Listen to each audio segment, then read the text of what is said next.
Bravery is only fear hanging on for another minute.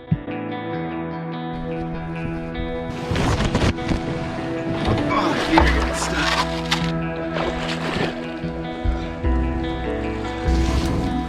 This is just hilarious.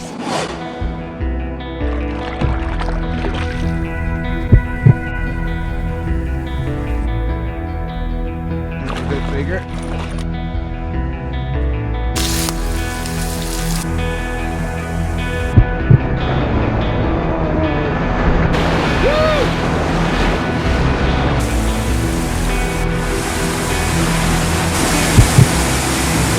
Getting a little moist out here. Bring lots of bug spray.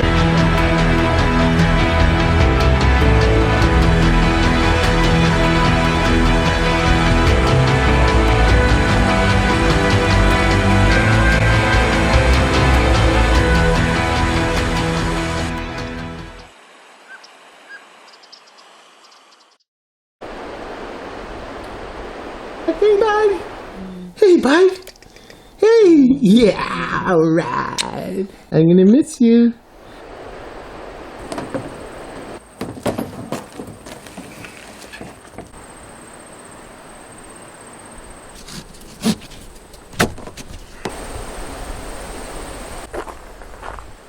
Can you give me a hug? Love you. Love you too. I'm so sorry I have to leave like this. Peace. What's like this? I don't know, just leave you guys alone in the middle of the summer, you know?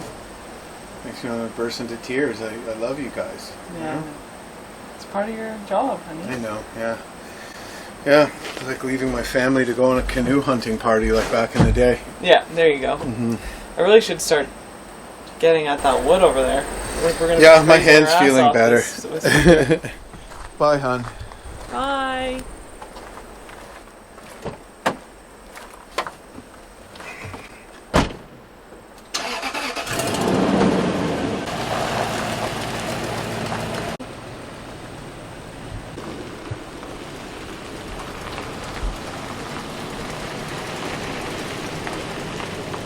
Freedom!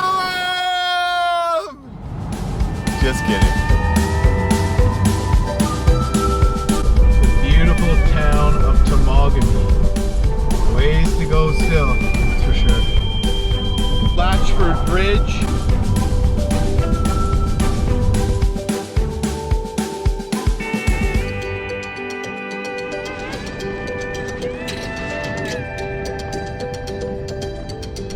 Just about to pass Temiskaming Shores.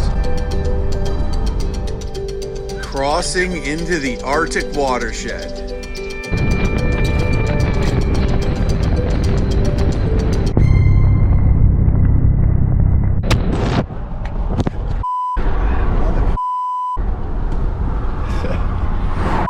Wasp smacked right into my hand and almost stung me, but it died on impact, and it stung my freaking wedding ring. Keep your hands inside the vehicle, kiddies. Yikes.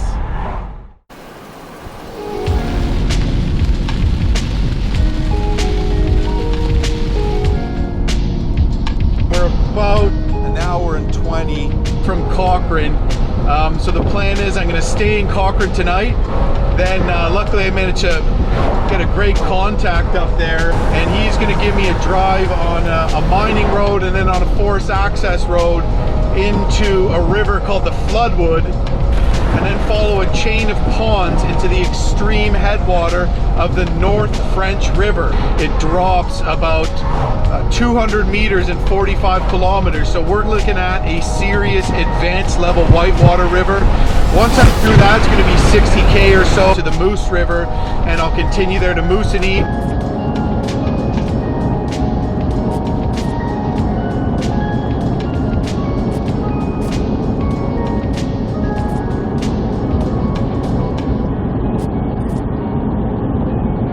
Then in Moosonee, I'm going to jump on the Polar Bear Express train and take that back to Cochrane. I'm definitely relying on fish. I'm bringing pretty much no dinners on this trip. I have 28 kilometers per day to travel too, so long daily distance. I've brought a good amount of gear. I'm probably going to be triple carrying. I'm out there by myself. I'm paddling a river of the Arctic watershed. Temperatures can get really cold. You can experience blasting winds coming off of James and Hudson's Bay. Cold weather even in the summer. And of course then I have all my camera equipment as well. I'm a little concerned about my hand. There's still some pain. It's better than it's ever felt right now because I've really stayed off it for the last couple of days. So that's my biggest concern right now. Other big concerns would be dumping and pinning out there. You know, you're in a rapid, you crush your canoe around a boulder in a raging rapid, it breaks in half, you can't retrieve it, you lose it downriver, it goes over a waterfall. What do you do at that point? There's no places for a float plane to land on this river. So I gotta admit, I'm feeling a little nervous, but I heard a great saying the other day, and it is, bravery is just fear hanging on for another minute. So here we are in Cochrane. Justin, he's nice enough to give me a shuttle for a case of beer. So tomorrow morning we're gonna head probably about an hour and a half drive on a mine road and then into a forest access road, and that'll be the put-in. I'm looking forward to getting this trip started.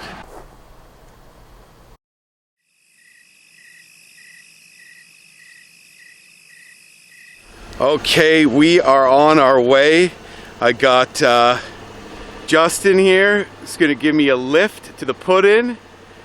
He knows the back roads here around Cochrane. It's probably about 7:30 in the morning, and the trip is officially underway.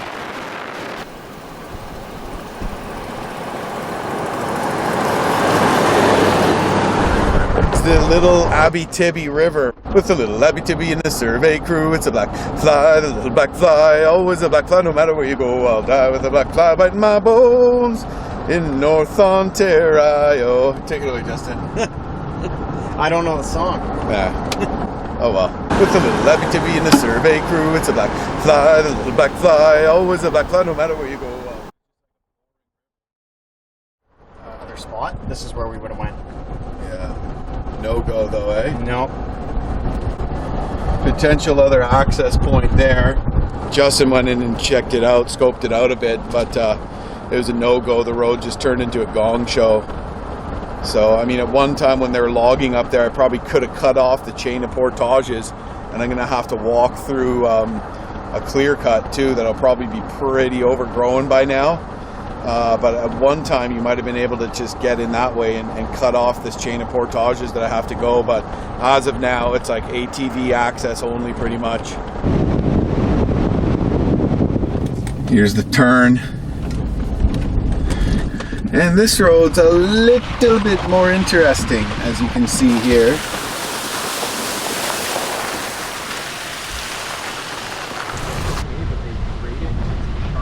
Oh, it's faster.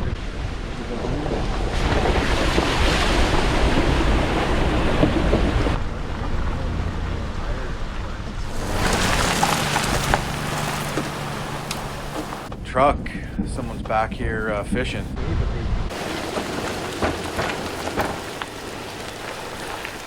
We're here. Pulling the canoe off and going and putting it down there. My buddy showed me a trick.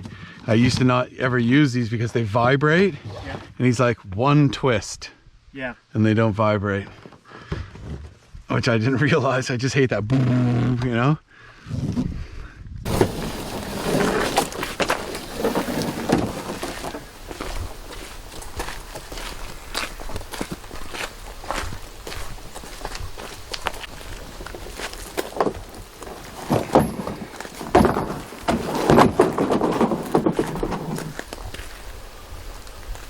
What a day. Lots of water in here, man.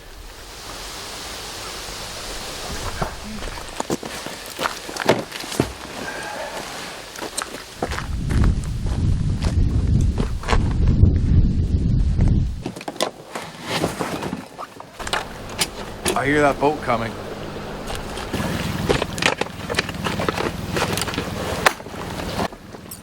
Morning. Hey, how's it going? Good. Any luck? Pardon me? Any fish? Yeah, I got my limit. Which way are you heading? I'm going to Moosonee. Moosonee? Yeah, yeah. Really? Yeah, I'm going down the North French. So I'm going to go into, from here, I'm going to jump over into, what's that lake called again? Isaw? Isaw. Then Skate Lake, and take that into another lake, and then get into the North French. That's going to be a bitch, so from here, It's going to be terrible. Yeah. Yeah. skidooed up and around like Skate Lake and all that. But, Yeah, so I'm going to be following probably part of that trail.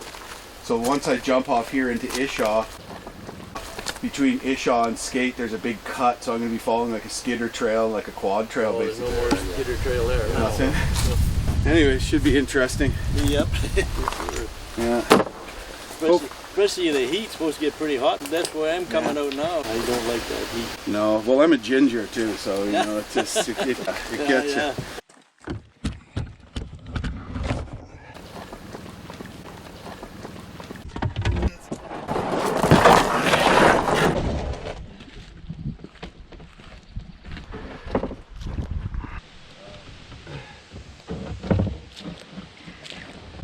Well, guys. All right.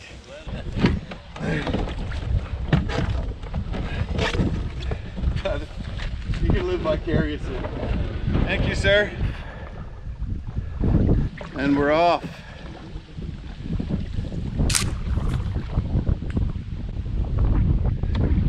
We'll see ya. We'll see ya.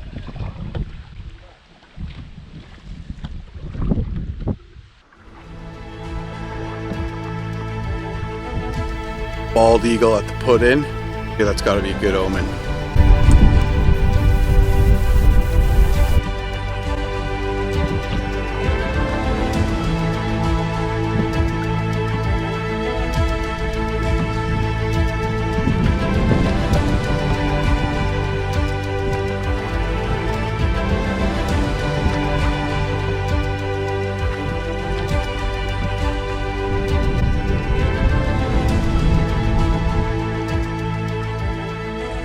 Just making my way here down the Floodwood River, and it goes through a lot of odd shaped lakes with little passageways in between. There's been some headwinds and some decent current, not the easiest to navigate, so I'm keeping my eye on the map because I got to actually jump off this river to then portage into another lake called Isaw. So I got to jump off this river to portage into Isaw Lake. If I go too far, how long is it going to take me to realize that I've gone too far, and then I'd have to turn around and go back up river. There's no marked trail. It's just going to be a bushwhack into Isaw Lake, and a long one at that too. Hopefully it's flagged. The last guy that came through here, I think they added some flags.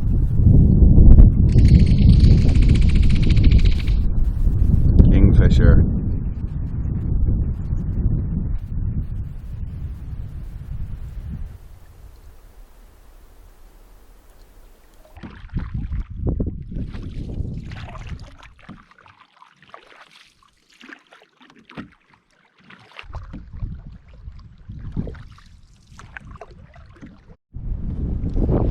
Just cruising along here looking for the creek where my portage starts, and I think I might be there right now. Yep, this is it.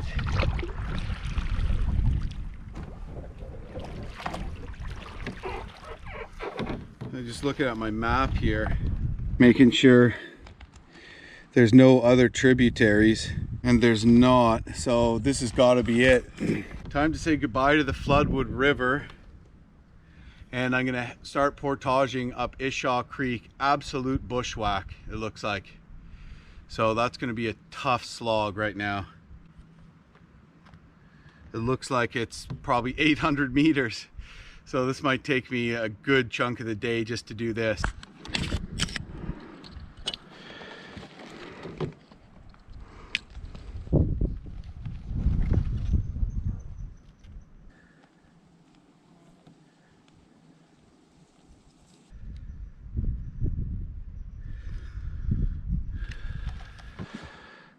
Oh, there we go. Got my compass bearing set.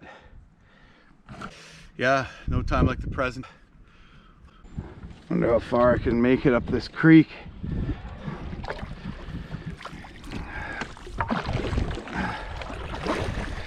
Already behind schedule. Didn't want to rush this morning at the put-in just to make sure I had all my stuff, had everything dialed in. Sort of a necessary thing if I wanted to make it in 11 days, but I don't know if that's going to be possible, but I'm going to try, but at the same time I don't want to rush.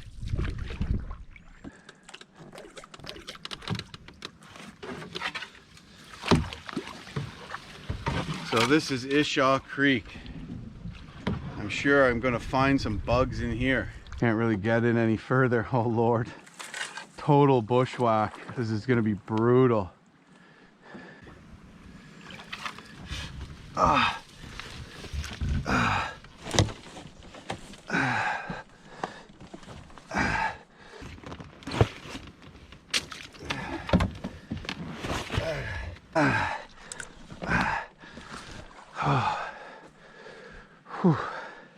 Man, that was already hard.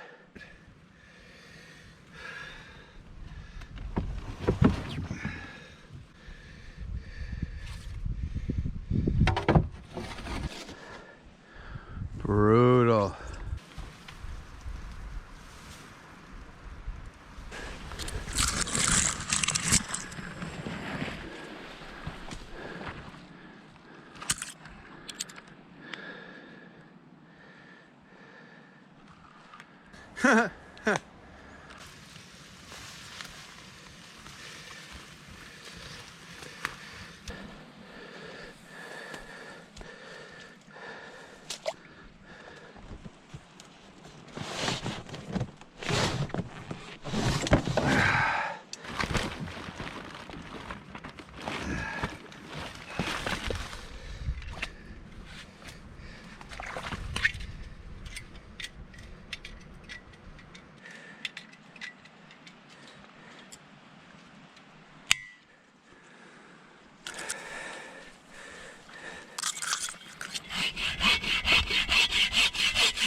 Hopefully I can cut here and get back to where it's not so dense, but it's not looking too good. But they don't call me Jim Baird Adventurer for nothing, I guess.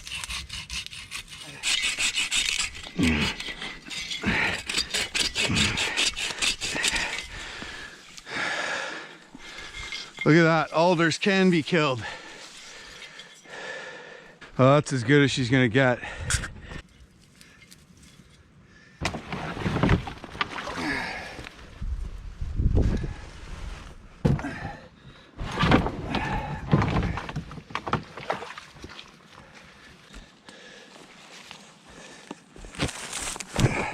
think I'm gonna have to triple carry because I got a lot of gear and there's no way I can double carry through this dense bush and not just fall down every 2 seconds.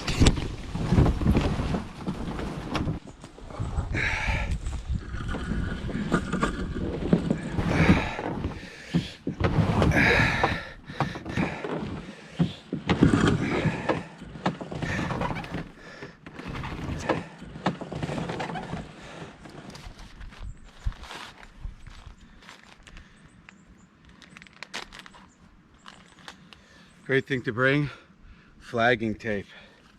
I'm gonna flag this trail and that way I can take the same route on the way back. Less chance I get lost too. Anyways, time to get going. Not looking forward to it.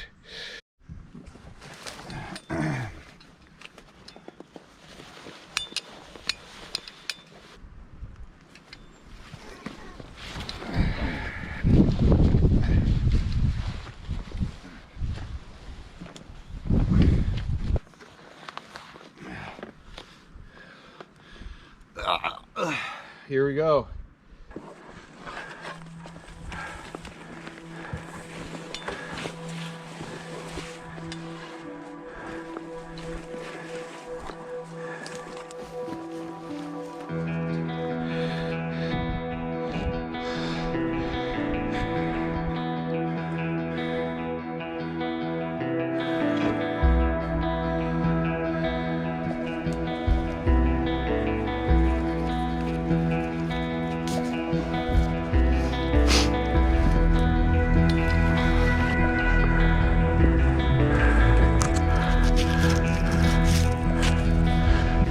This is freaking exhausting. It just got like blazing hot out too. There's a brief moment here where it's not so bad. Tough freaking going though, man. Probably having to walk an extra couple hundred meters.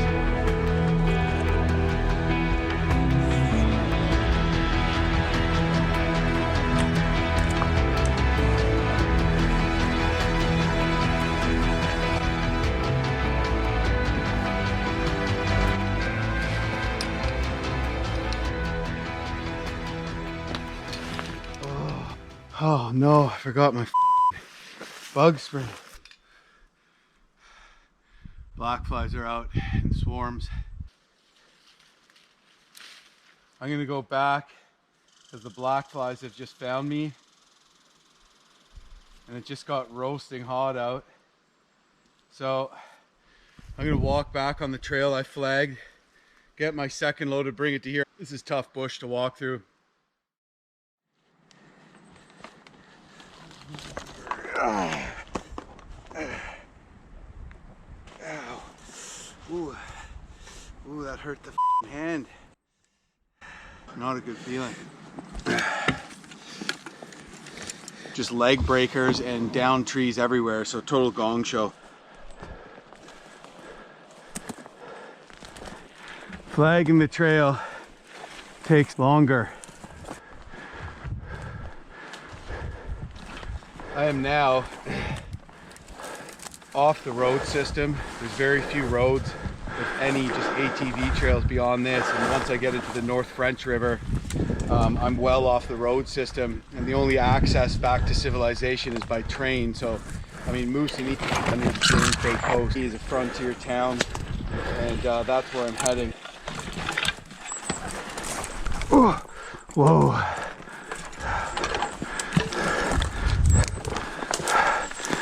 Man, it is scorching hot out here. Oh, it's not usually this hot up here. This is a tough one, folks. And here is my gear. Yes.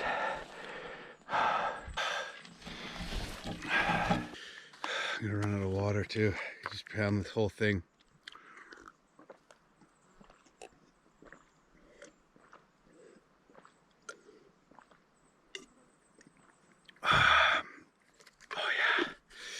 Nothing like a little H2O when you're thirsty. All right, back to the hard challenge of lugging all this stuff to some random lake in the middle of the wilderness, totally alone. There are black bears here. Polar bears are known to frequent the coast near Moosonee. I wouldn't say frequent, but they're known to be on the coast near Moosonee, where I'm going. But in here is all black bear country. While I'm portaging here, especially because I'm alone, I'm carrying bear spray on me. So what I do is I spin the bear spray around so it faces backwards, and that way the safety here won't pop off. Because if you get a really hard branch in there, it can pop off and then you can press it and you can shoot out. It's happened to me before.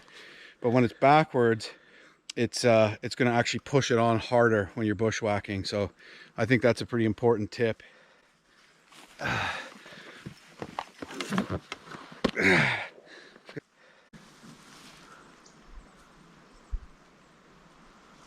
All right, onwards.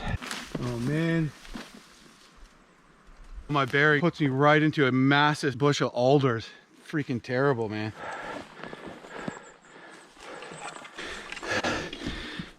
Guess what I found? The last group's flagging tape. Look at that. I looked down and I saw what looked like a trail. And I said, oh, that's probably just an animal trail. Well, then I looked up and bam, right there, right when I thought it, I saw the flagging tape. So this trail is going to be flagged the rest of the way. So I can reserve my flagging trail for the rest of the time I need it. And hopefully it won't be such a gong show. But if those blowdowns are over the creek, anybody doing this route is going to start having to take my route unless they want to do some serious chainsawing. Anyways, awesome, awesome. Just when I started thinking things were impossible and miserable, they get better. Bit of a trail.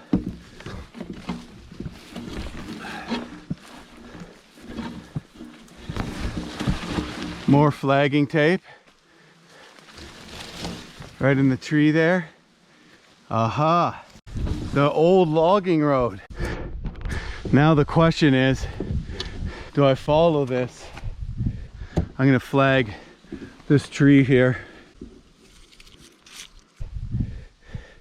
And I don't think I'd follow this. I think I'm gonna have to jump down this road and cut in. This is the road that was too grown over. It's not in use anymore to make it in on.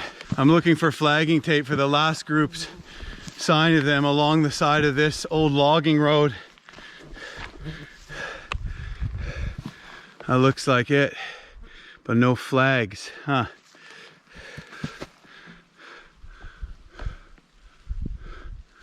Might be it. That might just go into the creek though, I don't know. An old fireplace, that tells me that people had to camp here at mid-Portage. Which probably means the trail continues somewhere around here. Or nothing. Son of a bitch.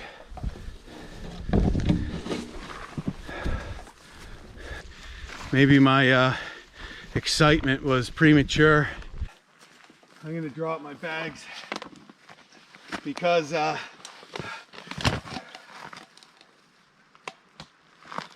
gonna head down the road this way a bit, try to pick up that trail. There is a trail here, but it's not flagged.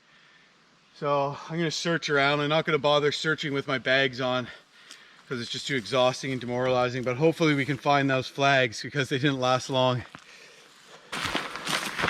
Just looking in the bush here.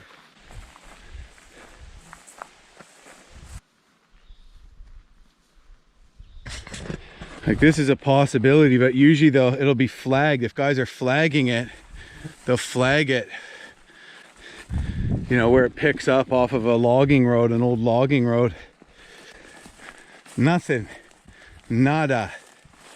Zilch. Nothing yet. Here's the trail. It looks like an ATV got in there. If there's a little flagging tape, I would feel a lot better.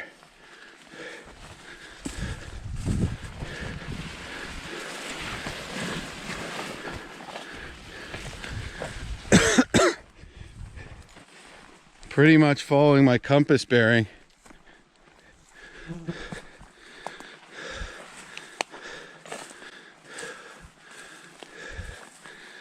So yeah, I think I'm gonna follow this. It's more or less following my bearing. Following trails is not necessarily a good idea when you're bushwhacking, because that'll lead you way off your bearing. But in this case, judging by where the marked trail was, and then right across the road there's a snowmobile or ATV trail, it tells me that if I keep following this, it's going to take me right to Isaw, almost guaranteed. Worst comes to worst, I have to get turned around a bit. I got to figure out where I am, jump off the trail, get back to Isaw Creek as my baseline, and keep following that. But this is way less miserable than doing that. So, oh man, I might actually freaking get there before I'm 90. Awesome. Maybe 85, but before 90. I think what I'm gonna do is I'm actually gonna haul all my gear to here. So I'm not even going to continue going on the trail.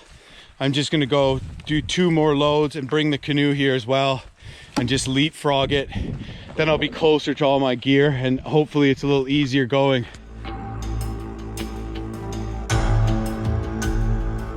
After all of that, I freaking found an alternate takeout, and that flag trail I picked up that goes to the old logging road actually freaking starts from the river. They didn't go up the creek. I saw just right on the floodwood what looks like kind of an animal trail.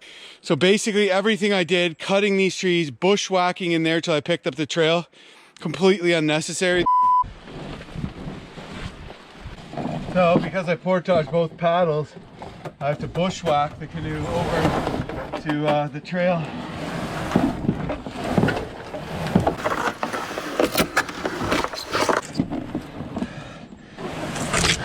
Well, we'll see how long I can actually carry here for.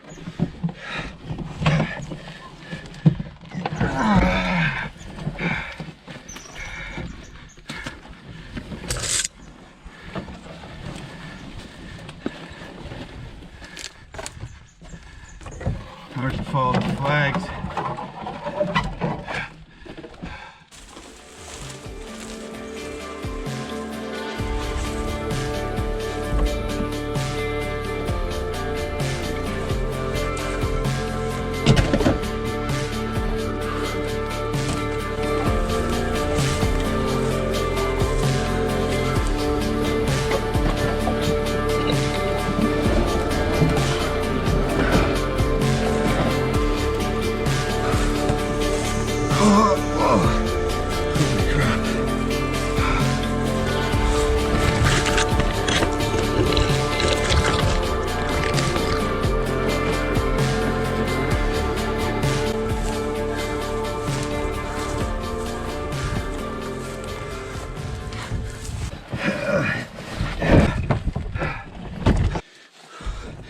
Take it easy, take it easy. I'm back into the bushwhacking. I'll get to do a real river before too long. Got ourselves an aventure. That's adventure dans le français. And actually there's a lot of French-speaking Canadians in Northern Ontario, so that's for you guys. Aventure. Probably terrible accent, but it is what it is. I'm gonna jump on this ATV trail.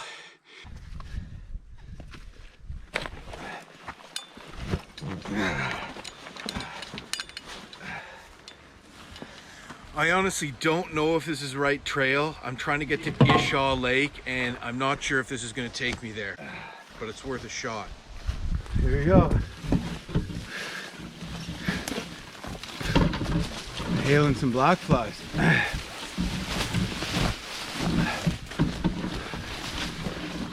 Man, this heat is not making it easier.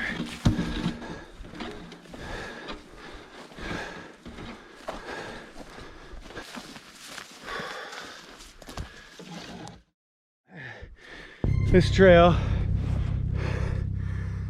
crosses the creek. I don't want to cross the creek. It's a trapper's trail. Not there's a marten box. I see some flagging tape here. So that tells me that the bushwhack begins again. Oh, damn it. Total impenetrable bushwhack here. Well, actually, I don't see any additional flags in there either. That flag is probably marking the marten box, which means that maybe there's another flag here where the canoeists have cut a trail. I don't know. Son of a bitch. Oh man. Okay, well, I'm gonna drop my bags, start looking again.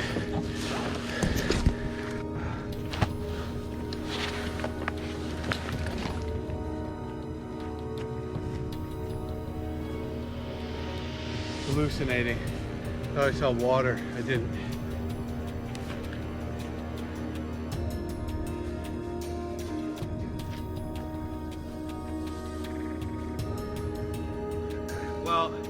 good news. I've decided that we're still going north and that this trail does not cross the creek. It actually crosses just some other small bit of moving water, and that I can actually stay on the trail. I think it should get me most of the way there, but I really don't know.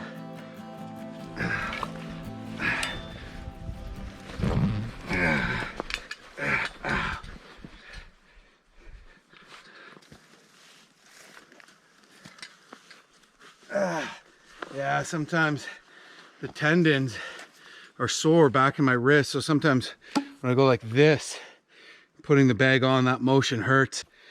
The J stroke hurts too, but that's the thing I really got to be careful, is that big kind of moving, twisting under heavy pressure. So, you know, it's a little tender right now, but as long as I'm aware of those motions, you know, I don't think that I'm going to re-injure it, or else I wouldn't have done this trip in the first place, but it's still a little concerning.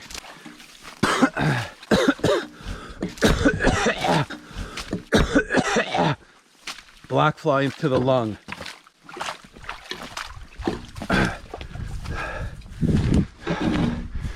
Oh, easy going here.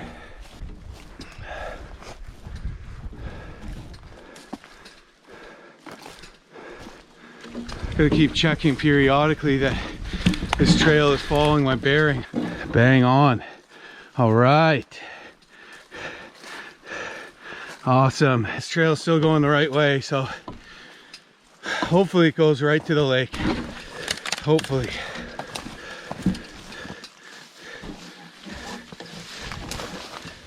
And here we have some flagging tape heading into the bush, so it looks like this trail does not go to the lake, and that this is probably the trail that canoeists blazed. Still might be another trapper's line. It looks pretty cut up, so you gotta be careful, man. I don't want to walk one step further than I have to. Yeah, now my compass is pointing directly down this trail with the blazes. That's the other trail I'm following. So might drop my bags again and scout it out. I'll be faster with the other trips. Freaking never ending. So I'm guessing this is just a separate trap trail here. Could tell that was probably cut in winter because of how high it is, so probably early winter. And there's no little kind of U that animals or human animals make like on a portage trail. So even though my compass bearing is pointing this way, I'm actually going to not take this trail. I'm going to stick to this trail. It's not getting any lighter.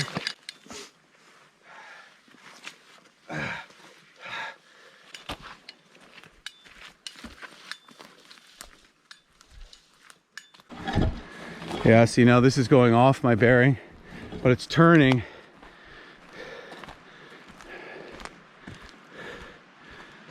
One thing here that I'm struggling against is light.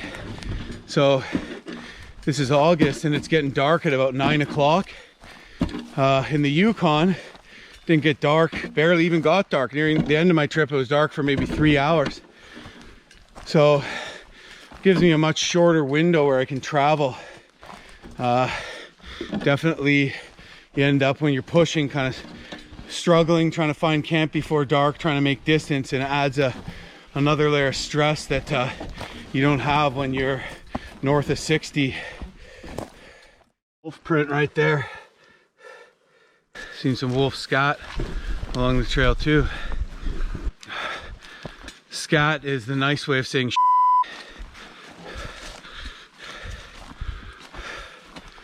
oh yeah, I can see it, baby. I can see the lake. Well, it winded up being not a bushwhack the whole way, thank God. I need some water bad.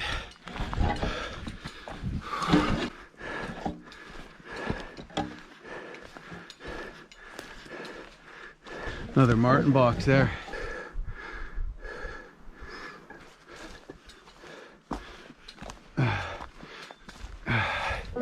Oh, it's beautiful. It's so beautiful. Oh, saved myself a little drippy drop of water. So this is Isaw Lake. And I got a little intel. There's actually a fishing cabin over there. It's pushing 5. I got another string of portages that I could probably finish before getting into Skate Lake. But the issue is that apparently there's nowhere to camp in between here and there. And then Skate Lake is there. But I got a fishing cabin here. I guess I could stay there tonight. One of the things I've learned about this traveling in this country is that, you know, you really want to try to get ahead. So I'm now behind, which is going to kind of stress me out a little moving forward. But there's a lot of not great places to camp until you kind of get into the shield where the river's dropping off. And that's where the Whitewater is, and there's campsites by waterfalls and beautiful stuff there. But above that and below that, it's pretty kind of boggy, pretty flat. And so if you see a good site and it's getting later on in the day, I learned to take it, or else you can wind up camping in some pretty miserable spots. So I'd like to get across this lake though. So I'm gonna go maybe just take a peek. So I'm maybe gonna go just take a peek. So I'm maybe just gonna go take a peek. My mouth is dry. At that cabin and check it out. If not, I'll start the string of portages and probably wind up camping in a bog. Might troll for some pike through here. I want to get out of these freaking bugs first. I brought a gravity filter this trip, but for when I'm on the move, I just use water tabs.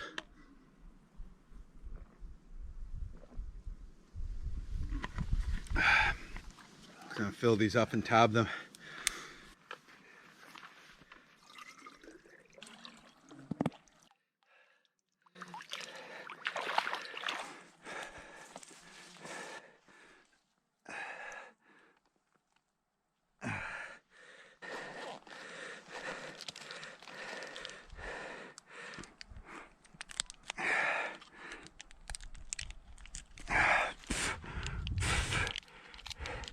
You just drop them in and you just wait half an hour.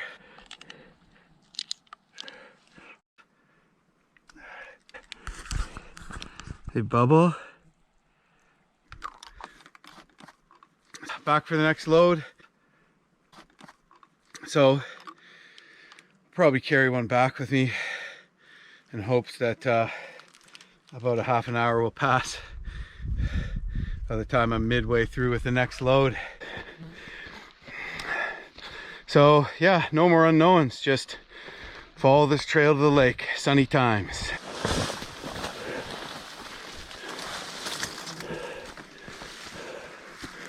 Oh man, is it ever hot in the sun.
I am exhausted. Man, this is only the first portage of the trip. It's concerning. This canoe's not light, but and I'm carrying a pack. But you know, you always gotta remember, you don't have to make it the whole way. You just gotta make it 300 meters, and then you could take a break. So that's what I do. I don't say I gotta make it 2K. I say I just gotta make it another 300 meters, and I take a break, and it seems way easier that way.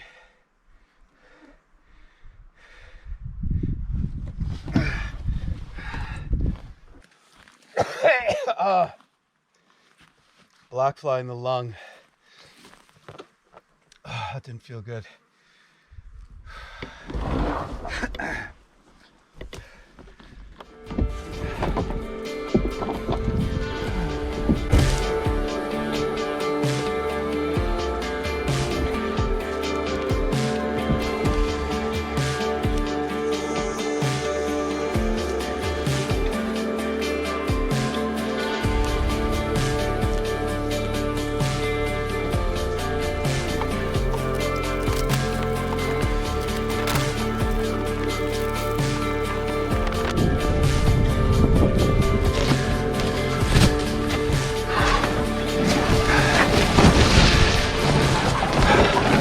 100 meters. 100 meters left.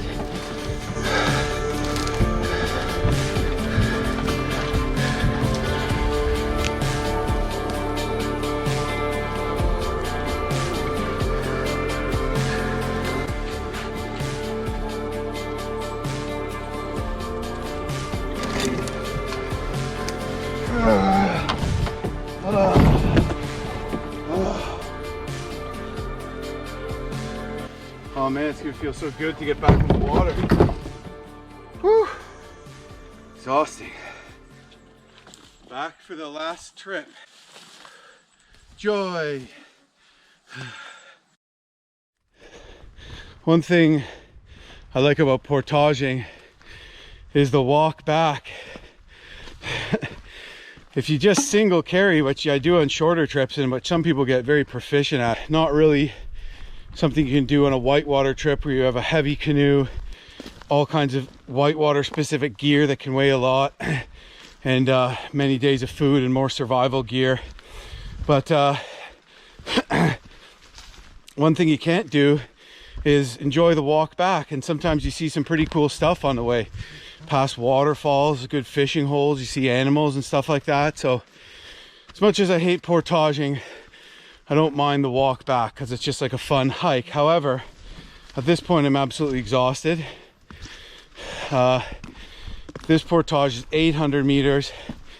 The next one I have is going to be, oh god, it's 1200, and it's going to be a freaking gong show. So if I'm tired on this one, man, I'll be tired on that one. We'll see though. Maybe it'll cool off when I do it. Maybe I'll just try to push through and do it tonight and it'll cool off. But the heat today definitely isn't helping. You really got to stay hydrated. Okay, here we go with the last load.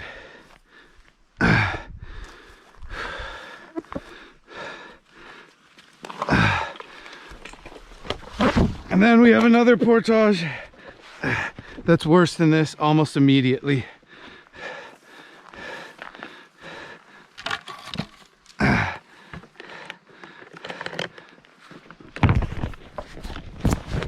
Oh, you f***. Oh, you f***. Damn it, man. F***ing tripod. It's falling off. Jamming me in the face.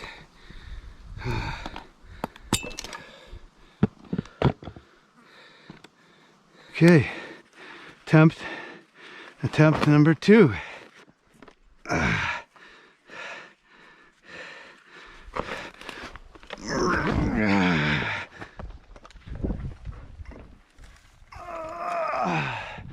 Over the valley and through the woods to grandmother's house we go. Whoa!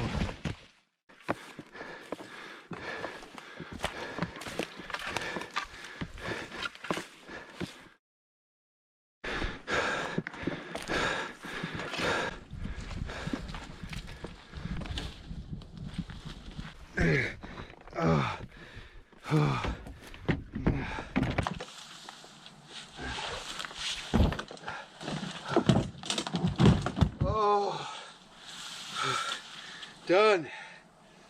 Oh.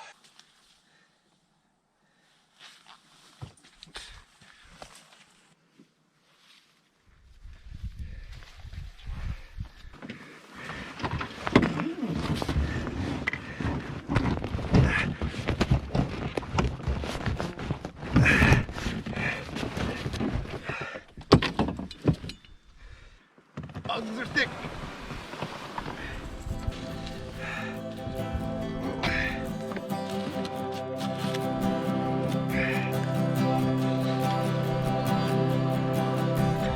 Bulrushes. A lot of people, including myself, mix up cattails and bulrushes.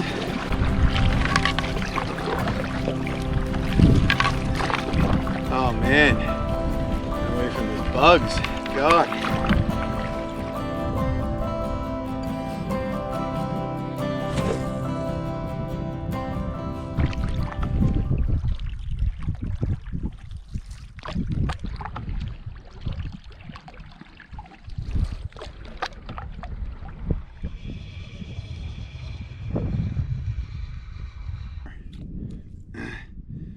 The guy down at the put-in also told me that the fishing wasn't really good on this lake, but the guy I talked to who paddled this route said there's pike in the lakes.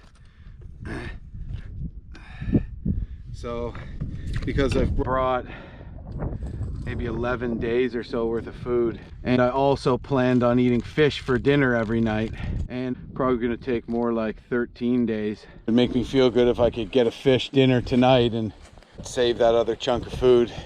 I'm gonna throw on this little diver. It's not a super deep diver because I'm scared. I don't think this lake's that deep and I don't want to get hung up.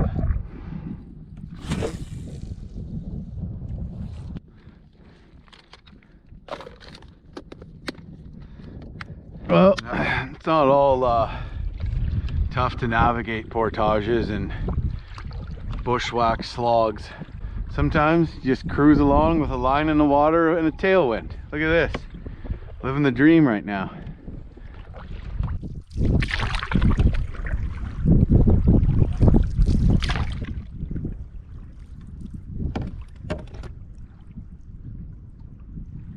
Do I have one or am I hitting bottom? I think I'm hitting bottom.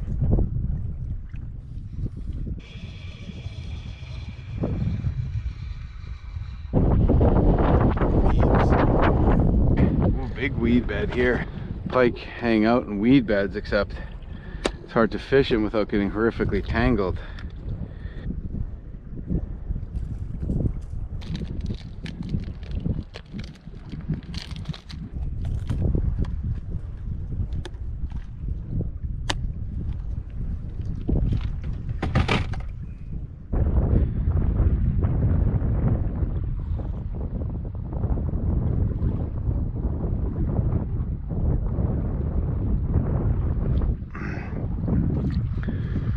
Jig head and a curly tail. We went over that weed bed, so maybe I should throw my minnow lure back on. I thought maybe it was gonna be weedy all the way to the end. Cabin over there. I might consider staying.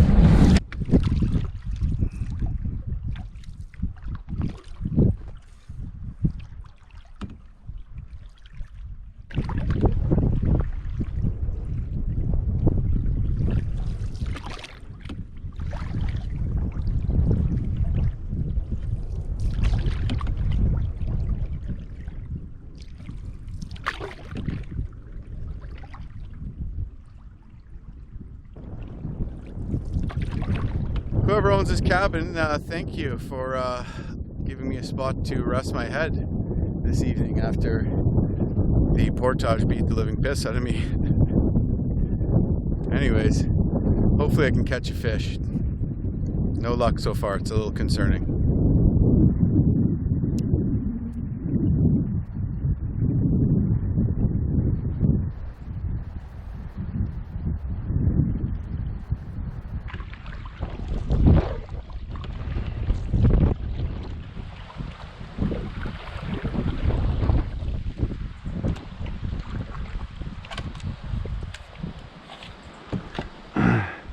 How the heck did this guy get this thing in here?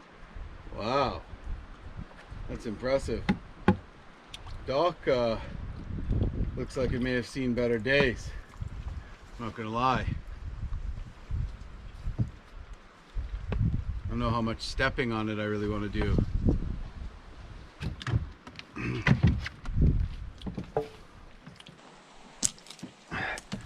So far, so good.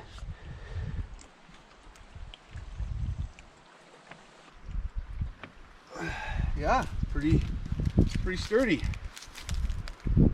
I'll take it.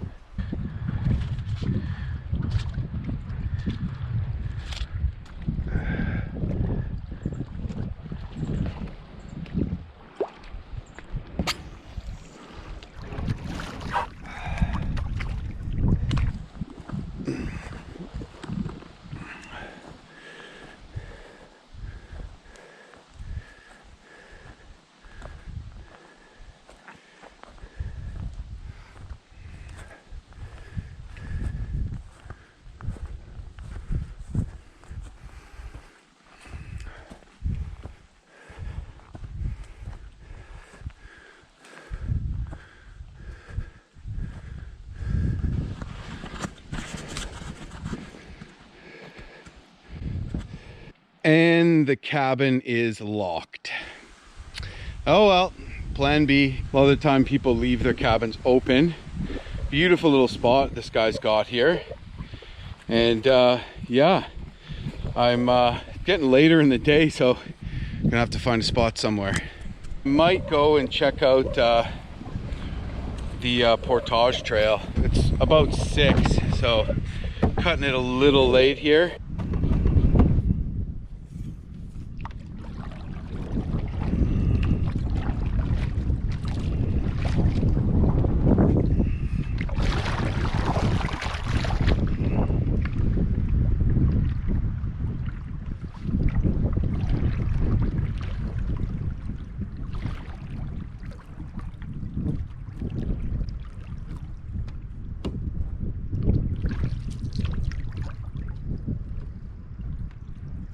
Looking for flagging tape or where a portage might start.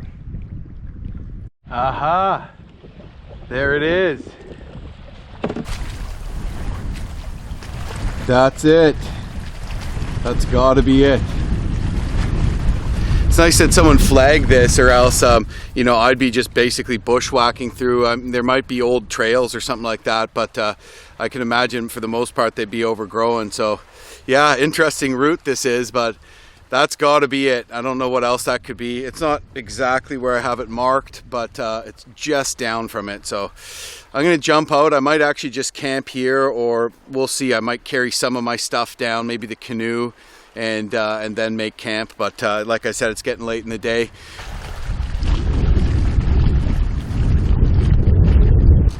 So what I have here is a 280 meter to a beaver pond. I don't know what kind of water levels that'll have.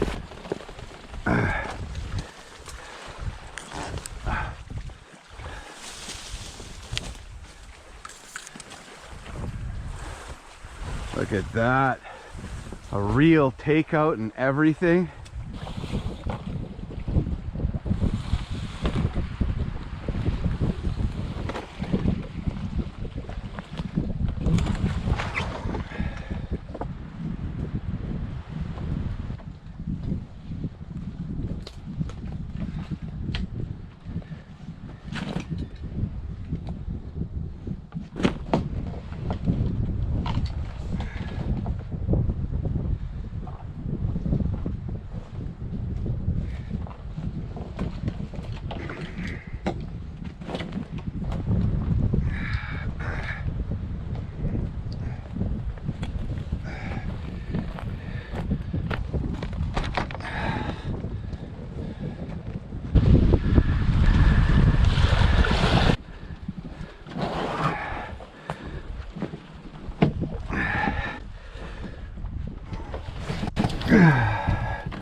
Well, it ain't gonna be easy. I'll tell you that right now. Blowdowns. I hate these things.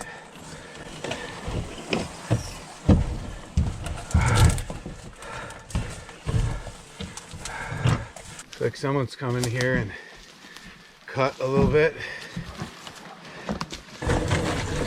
Imagine trying to follow the canoe through this dense stuff here.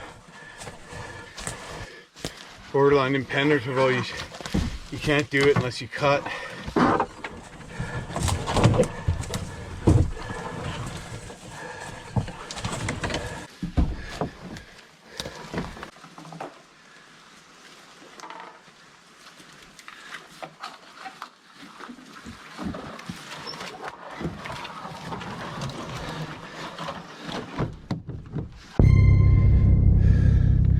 Oh, there was a beaver pond here. Damn it. Brutal.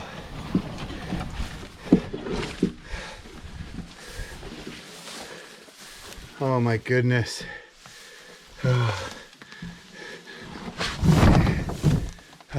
No.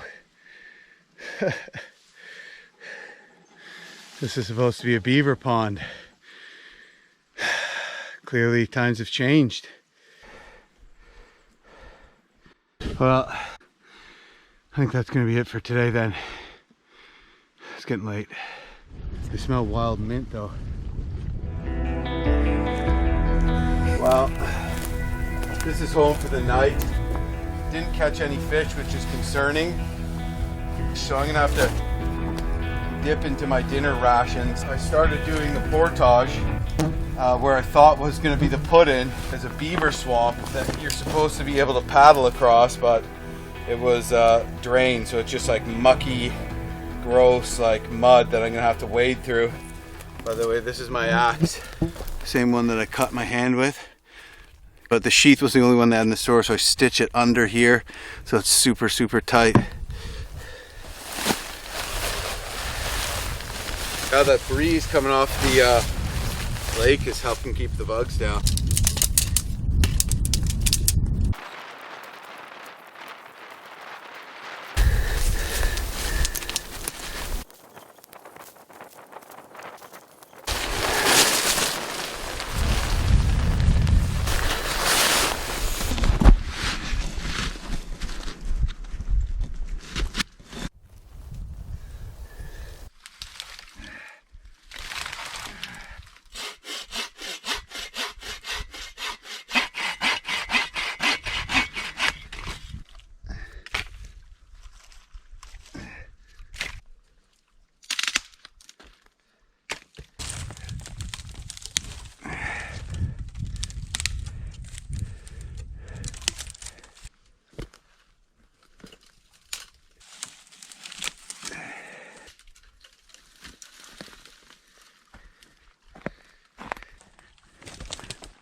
That's how fast that goes up.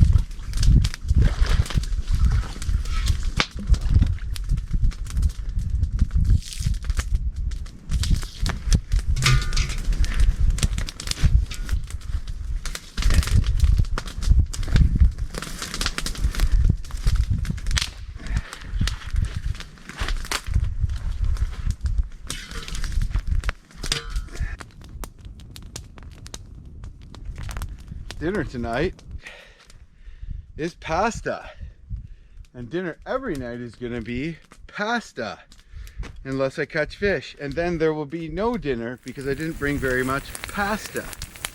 Changing into dry shoes. I actually have warm dry socks. That would just be too much.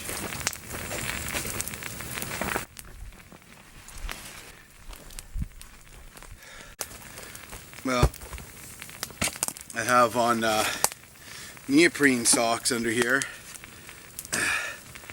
just because they're better for wading in the water. Not that this water is particularly cold, but it means I don't soak a pair of my dry socks. Oh, a little close to the fire there. Yeah, and your feet don't breathe all that well in them, so just like such a nice feeling to get on warm, dry shoes and socks. I suppose all in all, wasn't a bad day. I'm not shocked that I didn't make it further, but I would have liked to have made it further.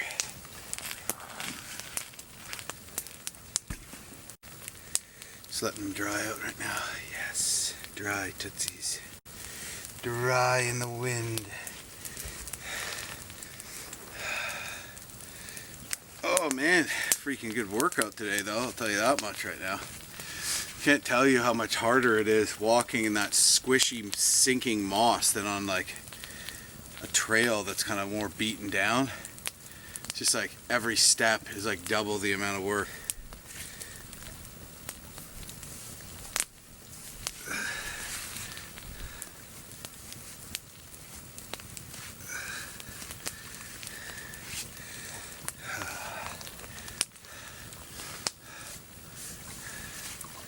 It almost feels too hot. It's supposed to be pretty warm. Oh, that's better. Just bare feet in the shoes.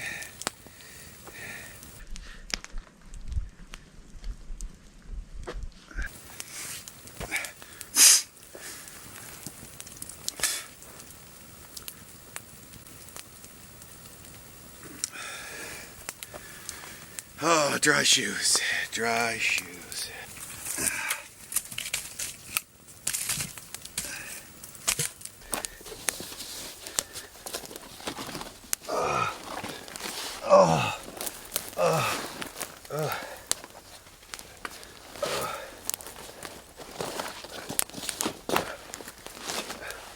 Oh, I'm too big. When's that darn fire gonna freaking boil that freaking water?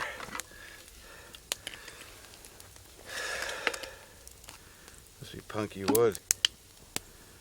My only yummy thing out here is a Kool-Aid Mio or whatever the hell.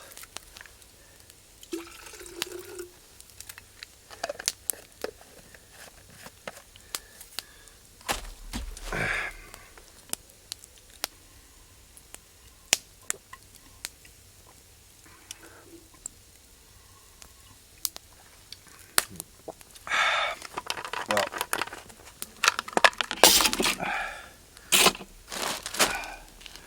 it's taking too long. Be dipping into some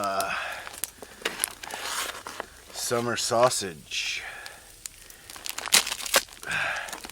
Take that.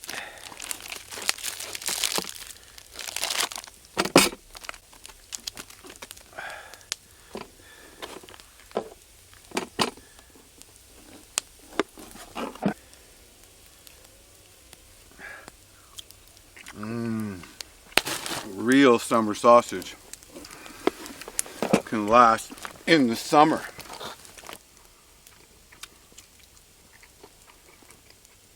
Gotta save this for my lunches.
Little Alfredo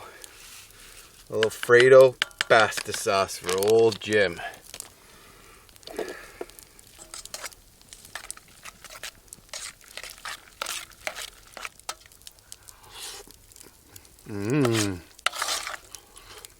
That's good. Al dente. Actually, Al Dante invented that way of cooking pasta, but he actually beat his brother Steve Dante to it.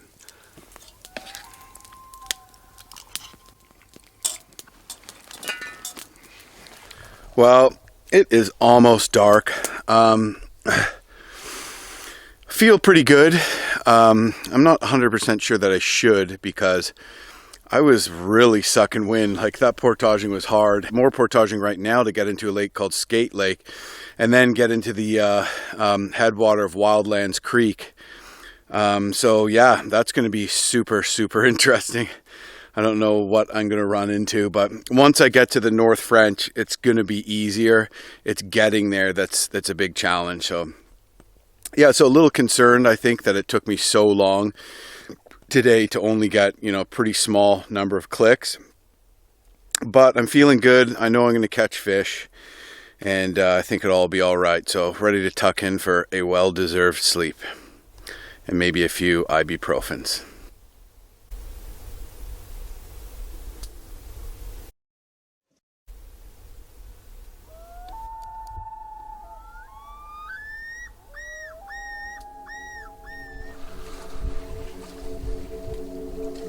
Morning, day 2, about 6:30, 6:45. We're about to take the tent down. Gonna get some water on to boil and continue the slog. Chilly morning this morning, overcast but patchy, so I'm guessing it's gonna be another hot day today.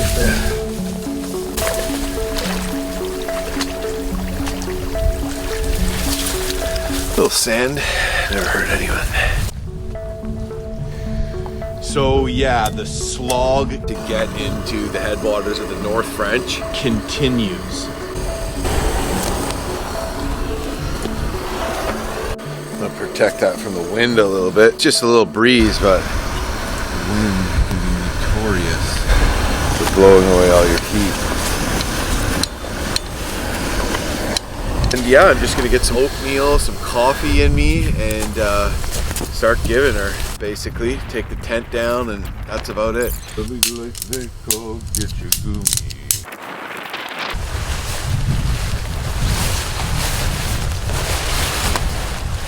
Oh, and she's boiling. Look at how fast that boils. That is a fast boiling setup right there. Let her go for about a minute there. Make sure we do in all the giardia, because I took it from a shallow, swampy spot there.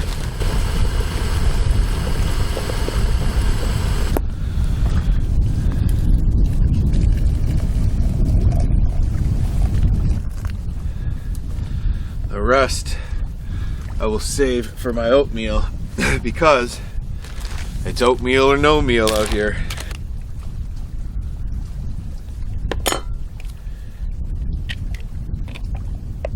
Before I had this little doohickey, I used to just throw my coffee grinds in just like a Nalgene bottle with hot water and then kind of spin it like this, or put some cold. There's a bunch of tricks to get the grinds to go to the bottom when you're making cowboy coffee. And then I did a trip with a guy who brought like a huge French press, and I was just like making fun of him. And then afterwards I'm like, I think that was pretty good. So then I got one. So just a little one there. Just makes life a lot easier. You don't have to be washing out Nalgenes. You don't have to bring an extra Nalgene, and it doubles as a mug too.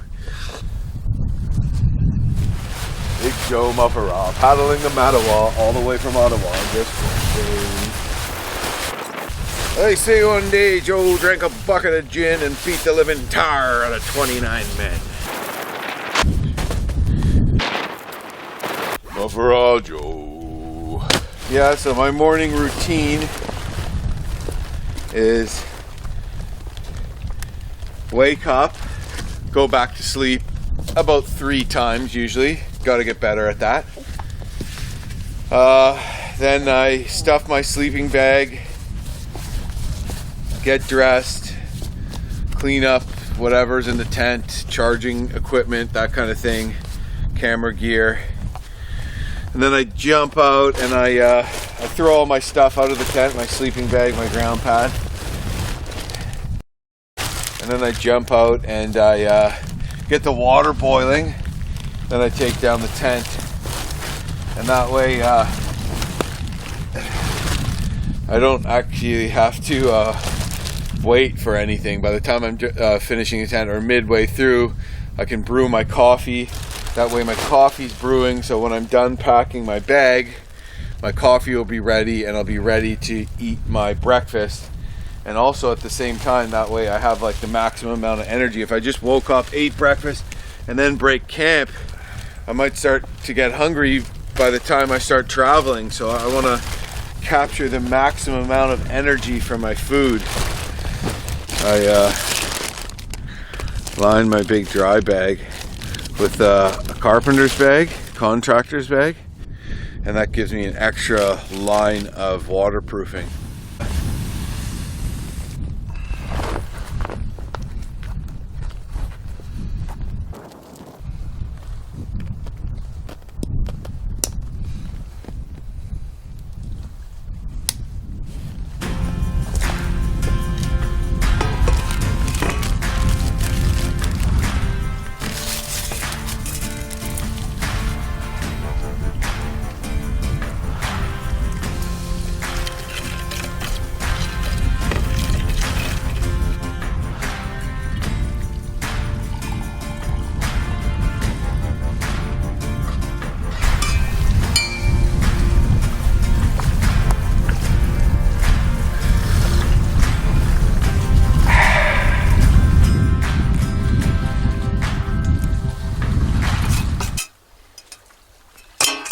Feel brewing. One good thing about traveling through this area is that there's moss everywhere, so there's really no need to bring toilet paper whatsoever. And actually the moss is much kinder and moist. It's like a little angel's kiss, actually.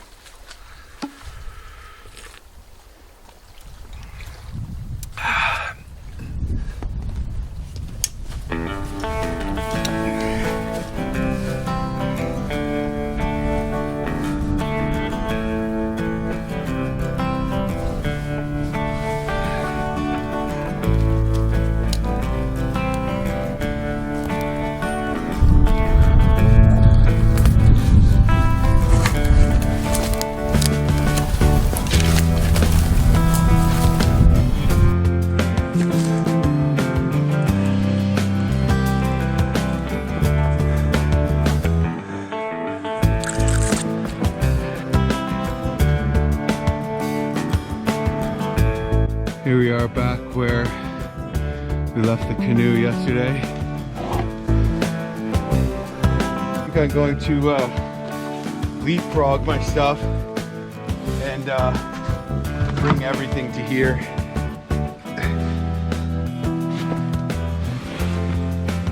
I keep smelling the sharp wild mint. Aha, there it is. Wild mint is an awesome remedy for giardia. There's lots of it around here, but that's what wild mint looks like. See the little flowers in there, and see the leaves there serrated on the side, and I'm gonna save some of this because I drank swampy ass untreated water. This could be my savior right here. It's freaking delicious too. Might be good in a tea. I'll make a tea out of it. Every time I found it, I've smelled it before I saw it. Last night, I guess I was just too exhausted to pick it out amongst all the other plants here.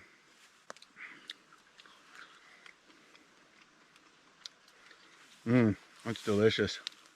Just delicious. Okay, well, back for the next load.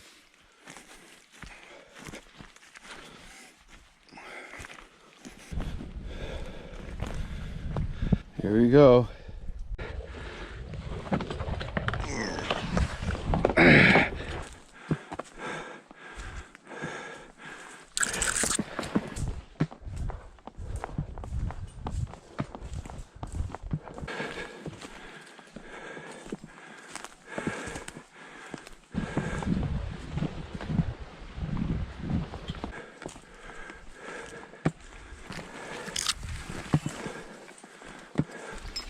Well, it feels lighter today than it did at the end of the day yesterday, I'll tell you that right now.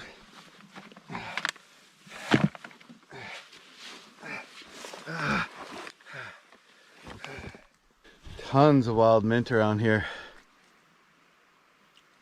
Put it in with my toothbrush. Feel that like things.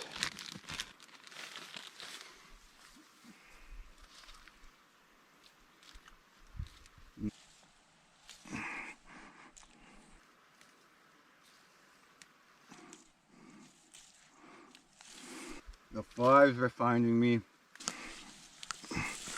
Look at all of it in here, just loaded.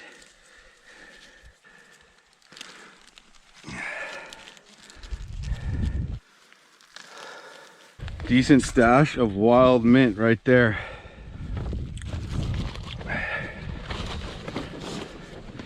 So if you add up all the extra baggage that you need for a whitewater trip, it's pretty substantial. Not a bad idea to just flag where my stuff is, and that way if I get turned around bushwhacking, it'll be easier to pinpoint. It's gonna be a swampy walk here.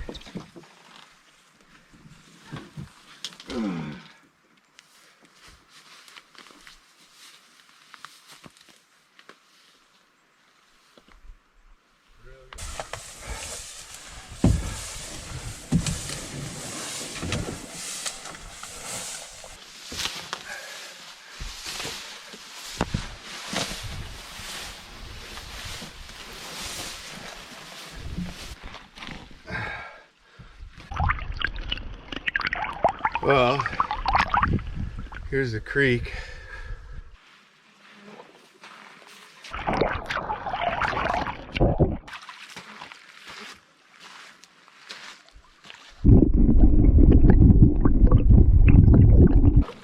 Well, I'm just gonna follow the creek. It's pretty interesting though. I can take my water from here. Oh, that's sinky mud. Oh, looks like maybe the beaver dam's not here either.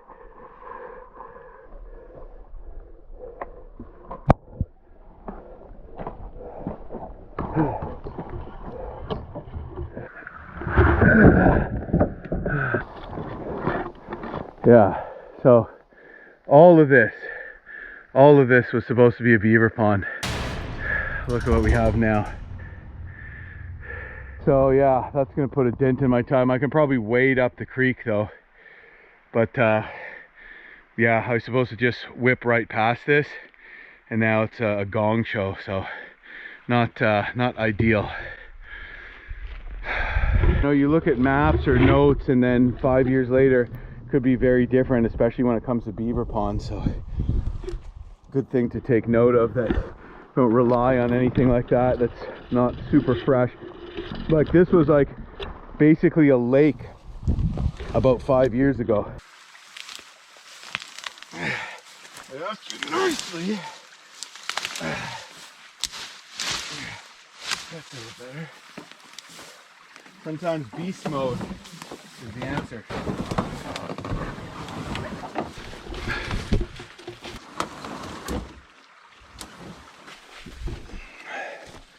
That's where I gotta put in. Drag down here and into the creek, maybe up on that bank.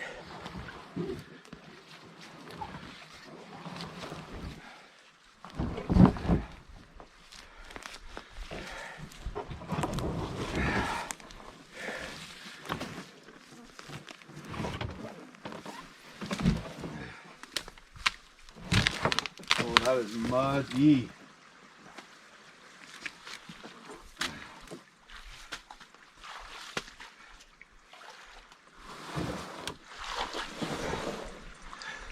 Here's the freaking beaver dam. Oh my goodness. I am sinking. And here's where the beaver dam was. Oh, my foot's trapped.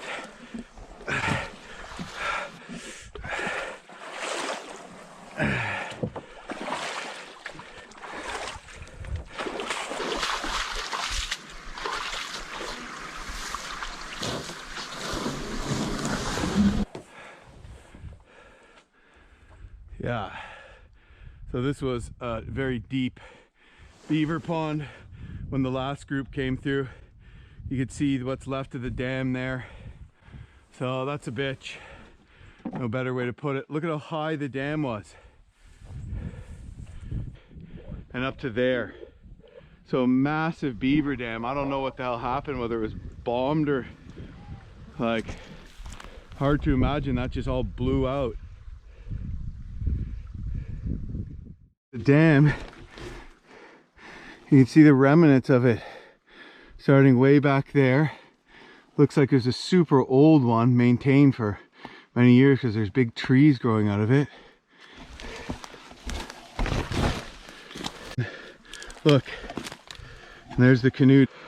So all of this was once a really big pond that I was just going to paddle across effortlessly.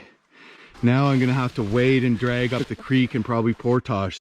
Look at this dam right now. Comes to here and all of a sudden, boom, gone. And it connects away up there. So there must have been like a gigantic flood, or even potentially someone blew it up.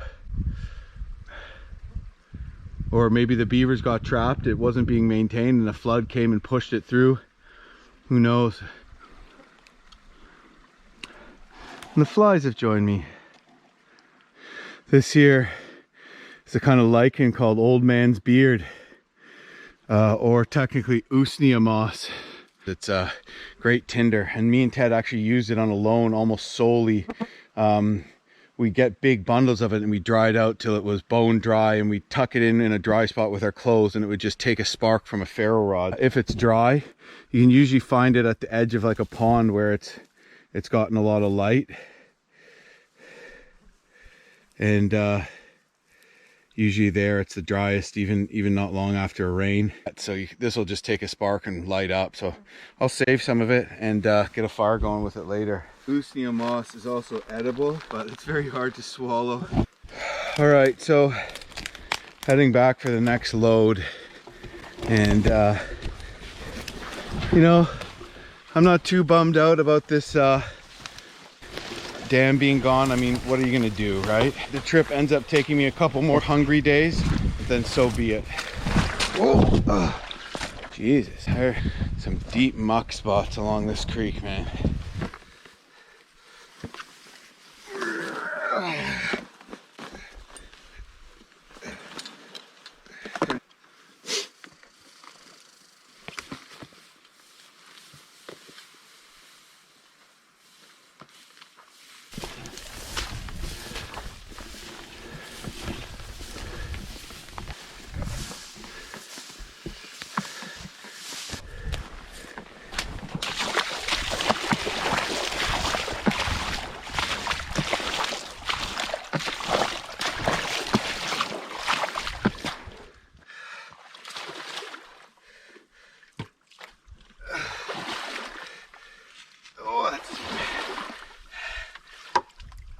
Beaver getting stuck.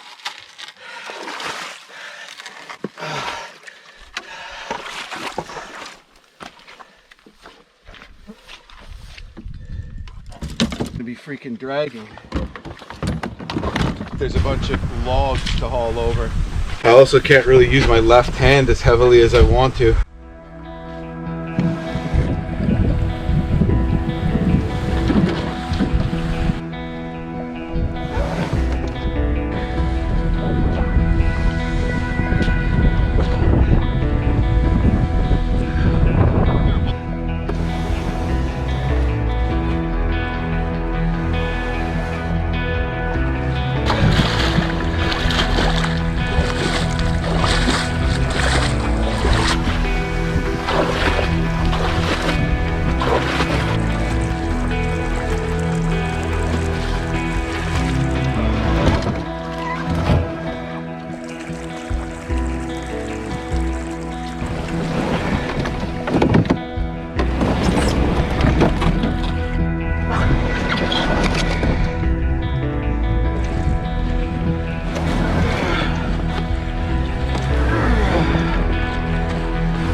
have been there by now. I could paddle.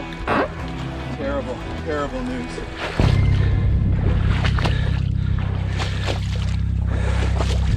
Crystal clear water in here.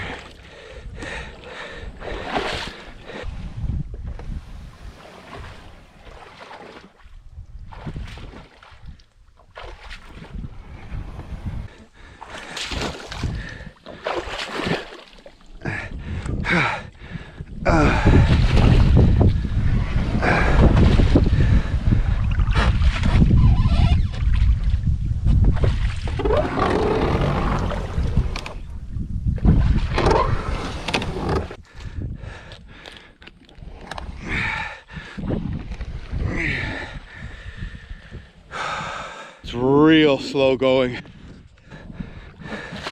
Well,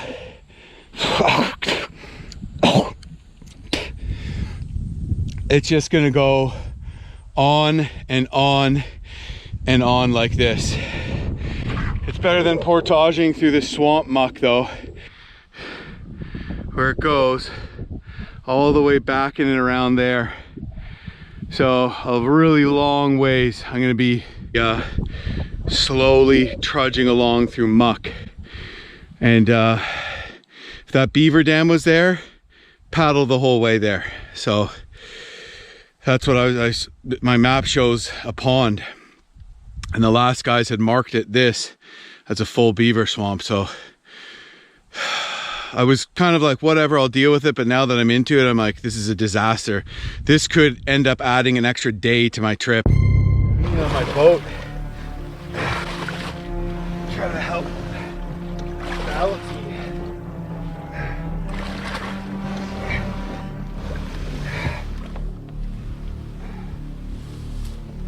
Come up with a system so I don't have to trudge along in the muck. But it's not working when there's huge logs. That muck is so deep.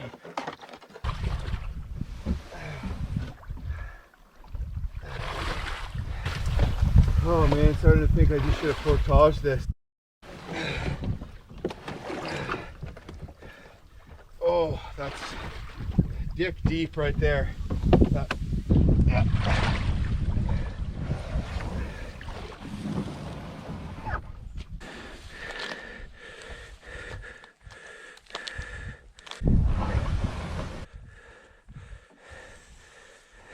Now I'm using a really long rope so I can kind of cut off the corners and just haul it straight without having to meander myself in the muck. So all these methods are working depending on what I'm faced with, but you just got to be creative, I guess.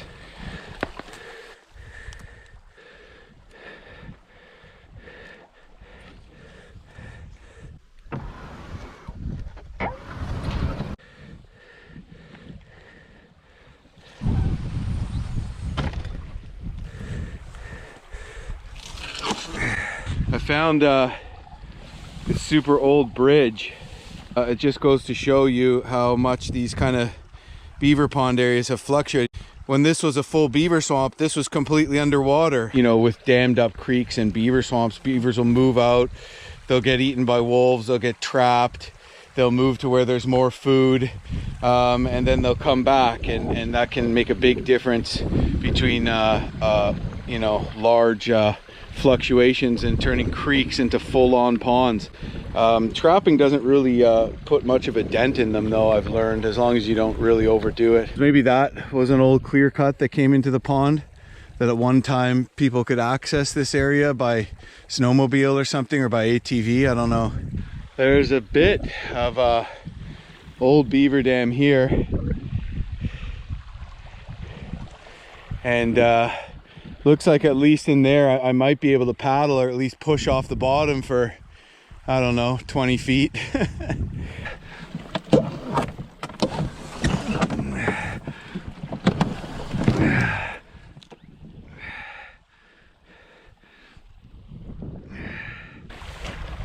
It's time to haul up this beaver dam here.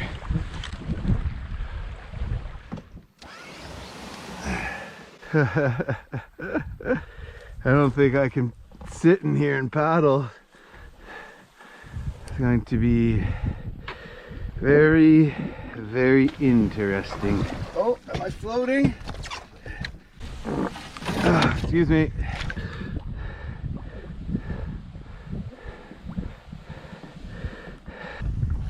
Oh, God.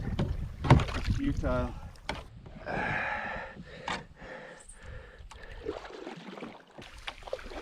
Whoa. Looks like the fun ends right up here. Another beaver dam up there. That means that after I pull over that beaver dam, I'll have some more water to paddle. Which is good news, of course. Because anything is a hell of a lot better than what I've been doing. Whoa! Didn't see that one coming. Got some deep muck around here, gents.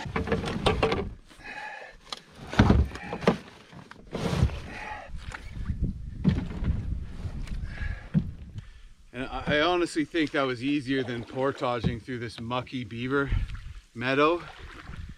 But if the water was any lower, I would have had to have. It was still not easy though. Now I'm really not sure how close I'll be able to get to this beaver pond. But I do know that once I get over it, I'll be able to paddle more easily than I am right now. So pretty good news. As long as it's been maintained. Maybe not. We'll see. Get a little closer here.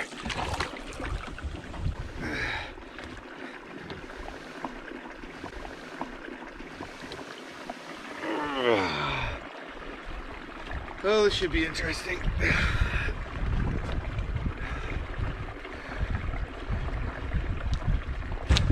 But we got some water over there. You might even be able to call that a pond. So after this misery has finished, things will be better. For a brief moment.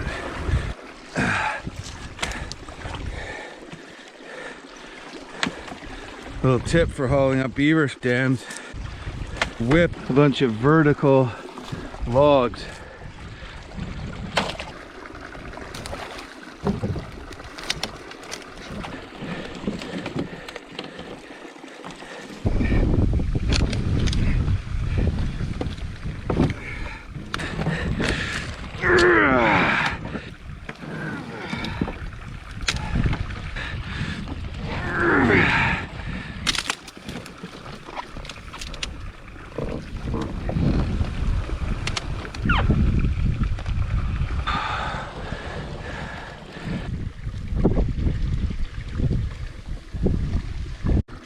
Ways to go that way, and all the way back there to where I just hauled up from, through the trees. Good little distance.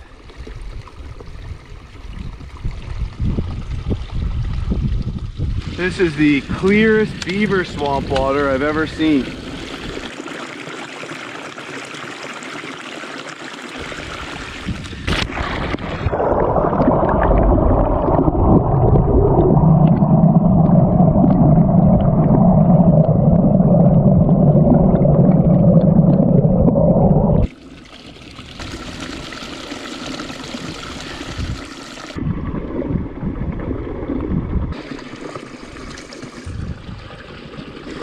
Probably one of the most likely places to get giardia, but I gotta drink, man.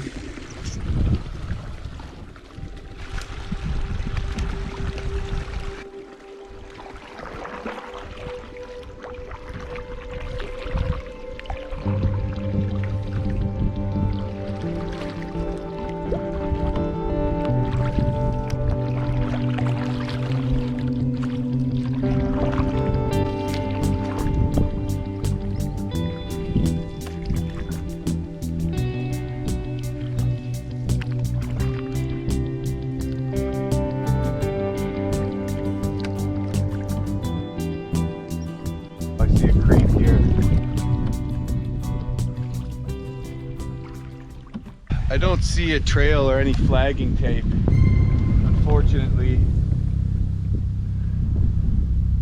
But I know that I'm more or less following the main connecting creek, so I'm gonna go scout it out here.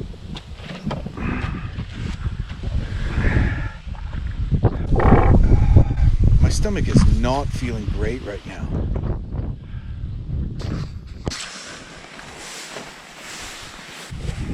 It is in abundance. Wild mint. You smell it before you see it.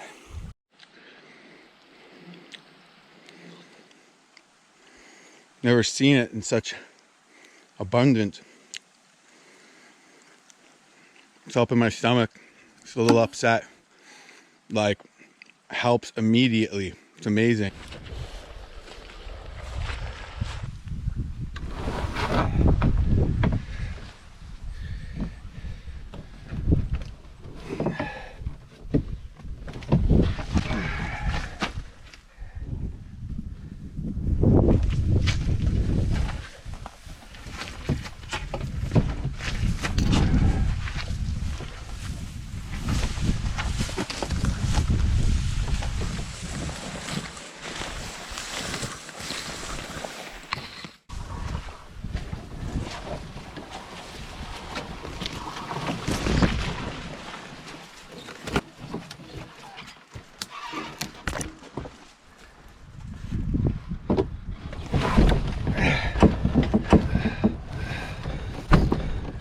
It was like 50 meters. So yeah, even though that beaver pond is no more, I kind of mixed up exactly where I am, but I think I have it figured out just by how short that carry was. So the doozy, next one's going to be tough, and then a couple more and we'll be in the real doozy, but slowly but surely.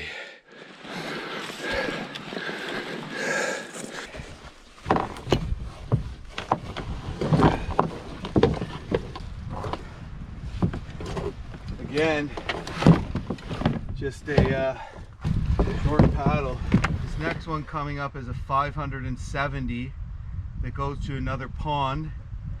Then I have a 160, and then I get to Skate Lake. But it's between Skate Lake and the headwater of Wildlands Creek. It's really questionable. So, you know, worst comes to worst, I end up camping mid Portage trail. But if this isn't too much of a gong show coming up, I'm going to jump right into it. There's a hell of a beaver lot. Sometimes just these kind of glorified beaver ponds don't really hold any fish because they freeze too deep. And in the winter, there's not enough water for anything other than minnows to live. Those clumps on the top of black spruce trees are created because the red squirrels eat so many cones from the top, and so it grows denser there, which is funny because those create the perches that then bald eagles hunt red squirrels from. And actually the boreal forest can almost communicate to decide all at once that they're going to put a halt on cone creation and literally starve out the red squirrels when they get overpopulated. Pretty amazing. Looking for a trail, looking for a worn down patch of dirt, ideally a piece of flagging tape. Starting to get a little concerned.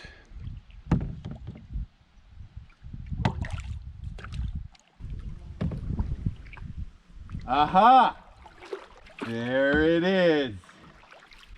Oh, just when I was starting to get worried. Not much of a paddle, but it's better than portaging.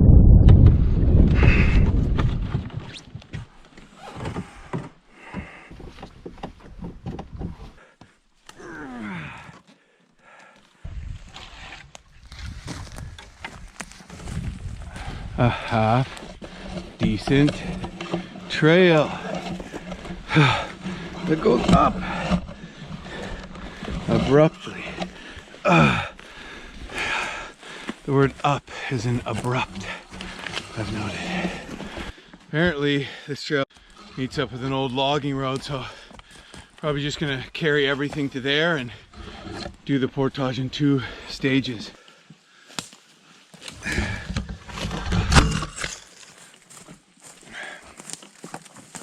Trail's not the easiest to follow.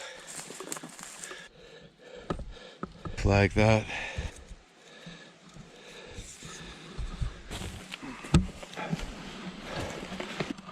This is from rabbits gnawing at it, but of course the snow would have been this high at the time, so it would have been on top of the snow.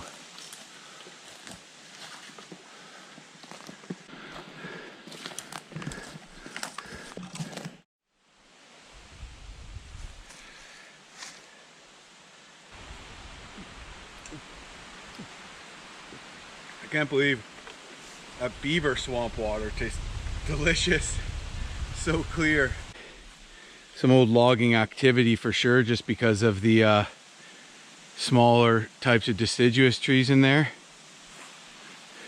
The trail goes straight and then cuts back in there, so then I put into a pond, then another portage, then I'm in Skate Lake. I'm doing it's about noon, and despite the big setback of having to haul up that mud because of that pond being disappeared, I'm still doing all right. So there you go, that feels good.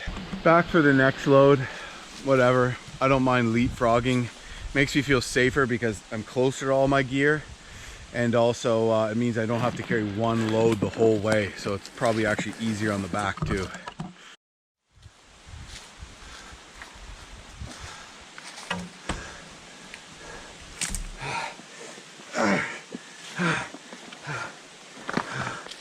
I think I've done most of this portage, so once I get all my stuff to here, I probably only have like maybe 200 meters to cut back into the bush to the next pond. Then it's another pond hop, and then I'm in Skate Lake, so slowly but surely.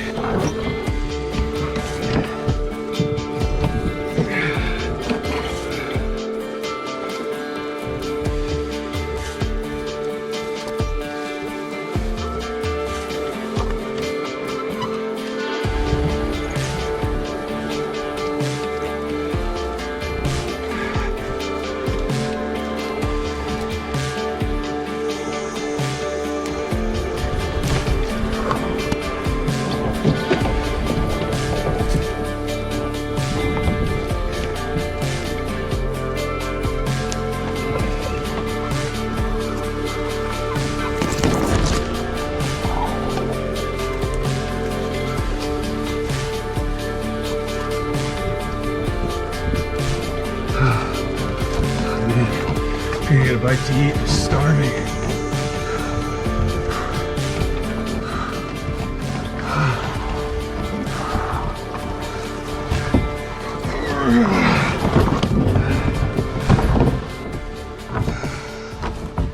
Three trips, leapfrogged everything to here, and let me tell you, it was pretty exhausting.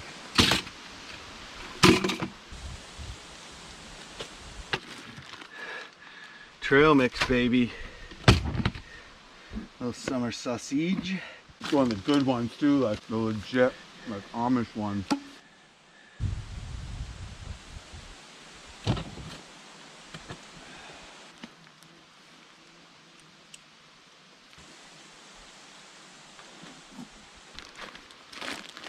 Lunch for me, I try to make it something fast, no cooking, or just something I can kind of munch on whenever I'm hungry, as opposed to stopping for a lunch.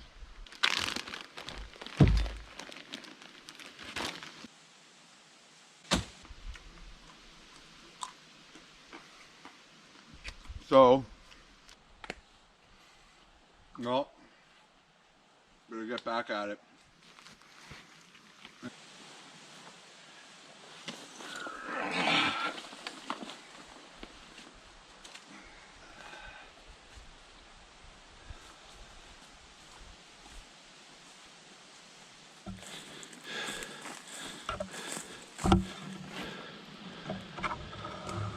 I've lost the trail already.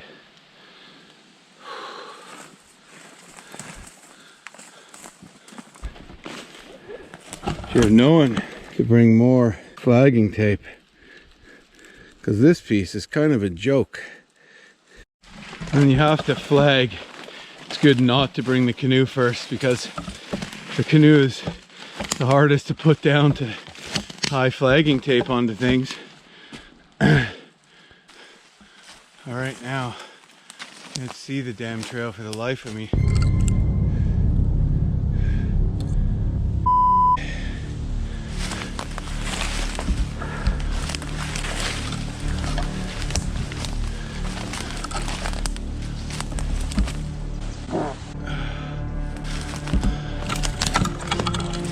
Not easy. There's some old flagging tape on the ground.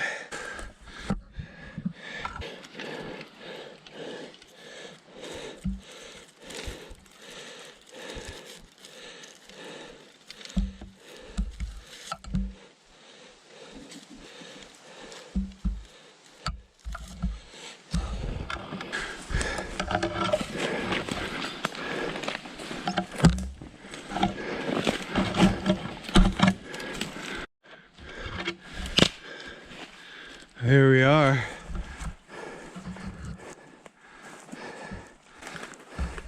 Well, this is quite further than I thought from where I left the stuff.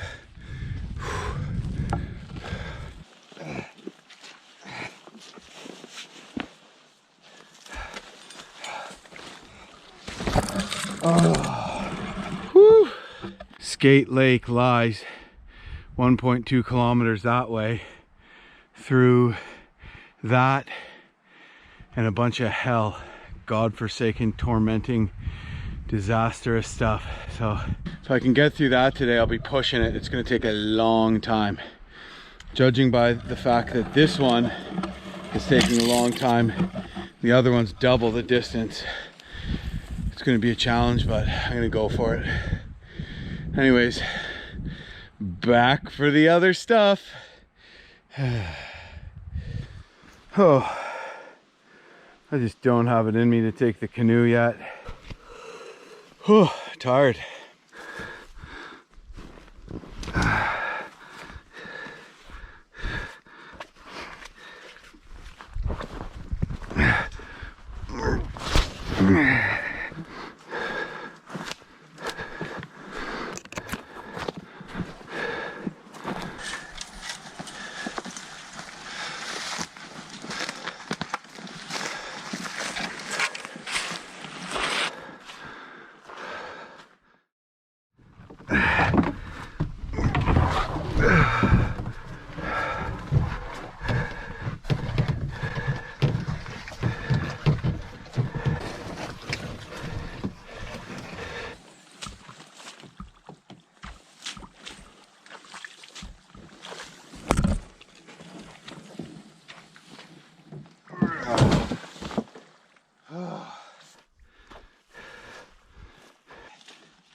You can tell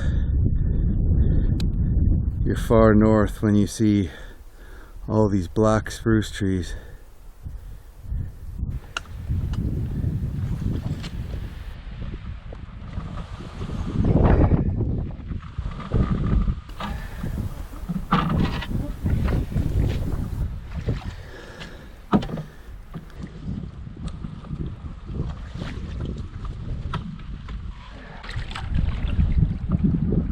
Bye bye, black flies.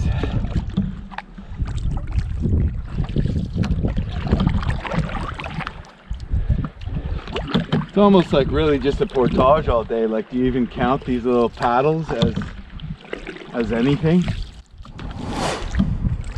Looking for a trail.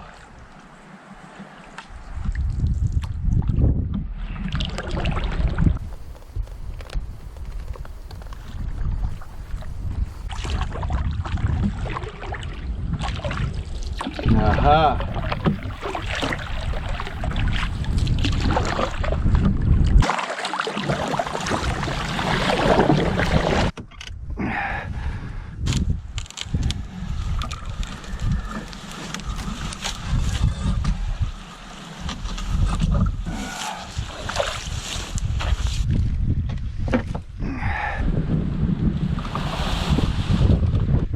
plants are cool.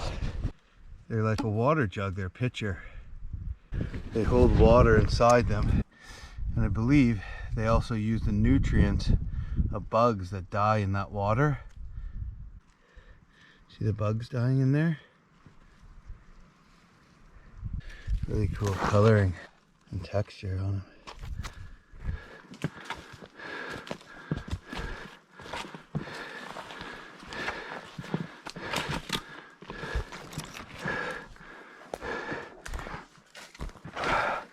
Skate Lake. It does exist.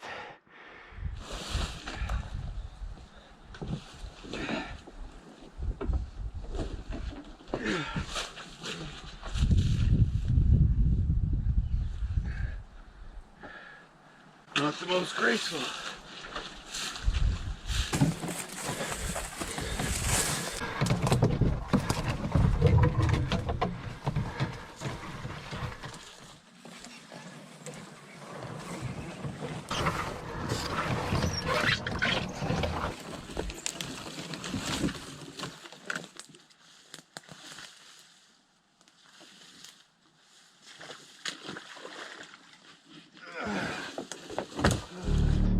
So yeah, I'm basically, I don't know if I'm gonna have much time to fish this lake, because I gotta just like beast paddle across it and start portaging, or else I'm never gonna get to the headwater before dark, which kind of sucks. I don't know, maybe I'll camp at the head of the portage trail again and just fish the lake and get across, but I'd really like to get it out of the way today. That would be a big weight off my chest for sure, so we'll see.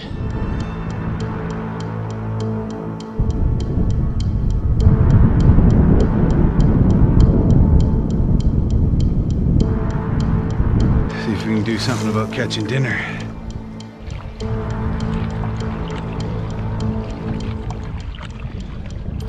Portage, somewhere along this shore. Not really sure, it's gonna take some searching.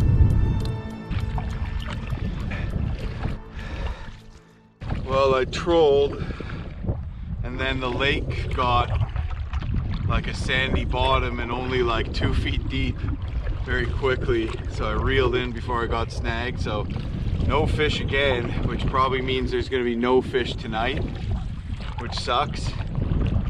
But I'm just yeah, like here it's muck bottom, but it's like, you know, not even 4 feet deep.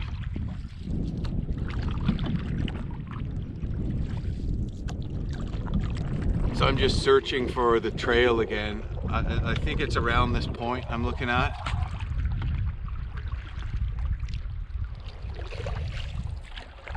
Aha! I see the flagging tape. Not easy to see. I was getting worried there for a minute.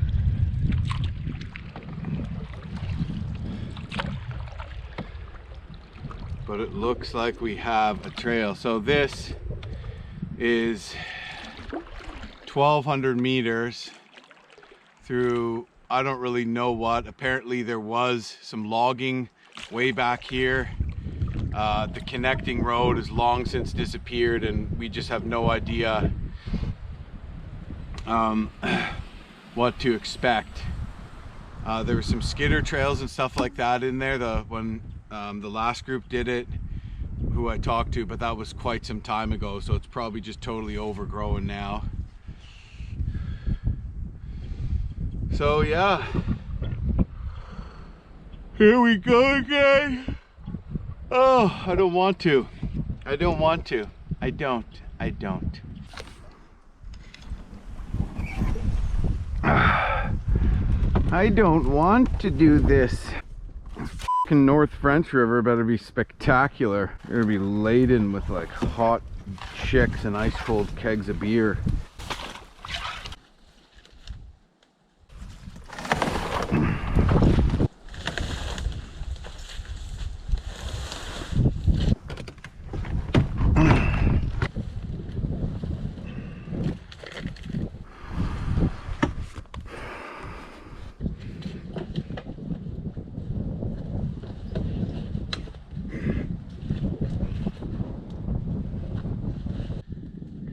Well, Maybe there'll be fish in the headwater. If I make it there today, it's gonna be borderline pitch black though. Maybe I can do 2 trips and come back and get my boat in the morning and camp there. That's a possibility. Blueberry break. They're everywhere. All of this is all blueberries. Look at that cluster.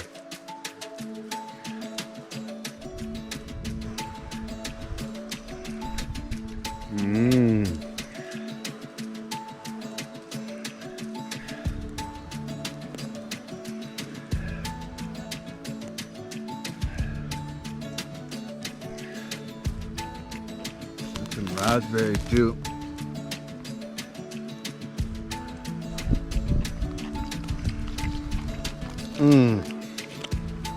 Oh yeah.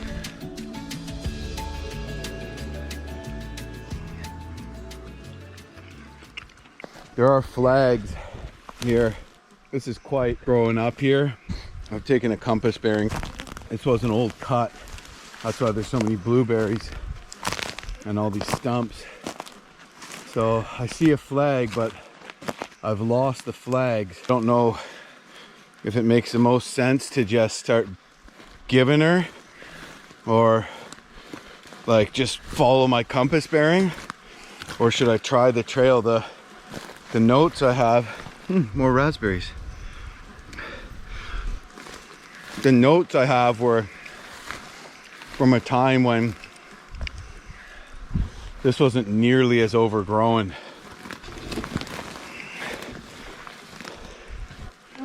So I know there's like a sphagnum swamp around here I'm supposed to be trudging through. And I'm getting sidetracked by these delicious berries. Tons of raspberries and blueberries. Definitely will want to wear pants on this portage. Time for a little muskal, man. They're getting bad.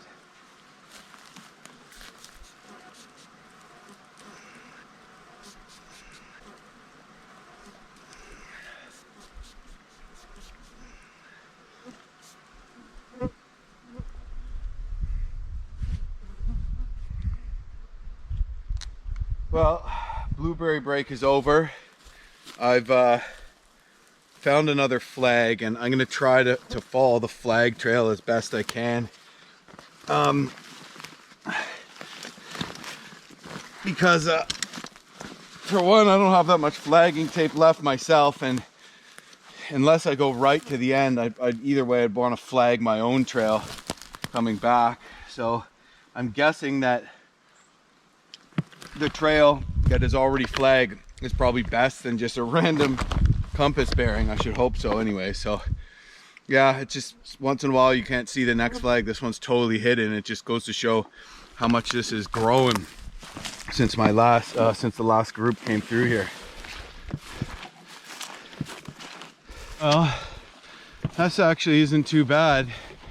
I don't see any flags anymore, but I'm on a trail, hopefully a human trail, and it's not dense like that. It's pretty open.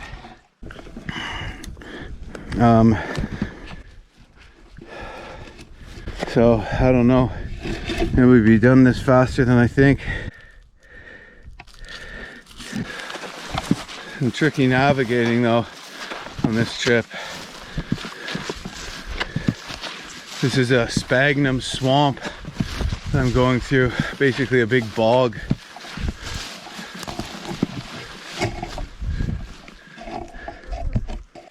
That there is a bear diarrhea. Bugs are coming out. But yeah, a lot of berries in here for sure, a lot of bears. I've seen a couple bear craps, and when they eat so many berries it gives them diarrhea. So wouldn't hurt to let myself be known. Trail's super freaking hard. Well, there is no trail. I'm just following flags from like a couple different groups, and it's super freaking hard. I've had to drop my bag and search all around because everything's so overgrown that where the flags are just completely behind, you know, large plants and alder bushes and what have you. Now that I have my own flags on here and I've broken a trail a bit,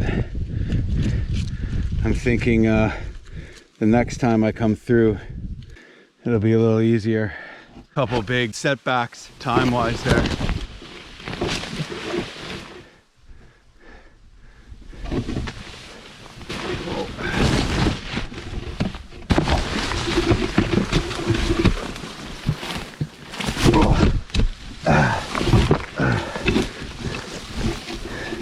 Yeah, look. Well, I figure I'm about halfway done.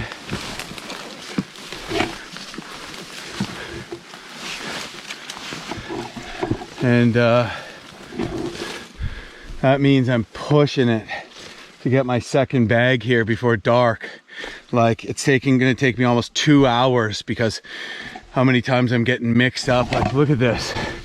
I'm just looking to follow flags through this. It's miserable. I do have enough in here and like a power bar on me that I wouldn't have to go back and get my food, but I should. I guess I'm gonna bank on hoping that it's faster on the second trip when I have the route kind of figured out. But this is just a freaking gong show in here right now. Look what I'm walking through. It's insane. Don't see any flags or anything anymore. Bit of a trail here though.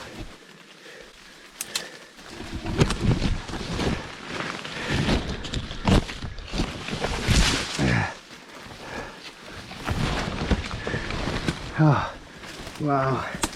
This is very interesting. Very, very interesting.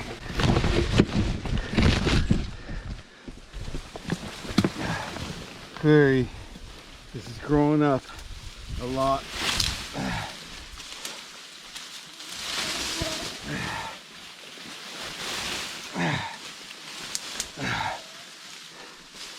Since anybody's been through here.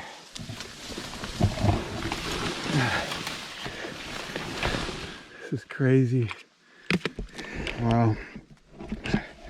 Very, very tough going through here, guys. Crazy.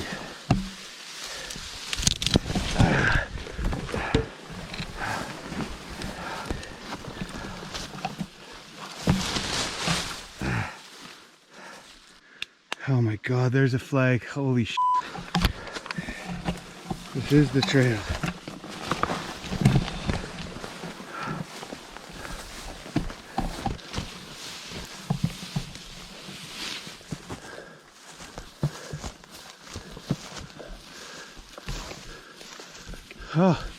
Oh my goodness.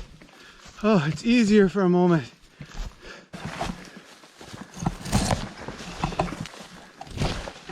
I had to come find the trail through here, drop my bags, search around. This is the trail.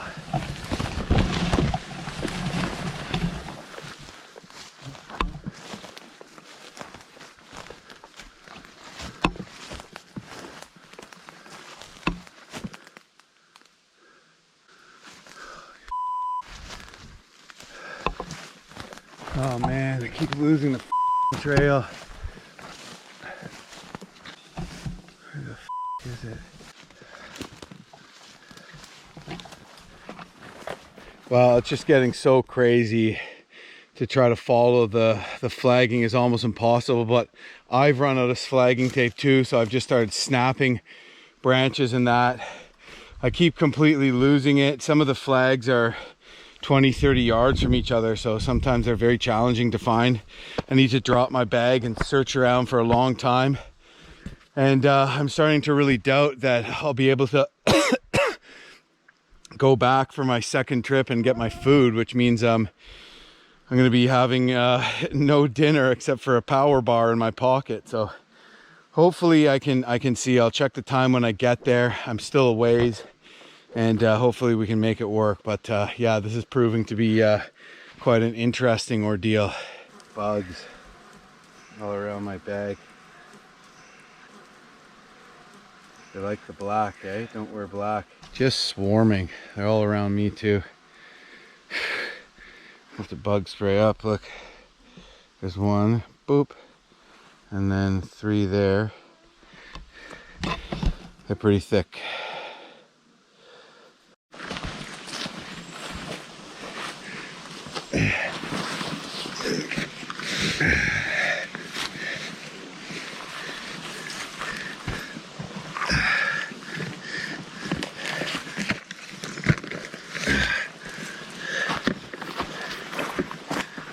Here's an easy stretch.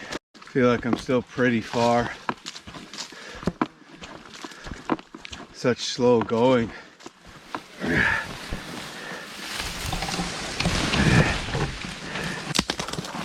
Oh, extremely muddy.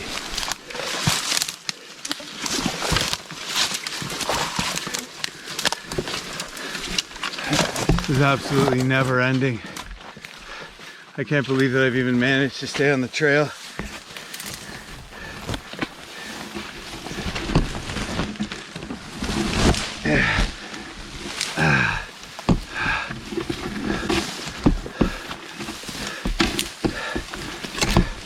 I feel like I'm just moving at an absolute snail's pace.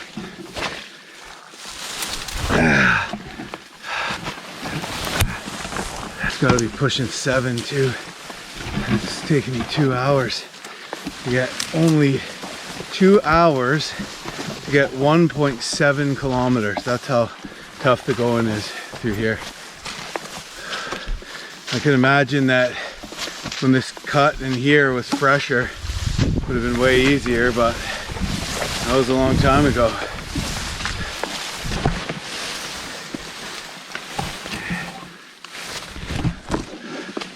Well, it's 7, after 7. I'm still in the midst of this, and I'm guessing it's probably 300 meters. I should have been smart, freaking brought some food with me. That's probably 300 meters to the headwater, which means I probably shouldn't risk trying to go back, which means I don't have my fishing rods, I don't have any food. I'll have to go back and do it in the morning, which sucks. But anyways.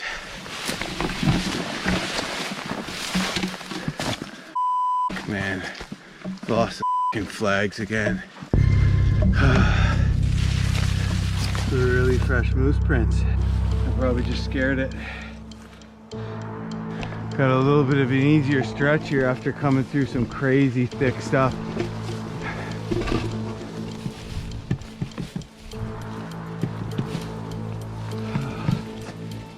Never freaking ending.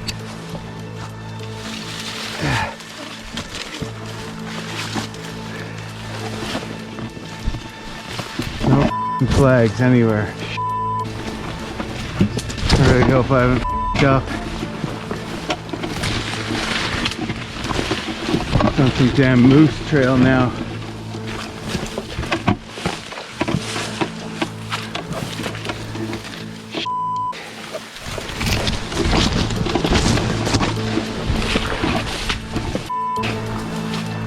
Trail. No flags, man. Come off of the fucking trail. I'm so walked way off of it this time. It was like pretty good going, and I figured I'd just see a flag at any turn, and then nothing. The fucking moose trail.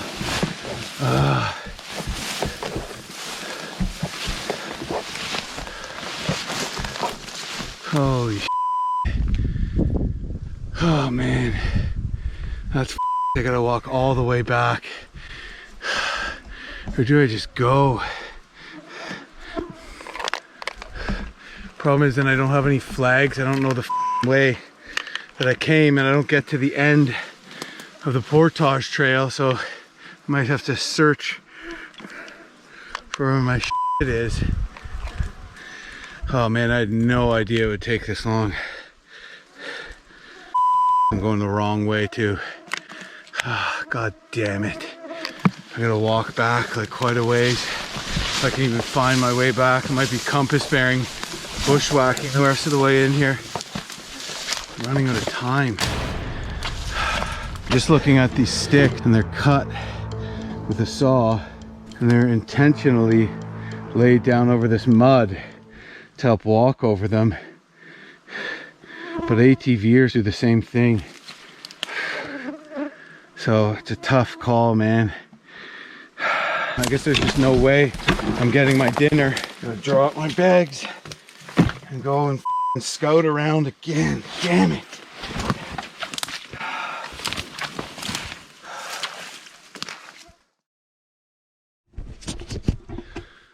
Well, here is the last flag. I went in on what seemed like a continuation of the trail, but I was cutting away from the lake and I couldn't see any more flags, so I came all the way back to the last flag, and I've had a big search around here. Come on, where's the trail?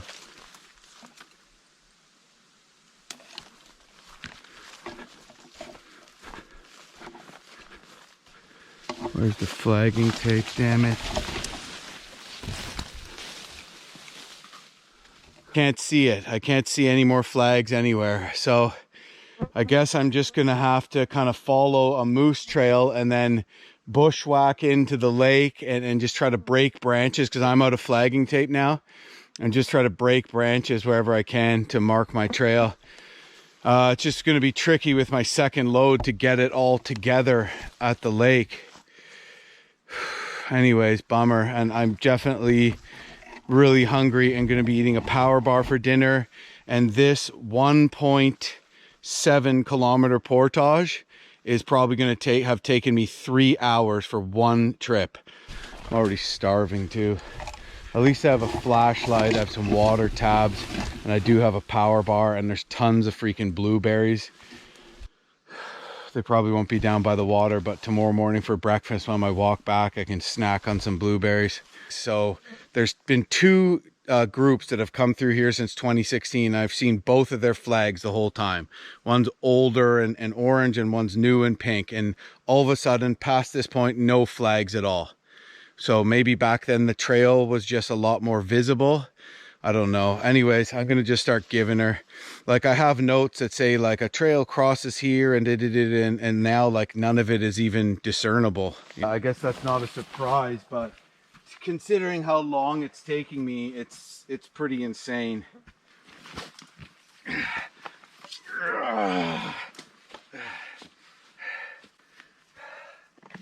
All right. I'm just gonna follow this unflagged trail, I guess. Backtracking and everything. Getting swarmed. Starving. Out of water.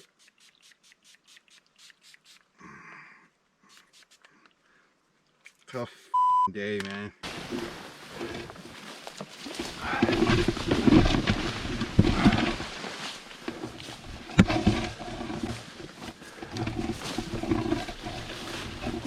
Here's back where we were.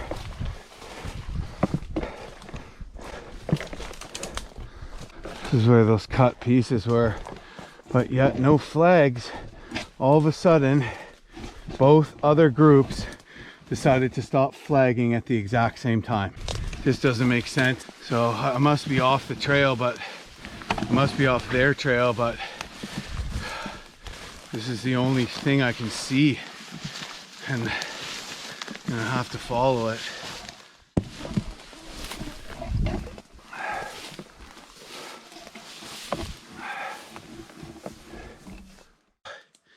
I am incredibly confused.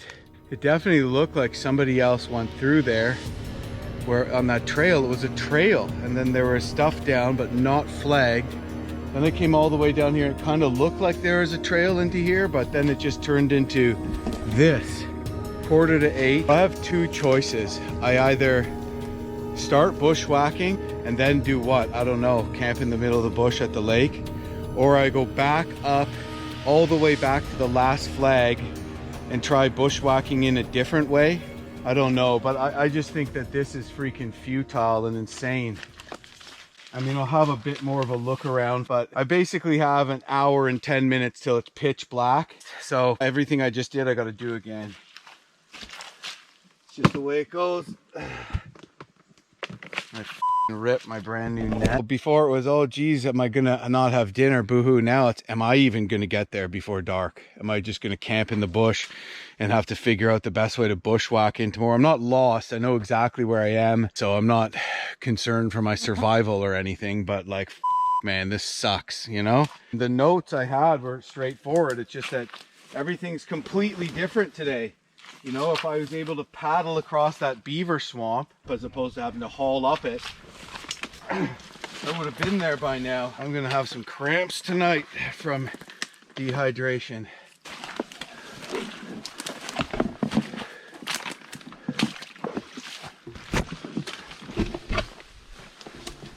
I mean, maybe the other group did get in here. They couldn't find the flag, so they just stopped flagging as to not to throw anyone off. But this, I mean, this kind of looks like a trail to me ish. Hopefully it'll be easier on the way back.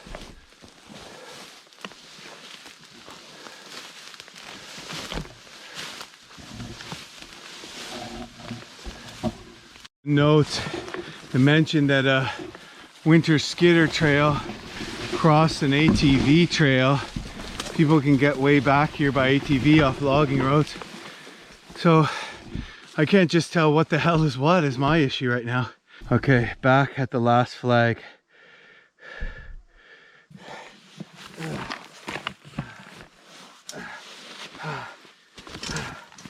I got my compass. Sometimes find it easier just following a bearing. I took a bearing straight into the lake and it's right that way.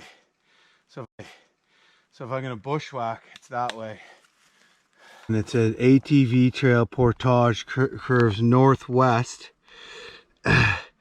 Leave ATV trail after about 50 meters. Turn right, follow flags through new growth. So I must have just kept on what's the ATV trail, and that's who threw down those sticks there. And it ended up over here further from Wildlands Lake. So yeah, so basically it looks like probably I should just be cutting that way, but it says follow flags and there are no flags. That's exactly what I did. I couldn't tell it was an ATV trail because it was so overgrown, but I just kept following the ATV trail down this way when I should have turned right, but right is the way I'm scouting. I don't see a single damn flag that way. So I don't know, very confusing, but like, you know, that's what the ATV trail is now, right? So can you really blame me? And there's no flags anywhere anyways. So, you know, I must have come out onto the ATV trail, that clear patch. Anyways, wow. I'm just gonna have to bushwhack. Nice evening anyways. I am absolutely starving. And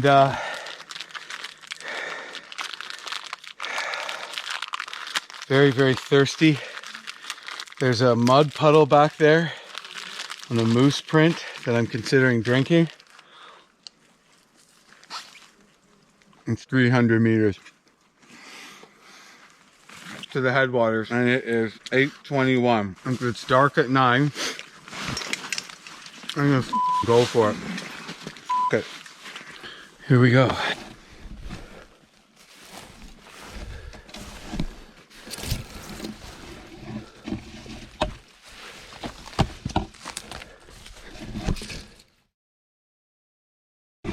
Holy sh!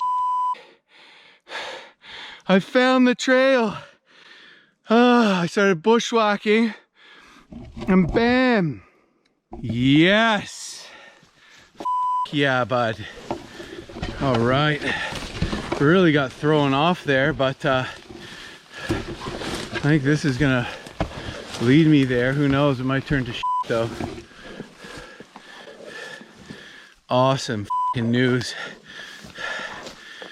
I don't know if I would have made it, man. Bushwhacking is slow.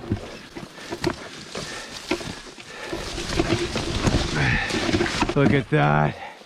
That's pretty good. Yes.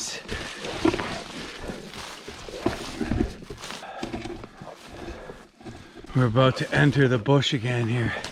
I literally considered drinking out of a moose footprint. Back in the bush on a trail. Yeah.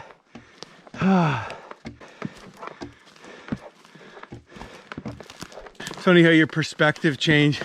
I was all bummed out because I couldn't go back and get a second load in here. It's taking me over 3 hours. And then when I thought, geez, I'm gonna have to camp right there with no food and water.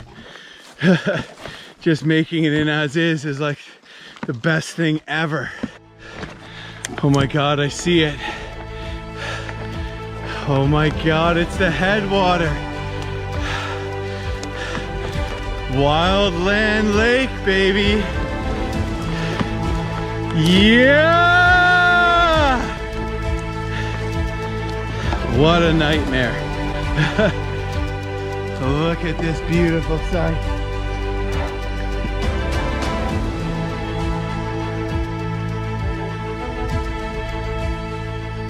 That was horrible. The way they go, it goes shelter, fire, water, food. I'm going water first this time, survival peeps, all right? Don't beat me up. I am getting some f***ing water. Woo! Not a dull moment. I'll wade out amongst the reeds to take water. Nary a dull moment.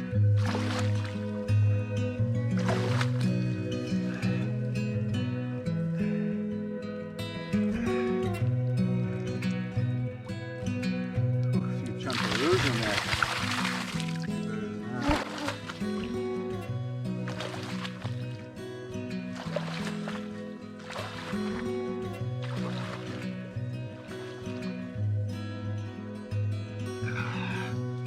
Oh yeah, a few floaties in there, but whatever. I'm gonna tab the hell out of it.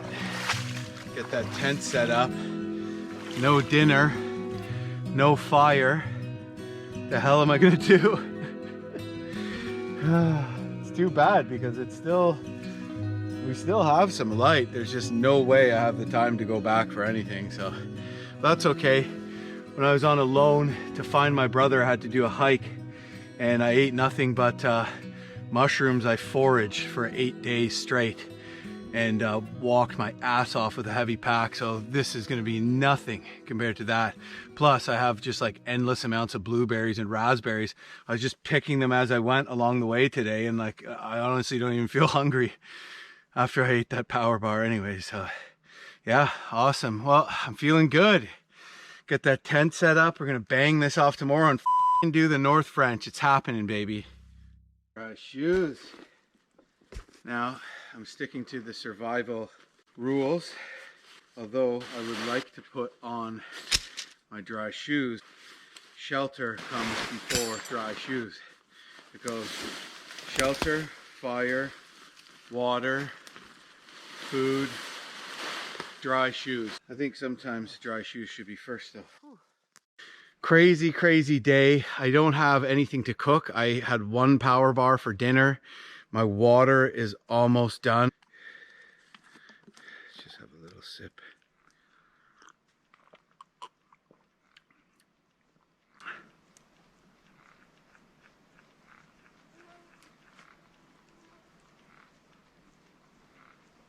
Hear that noise? That's a beetle. Pine beetle or whatever.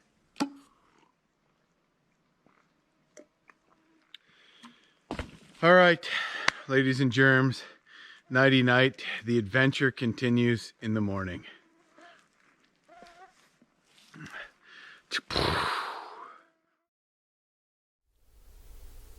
It is 5:45 in the morning.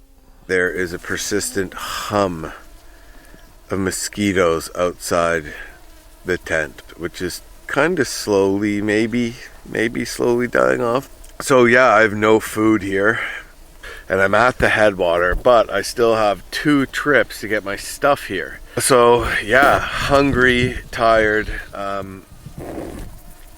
but there's a lot of blueberries and raspberries along the way. So basically I'm just gonna snack on them as I go, like a bear, and just eat like a bear. It'll be interesting though, because I got a long way through a windy, twisty, alder-laden creek, and there's gonna be nowhere to camp, so I might be like hacking out alders and camping at the edge of a little windy, twisty creek in a bog. So if I could make it to French Lake, that would be good, but it's a long way. So a little behind, but getting caught up. Anyways, no time like the present. I'm gonna have to start giving her. Freaking beautiful morning. That'll get you out of bed if anything will.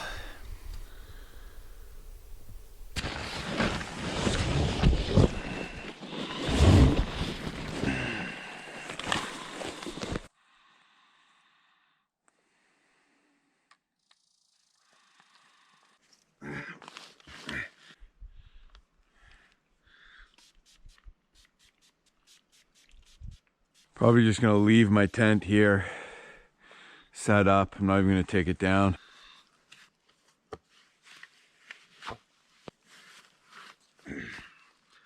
Well, guaranteed it's gonna be way faster. I'll probably do these 2 trips in the same length of time it took me to do the first trip.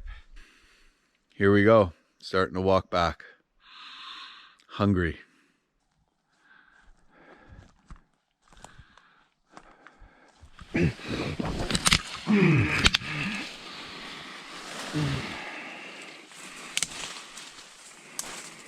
Followed the trail that I picked up and snapped some branches to kind of clear it a bit.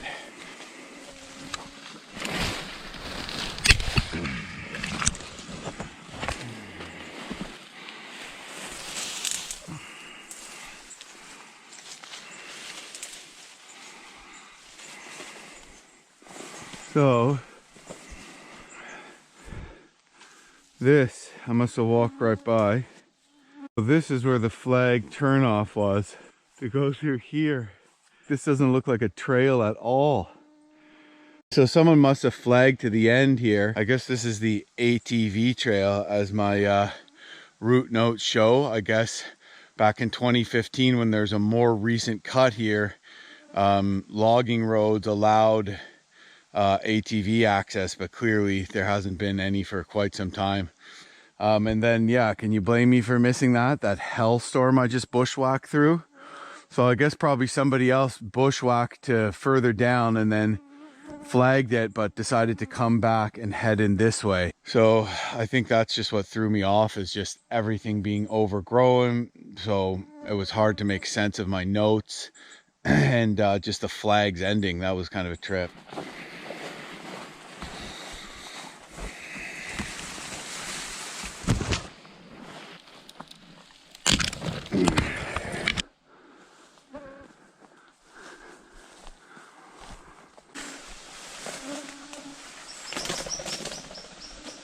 Just kicked up a bunch of grouse here in this horrifically mosquito infested hellhole I'm traveling through.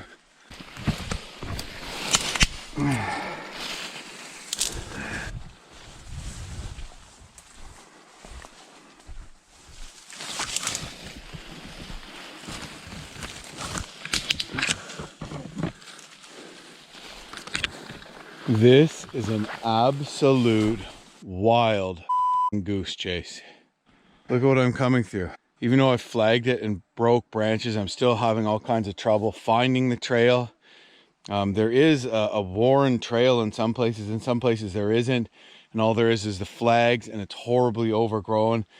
And I'm wasting a lot of energy snapping branches as I go through, big branches, just trying to clear the trail so that I can make it through more easily and see where it is, and that's making me hungrier.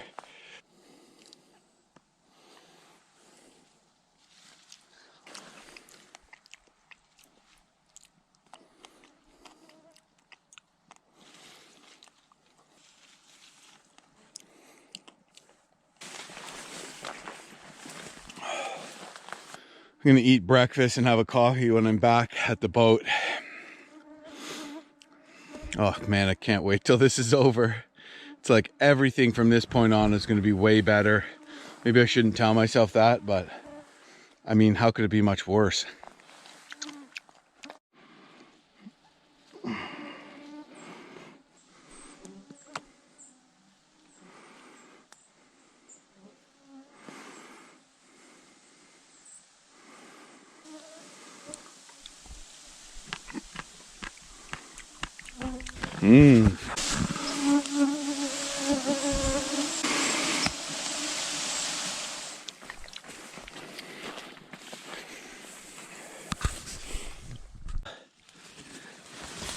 Snack as I go. Back to this sphagnum swamp. My energy is pretty zapped, but I'm getting pretty close.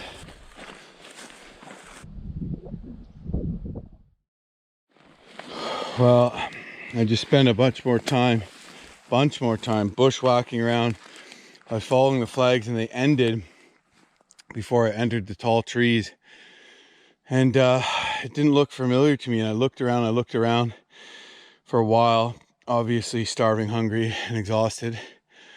And then I backtracked and caught another trail that I'd kind of bridged between those two trails with one of my flags. So obviously what happened is someone went in flagging and then we're like, oh man, this way sucks. This isn't a good way. And then they just came back and started flagging the other way. So if you're gonna flag a trail and you find out you're going the wrong way, please pull the flags for the love of God. Or else you're gonna hear about it from me, especially when I'm a little bit hangry.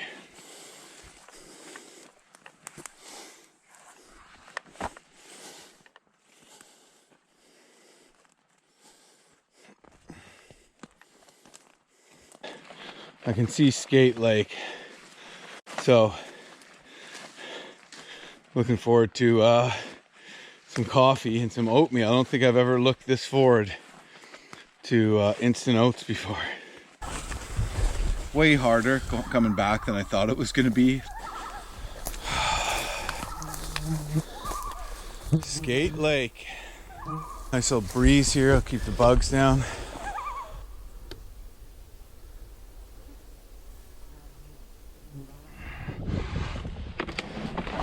Oh, that feels particularly heavy.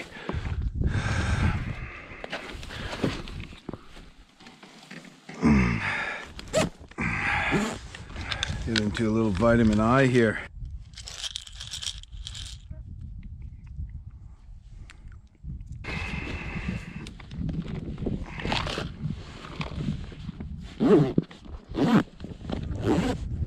Oh man, a little vitamin I will help. Ibuprofen. This is Moose Cree territory. There's many different I guess dialects of Cree. It's an Algonquian language. This is their area, their territory. They traveled inland and seasonal migrations from the bay to inland for all kinds of reasons throughout time. And so the most of the rivers actually around here still have their native names, but the name for the North French River is Macoby-Mac-Seeby. And I'm not sure if that's its Ojibwe name or its Cree name, because some of these rivers have two names, and its meaning has something to do with trees with little branches. Anyways, time to get some water on to boil. Coffee, yes! Oh, my food, yes!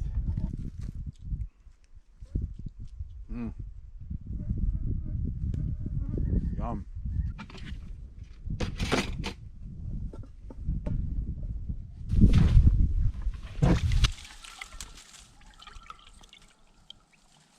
I don't want to get my feet just soaked quite yet today, so I'm gonna have to deal with a few chunkaroos in there. Never killed anybody though, eh?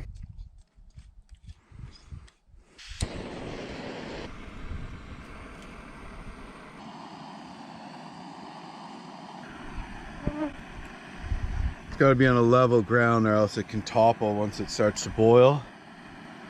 And you want to let it boil for about a minute. I hear less actually, but I like to let it boil. He's a boiling. I just realized this is literally a scene of watching water boil. Riveting.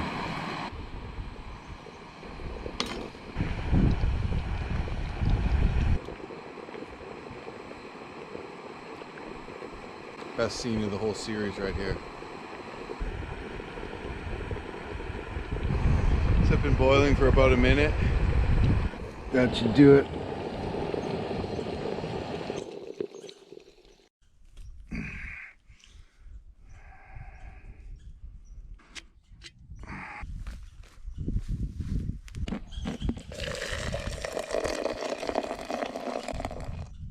French press.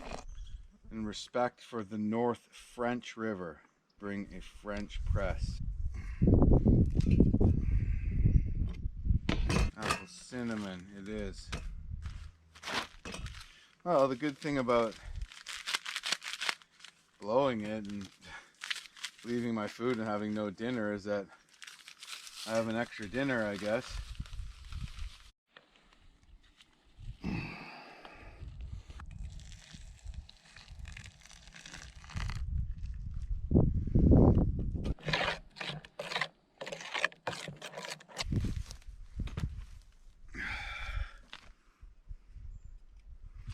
I am absolutely soaked. My clothes are soaked with sweat and mud and wet, and then on the way back the dew just soaked me through.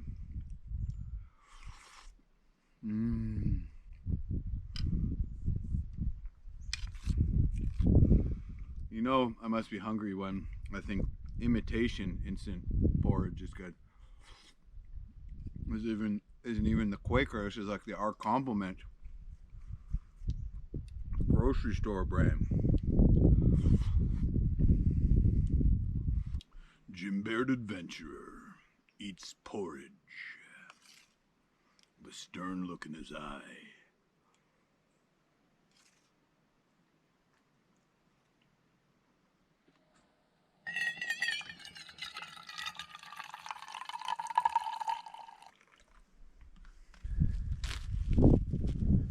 Creamer. A lot of creamer.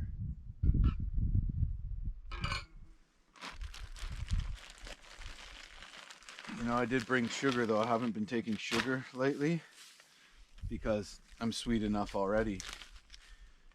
But today I'm a little sour. Laughing at my own joke. How to stir the coffee properly. First of all, don't use a spoon. Just drop the spoon. Get rid of it. I'm going to use a large knife. Around in a circle. Stop. Back the other way. Stop. The other way. Halfway. Back and forth 3 times. That's how I like it. Pine needle.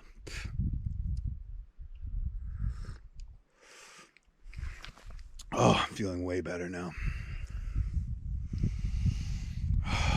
Like I can tackle the day with joy. Not so much, but feeling way better. All right, here we go. Wish me luck.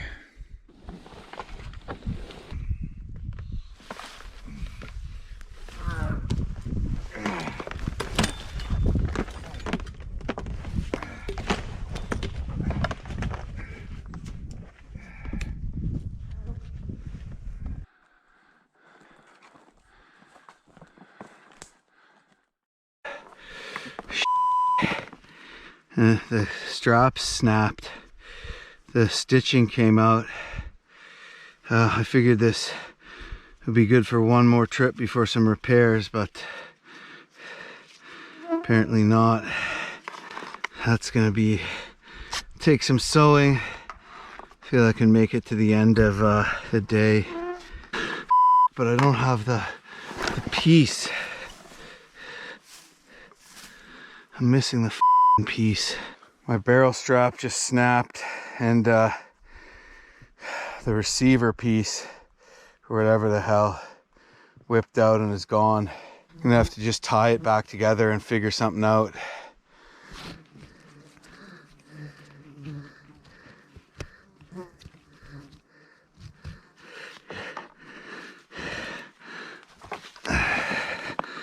It's actually not too loose, so just did a reef knot. I hope that holds. I thought they had one trip left in them without some repairs. I guess not.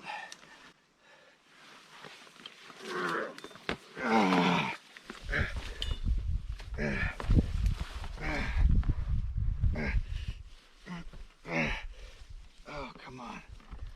Come on, there we go.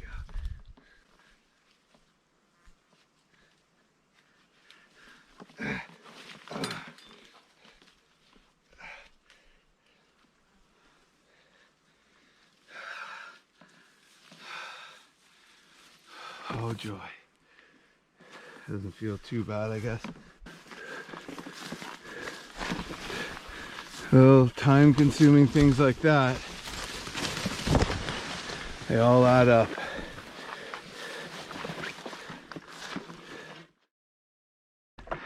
Haha! A pleasant sight. All in all, way faster than my first trip here, now that I've marked the trail and given myself a memory of it as well.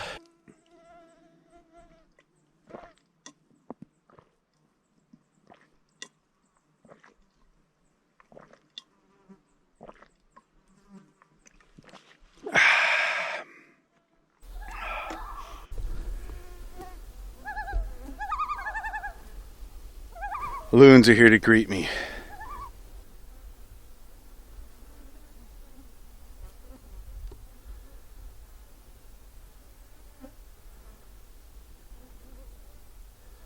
Look, they're waiting up for their buddy. See that?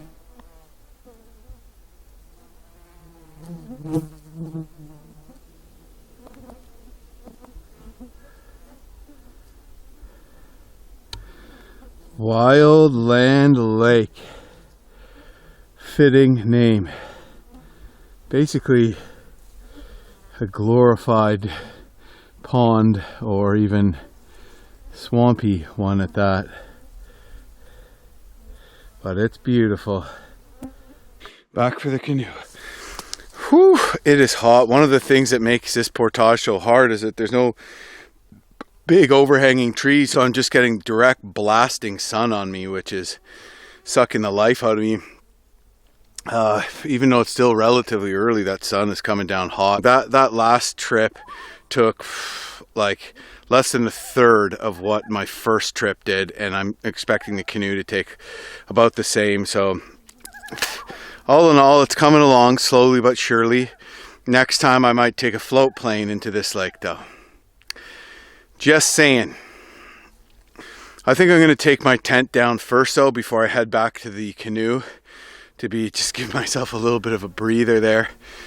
Yeah, now the canoe is going to be the hardest to navigate while carrying, but I'm going to have to obviously drag it. But I think leaving it to last with the state of this trail probably is my best bet, because now I've kind of marked it and memorized it as best as I can. So I don't know. I don't think it's going to take very long. When you're coming to these northern areas where the bugs are bad, bring lots of bug spray. I had basically used a couple spritzes before this portage, and I have this much left, less than a third. So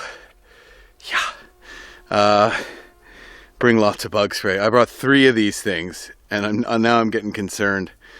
So I do have a bug jacket as well that I can wear, but it's deathly hot on a day like today to wear that. Anyways, I think I'll be all right. I don't think it's going to get much worse than this, but it probably will. But while I'm moving on the portage, it's really nice to have some of that in your pocket. Use an entire bottle in one portage, and the portage isn't even done yet, so I'm imagining that'll be done. Well, I got my tent down. I'm just getting my bag loaded up before I go back for the canoe.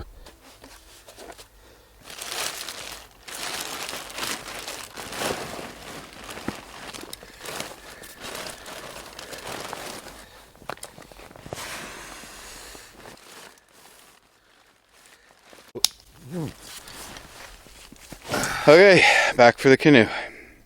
Joy. This is never ending. This is going to be like 27 episodes, just this portage. That breeze coming off of Skate Lake is phenomenal. Well, no time like the present to have a seat. Give me a couple here, you know.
Shade here. Out in that sun, man, beats the hell out of you. And then the dense bush actually holds the humidity, so it's really like blazingly hot, whereas this blocks the sun. It's just so much better.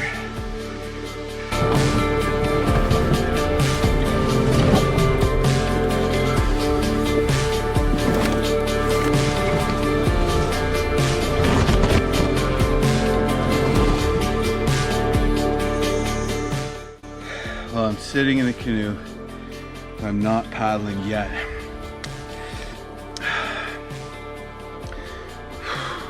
Cut into some really dense bush on the last, I think about 200-meter push to get to the headwater and be finished this portage. This is some of the nastiest bushwhacking of this whole portage, though. But then you get back into the woods, it'll be cool. Bugs are worse today than yesterday, there's no wind. So anyways, just about to give her right now, hard.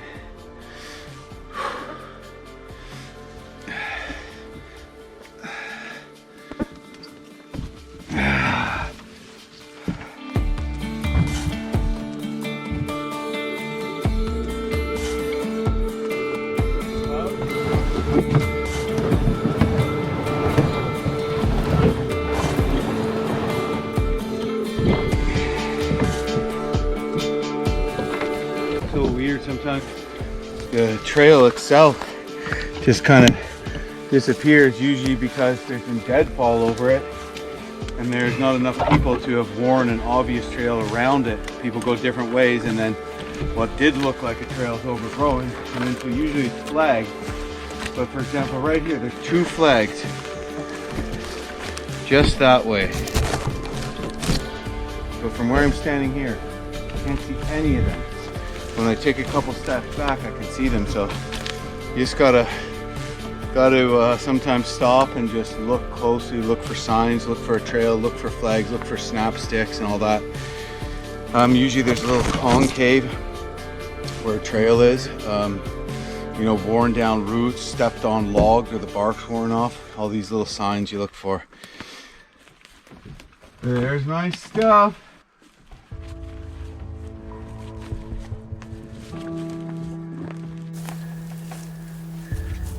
The final steps of a never-ending mission.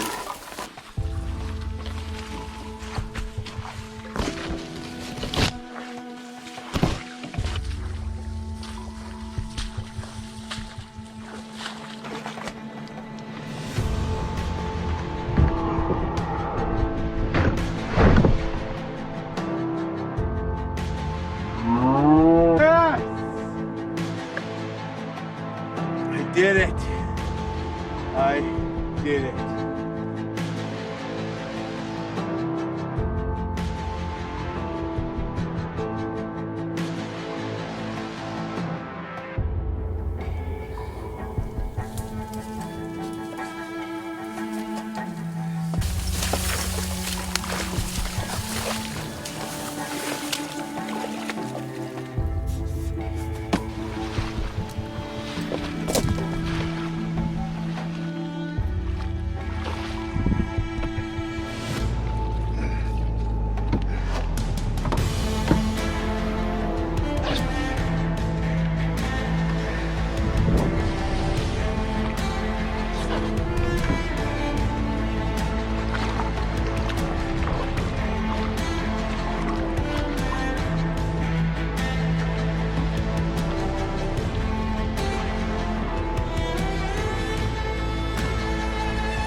Wow, paddling. I'd forgotten what it feels like.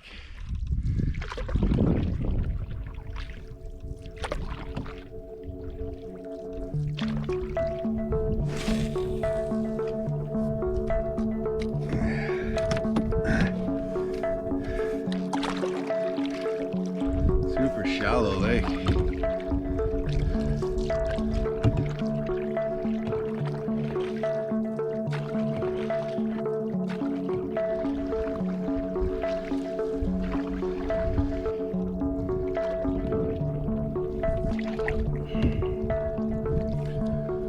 Okay, just past the headwater, and took a couple casts, trolled. This isn't really where I came to fish, but anyways, no fish. I didn't come to fish these lakes. I came to fish the river, but I thought I could get into some pike, but I mainly came for the trout and the walleye, so too bad. But you know what, sometimes at the beginning of trips the fishing takes a little while to pick up.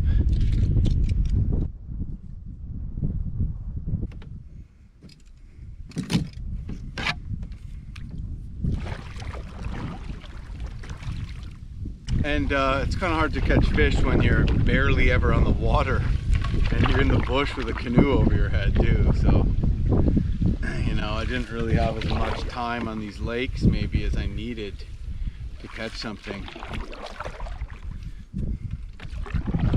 But here it is, we got some moving water. I can see the reeds bent down. And we are entering Wildlands Creek. Oh no.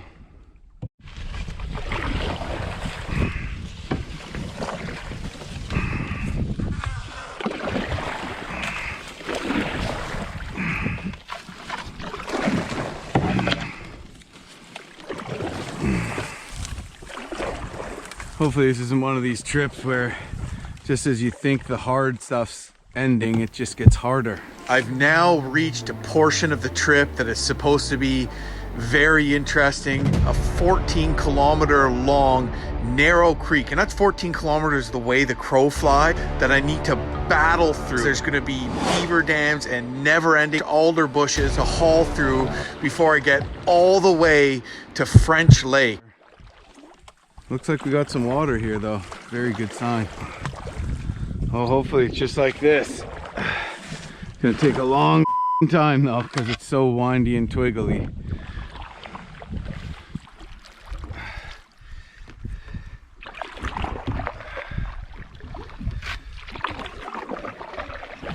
Lots of water. Uh-oh. Here is a beaver dam. This means that the water downstream is way shallower, unfortunately.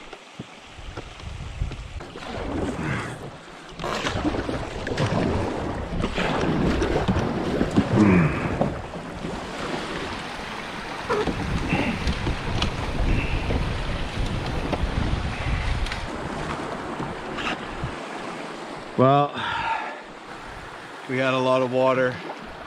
Now we don't. Thanks to that beaver dam was holding water back, but still navigable here. Much, much narrower now.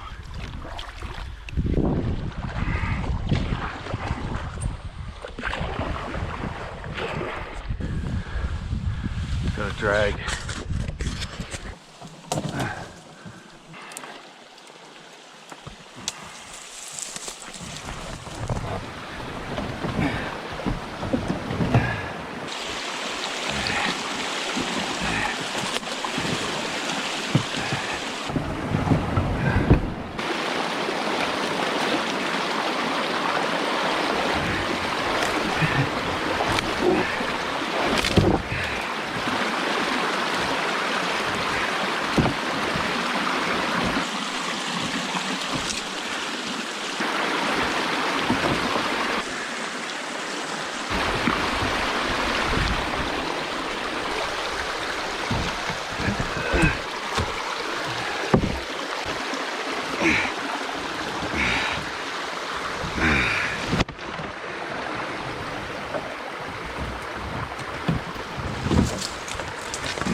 Alder bushes are freaking useless.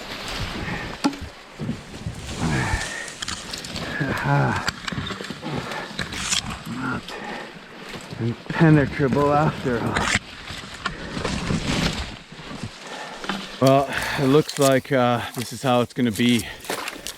It started out easier than I thought, and now it's worse than I thought. So just going to keep trudging along, breaking through these alders and get as far as I can before it's dark. That's the plan.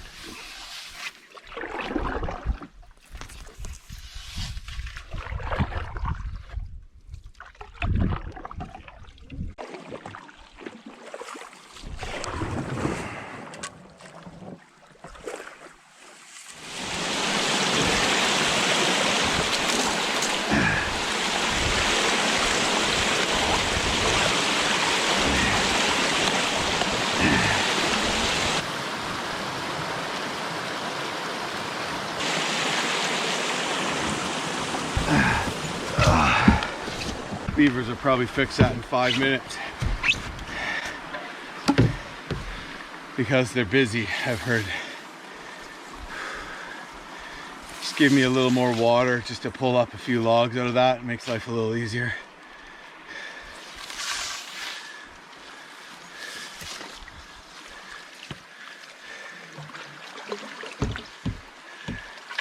Should have just bombed the first dam with tannerite. That would have made things a little more interesting.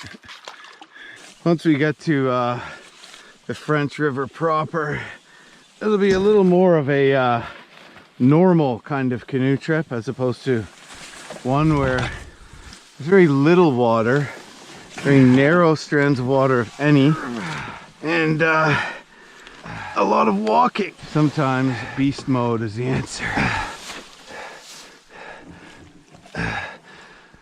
It's called cutting a corner.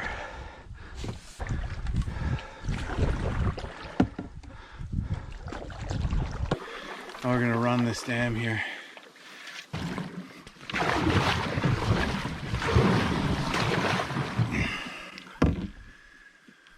Didn't get too far there.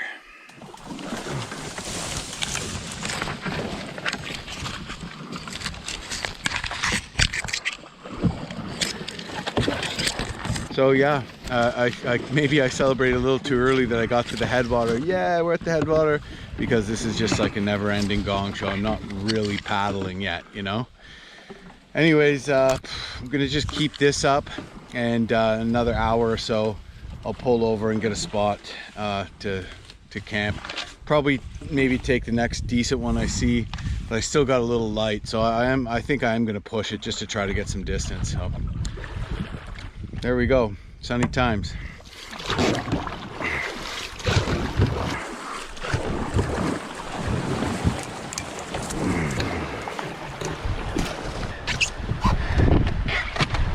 Even though the beavers make the water higher in some places and lower in others, they are definitely trapping a lot of water in this creek. And that means that it's navigable by canoe, even though it's a pain to pull over these dams. There's more water held up. So overall, if there's no beaver dams on it at all, it might be too low in August or September to paddle.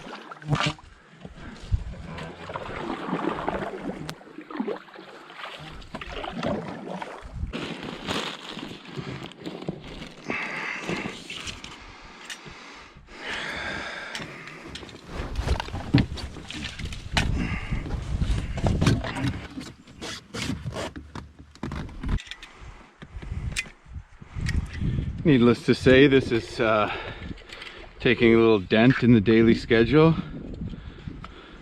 However, I was expecting more blowdowns than this, so I guess all in all, could be worse.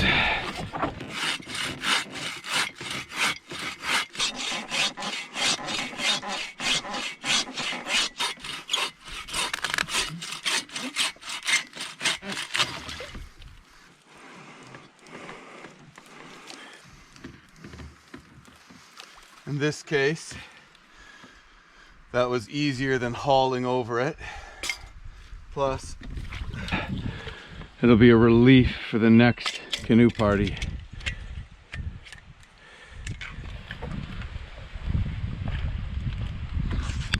This isn't incredibly physically exhausting.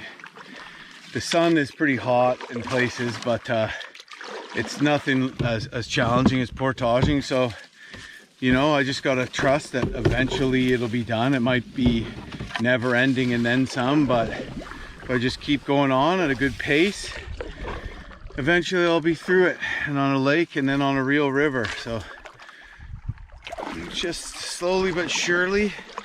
Can only go so fast, and that's okay.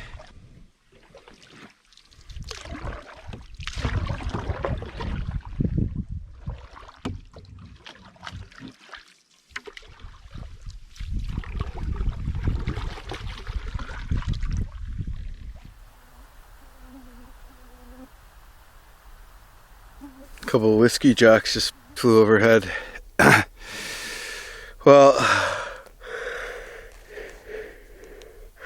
it is 20 after 7. This part of Wildland Creek has been extremely windy and twisty. By the way, I don't even know if that's its technical name or just whether the guy that paddled this river last made that name up and wrote it on the map. I'm pretty sure that's just his name or his group's name. So I think Wildland Creek is a fitting name, however. Anyway, so yeah, super windy and twisty creek. The way the crow flies, it's demoralizing. I've only made it 2.8 kilometers or something, the way the crow flies, looking at just at the grid lines on the map. However, if you count up all the back and forth, I probably made it more like 4 or 5 for sure. And this part of the creek kind of starts to straighten out. It gets more volume eventually, but you're looking at a solid more, probably the way the crow flies, I don't know, like a solid 10k left of this, which is crazy. So I might as well pull over. I see a half decent spot. Looks like it might be a half decent spot up the hill there. I'm going to go look for a flat area, but at least I know it's dry ground. I don't have to, bushwhack through alders and swamp to get there. And there's a nice little pool of water here too for me to access. So I think this is going to be home for the night.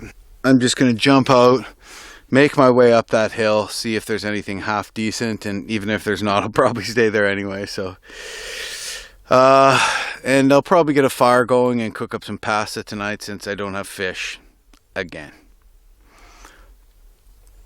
Anyways, I ate a very, very late lunch when I was extremely exhausted and hungry. So to be honest with you, I'm not that hungry right now, but I'll at least get a fire going, get some tea on, maybe eat some trail mix, and crawl into bed for a much deserved rest. Yeah, this'll do. Just a flat enough spot for the tent. I think that's about as good as a campsite gets around here.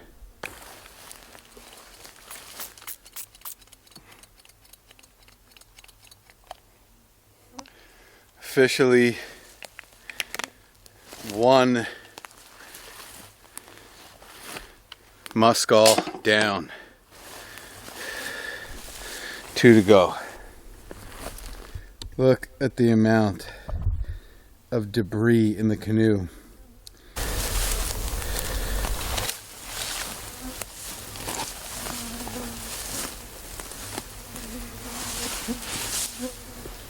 Oh, it is muggy out. Muggy. Oh, I gotta figure out the best place to put the tent. The game trap.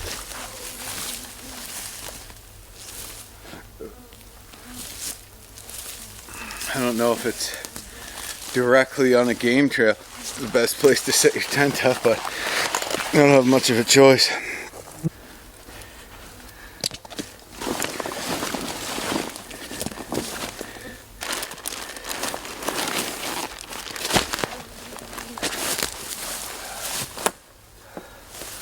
Oh, my clothes are soaked to the bone, man. And it is hot, muggy as hell out here. Crazy hot. Oh, oh, it's still hot.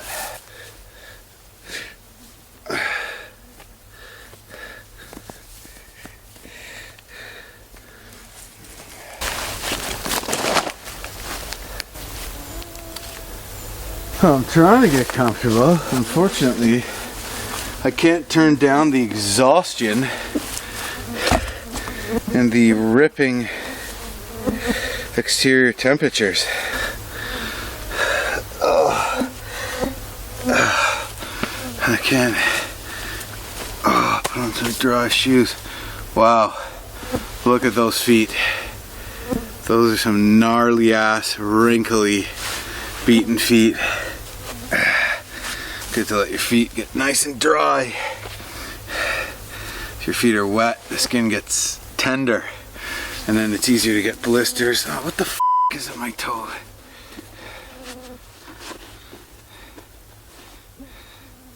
It's tough around here on days where it's hot because you want to dress lighter, but then you just get eaten alive.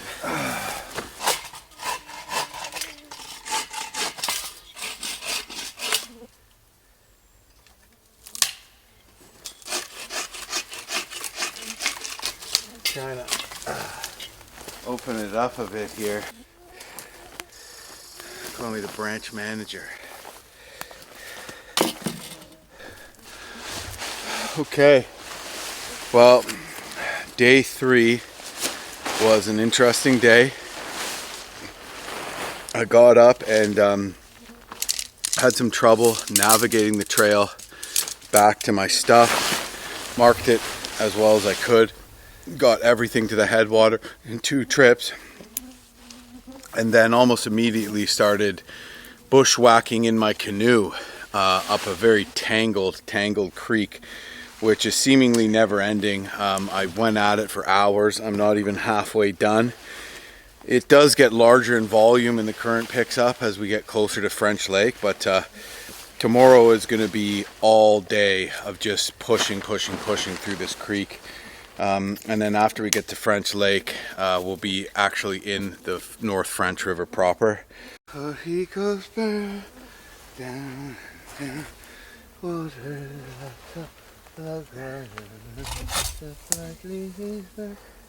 so yeah, all in all, I feel good. I feel like, man, I really want to get through this. I want to get to some, you know, fun, navigable river. Branch manager. That's what I came for. It's tough, but also it's kind of rewarding that I am getting it done and that, you know, I'm managing to push through the tough parts and get it finished. Cool little bluff here. I suppose I did all right considering I'm in an alder swamp.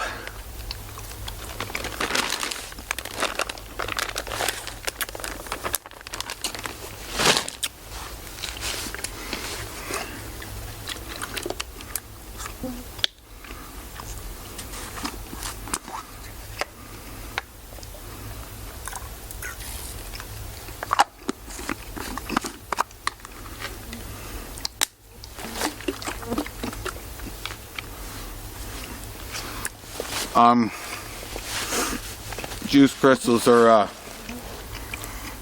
Neo or whatever, these things are good at masking the flavor of swamp water.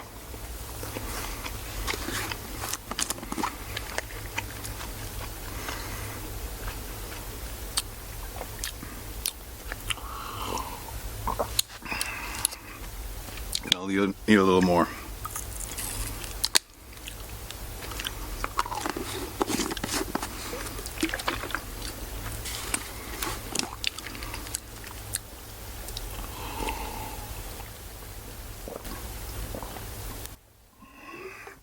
Oh yeah.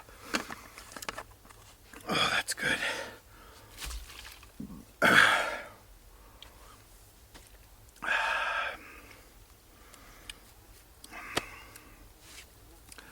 Oh, the dragonflies are coming to help.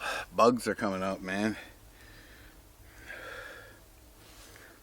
Dragonflies just whizzed by my head.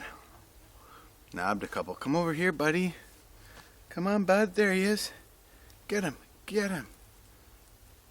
Good boy. I think dragonflies are where they got the idea for helicopters from. He just stopped and looked me in the eye. I swear. Alright guys, I'm going to shut her down. Hopefully this trip turns into not a piece of shit before too long.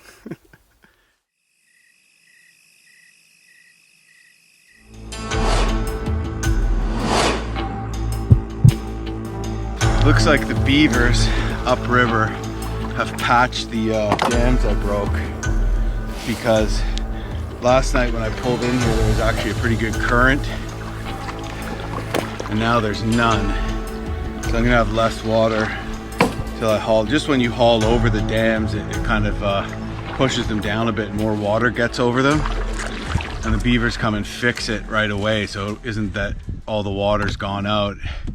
Actually, that's the best way if you want to hunt a beaver. If it's building a dam, it's a nuisance beaver somewhere on your property where it's legal, obviously. You just you go break their dam and just wait a couple hours till they come fix it. Tricky spot to get in and out, particularly because it drops to about 3 feet deep. Immediately off the bank.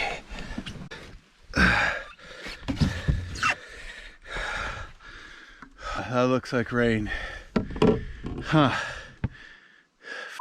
My raincoat's all packed away. Maybe I'll just freaking get soaked. It's pretty warm out. Cooled off quite a bit as soon as these clouds blew in though. Yeah, it looks very rainy. Very rainy.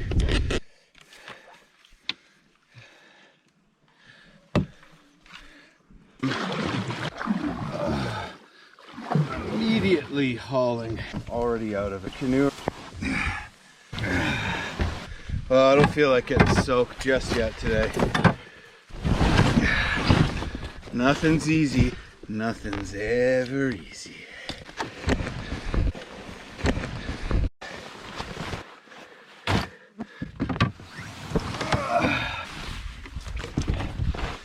First one of the day, just getting warmed up. And now, an older bushwhack. Yikes.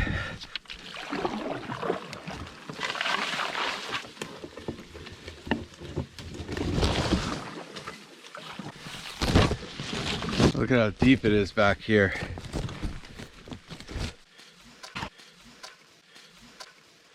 I'm going to jump out and try pushing off.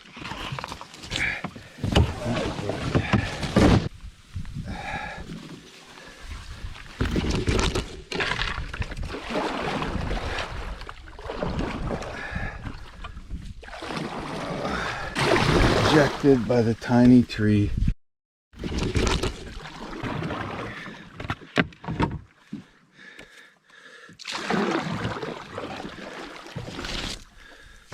First real paddle stroke of the day there.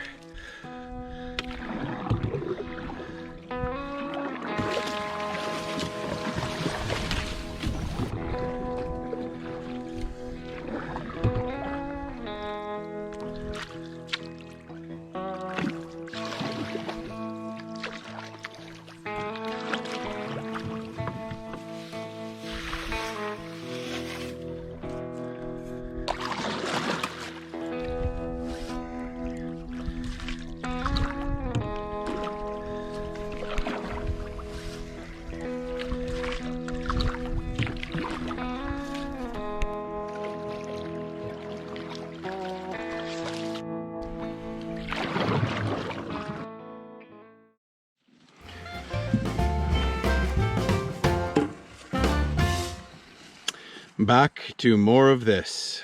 Feels like it's gonna rain again.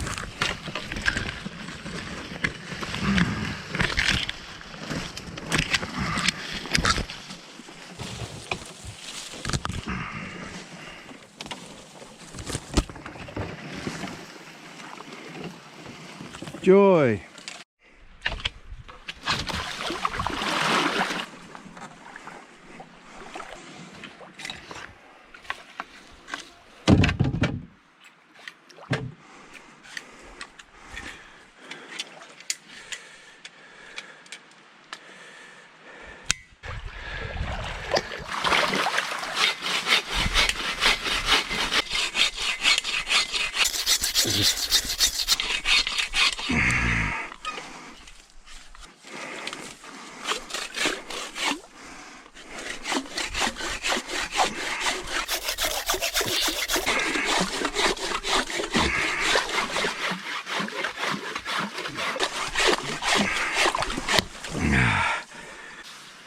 So I had to cut with the saw upside down there so it wouldn't pinch, and this wood's wet.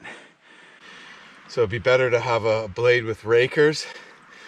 This saw blade is epic at cutting dry wood, but anyways, it made fast work of that, but that was the key. I held my saw upside down. Now this side is probably free hanging. So that means this side will be lighter, so it probably won't bind. So I'll try cutting from the top.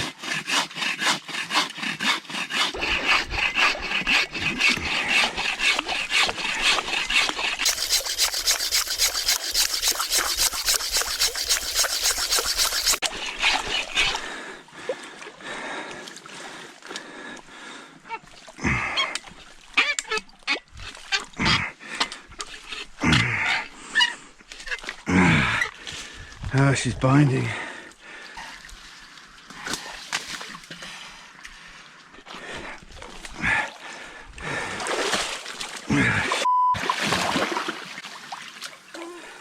Oh, I lost my wedding ring. Damn it. It's just one of the rubber ones anyways. Damn it. Sorry, honey. Just caught her on a little nub and pulled off. Okay, at this point it probably would have been easier just to pull over it.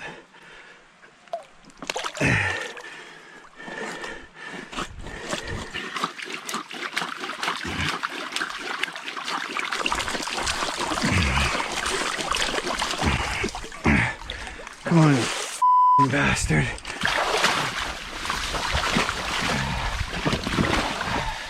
Can't get through that. Too much tangled underwater. All right, one more try. Come on, you bastard. This is a freaking war.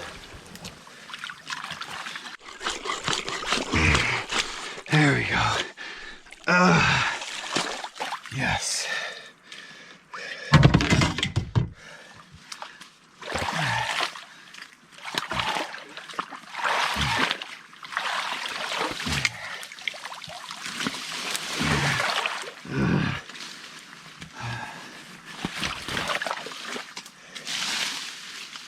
Ta-da! Holy Christ.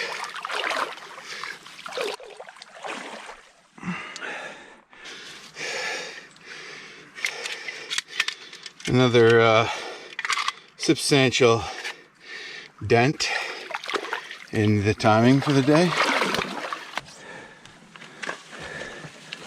Yes, sawing off a log so I can go through this.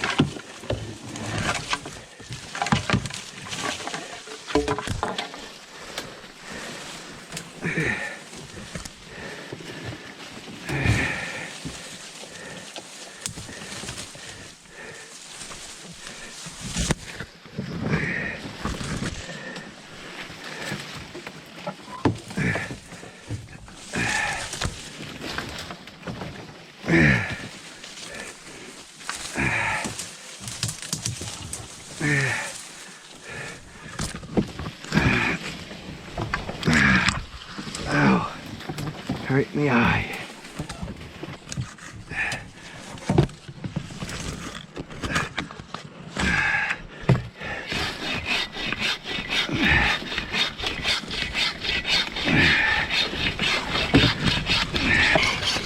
Looks like the last group that came through cut that log and cut this too. Hey, that rhymed.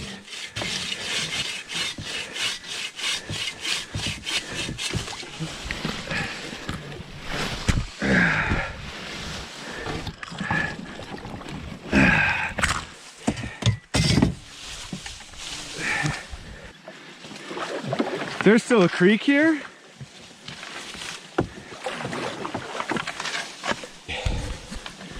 Oftentimes what'll happen is there'll be an old beaver dam that'll basically start to grow in almost like an island, and basically it'll divert the water of the river, even though it's usually often not an operating beaver dam anymore. It'll turn the water into braids, and during those braided parts, not one of those braids has very much water, and if it's not swampy on the shore like it isn't here, it means like trees can grow close to the creek and alder bushes can go close to the creek, and they just make your life a living hell when you combine all those things. So that's what I'm dealing with right now. I guess this is just how it's going to be. There's going to be parts like this.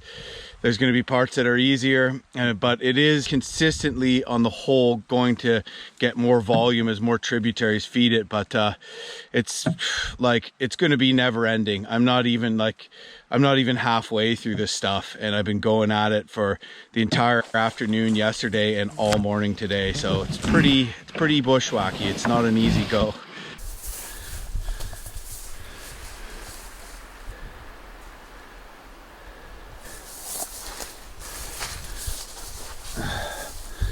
So this is where my canoe is right now.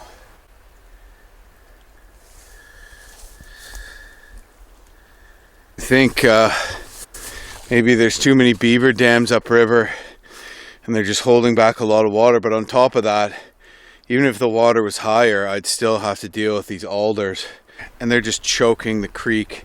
And it's getting shallower at parts too, with these kind of gravel sandbars that I can barely get over. I can see signs from another group passing through where they had to cut alders as well.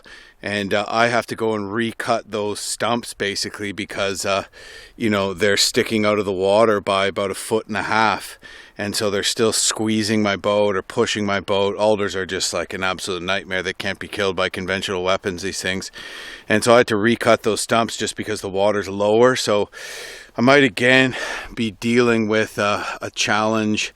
I know the water's high for August, but compared to May, and which I think is the time that the last group did it, the water's definitely lower. So that's making things tougher. It's still going to be doable, but it's going to probably, between every everything I've done so far, the beaver swamp not being there, the portage being completely overgrown, the long portage, and having to drag up that mud creek, and now this, I can't imagine that I'm not going to be a day behind. Hopefully I can get caught up in the latter stretches of the river though, we'll see. But anyways, it's basically just time for me to haul this boat through these bushes, and as best I can. I can't even get out of the boat and wade because in places the water is, you know, almost stomach deep and even deeper a lot of the time. And I've had to saw off a lot of blowdowns too. So yeah, just when I thought it was getting easier, I'm actually in the hardest part yet. I just have the saw out, left open, blade down, because I'm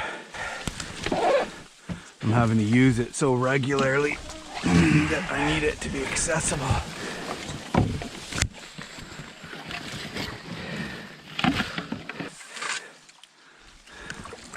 Wow, this is actually getting much better here all of a sudden. Maybe I'm through the hell.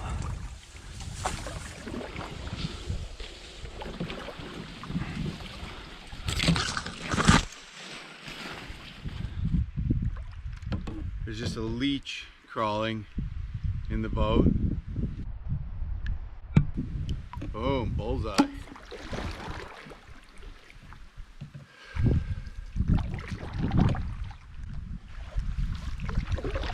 Very few wide, deep sections, but they are wonderful when you get to one.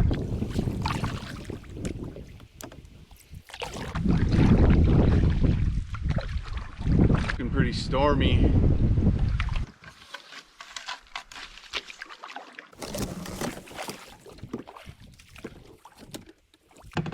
And now we go back into the dense alder bushes. So it might take me all day to get through this at this rate, which is just nuts. All day today, then plus yesterday, but maybe I'll get through, I don't know, little bit by little bit.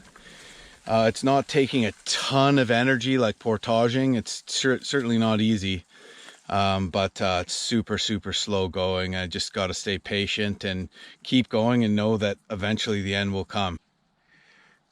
But here's what's next.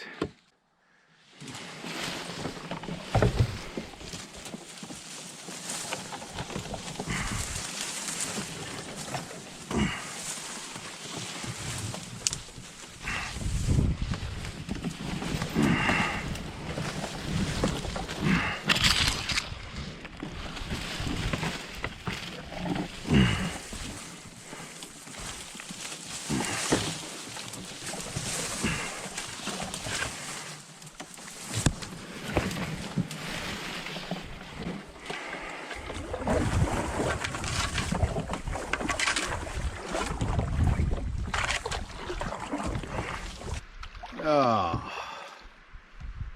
crap. Can't saw through this one.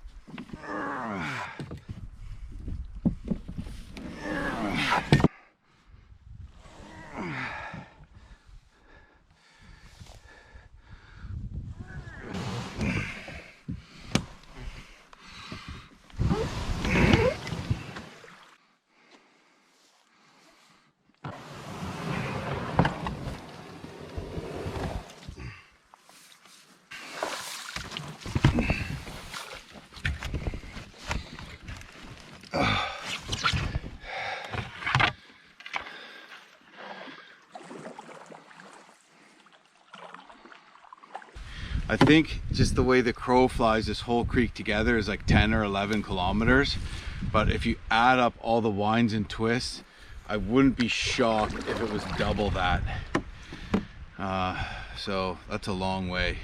And it's slow going because so much of it is alder choke. It's not like paddling 22K across, you know, a flat lake or downriver. It's a very different story. And also all the bends, some of them you have to slow down and almost stop before you can turn, so you really lose momentum.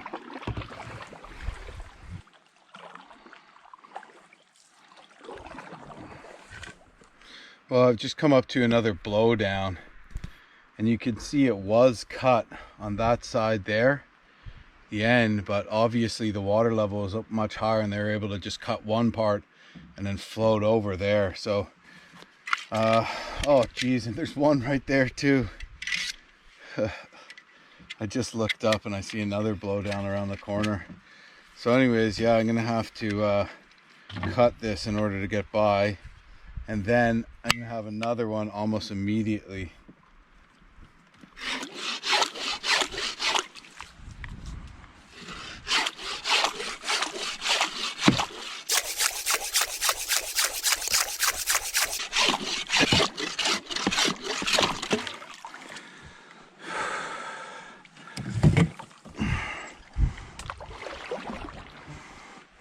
Here's where the other piece was cut right there.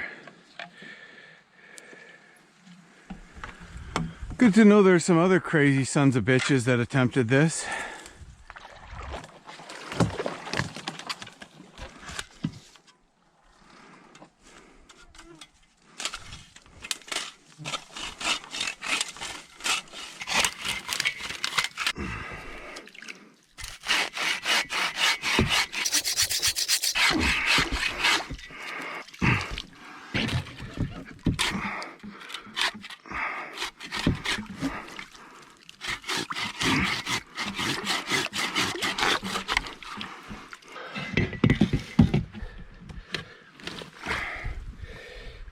It's in a very awkward position because where it is, it's binding in the middle and I can't reach to get under it. So I'm gonna just try ramming it right now, and hopefully the weight of my boat snaps it the rest of the way.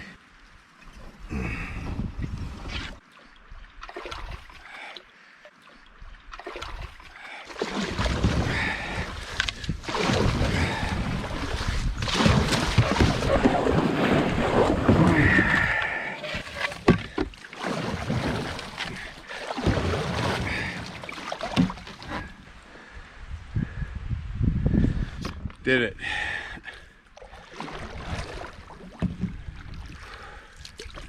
Day in the life of Jim Baird. Getting hungry, but there's just nowhere decent to pull over or to pull up on a beaver dam and eat, but I've got to kind of access my food barrel.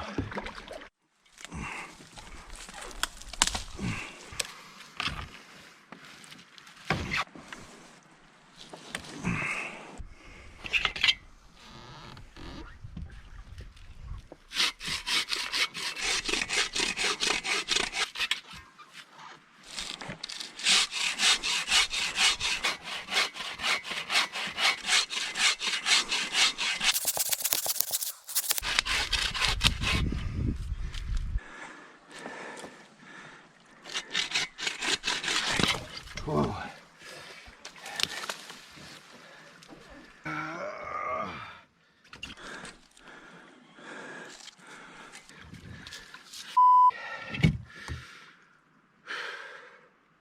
Can't get under there. Means I gotta saw it again.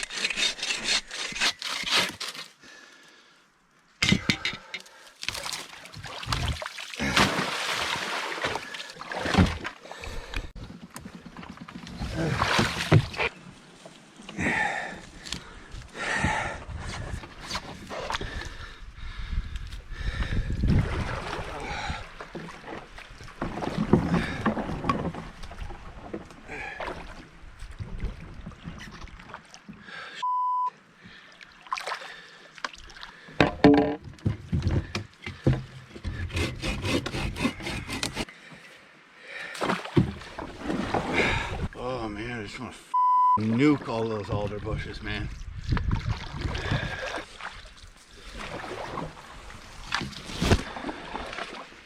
Oh, another blowdown.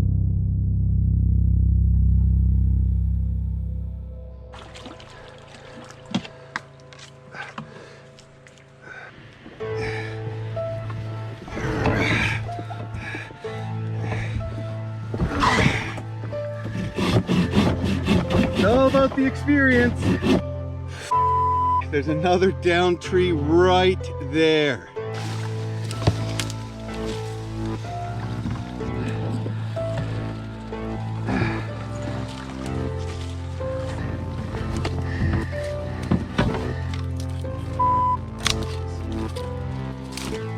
Never want to see another branch again after this.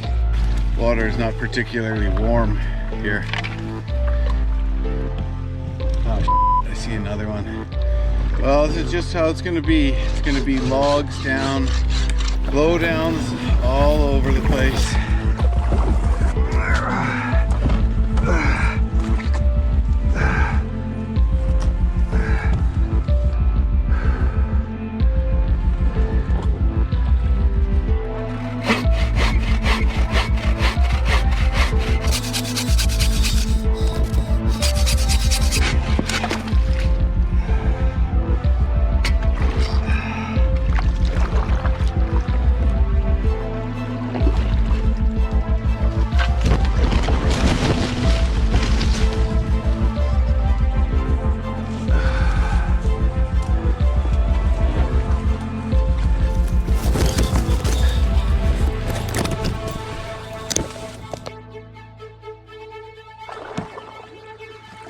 Pulled up at the next down tree.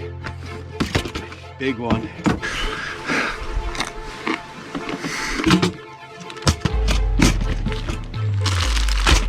It's the best spot I can find to eat.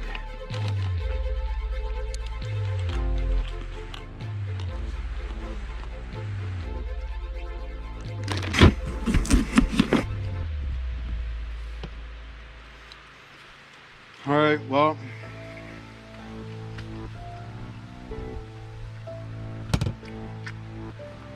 summer sausage.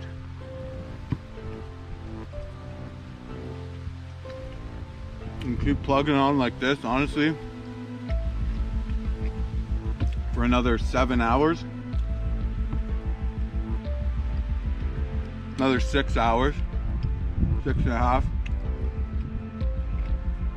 And pull over.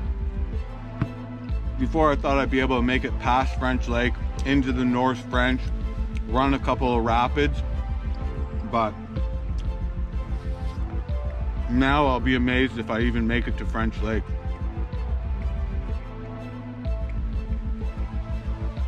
It's a real slog through here.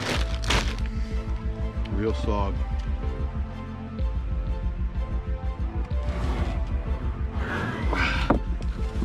Remember, kids, lift with your back, not with your legs.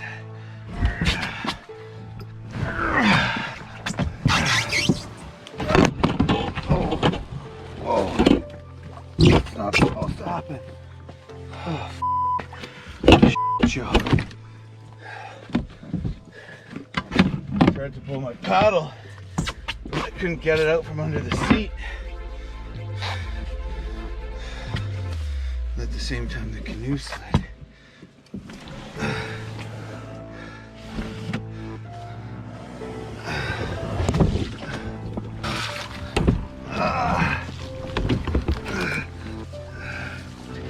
That's terrible.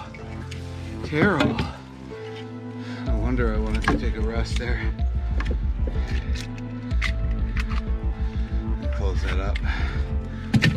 Stab one of my bags or something. Looks like maybe I'll be able to get over this one.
This is just hilarious. Ah.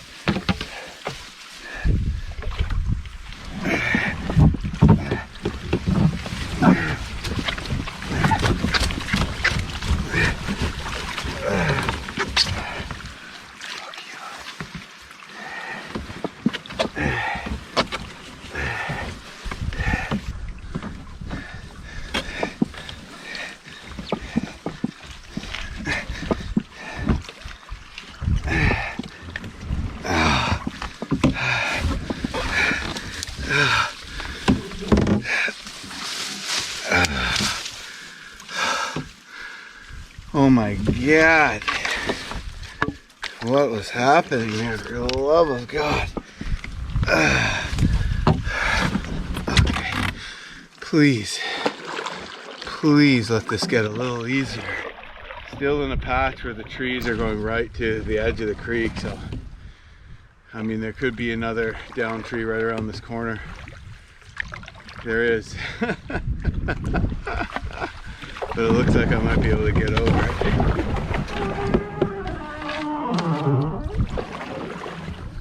Hooray.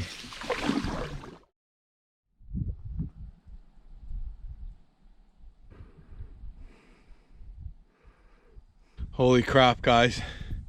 I've reached the confluence of Wildland Creek and some random unnamed creek. This is an enormous milestone for me. And I have a note on my map that not right away, but in a ways, the volume will increase. We're gonna take this winding creek all the way up to there still. But it looks like maybe the volume's even increased now, even though that's a very slow moving tributary. So we're doing it. I made it through that horrific section of the down trees. There could be another section like that around the corner, but that was just, that was something else.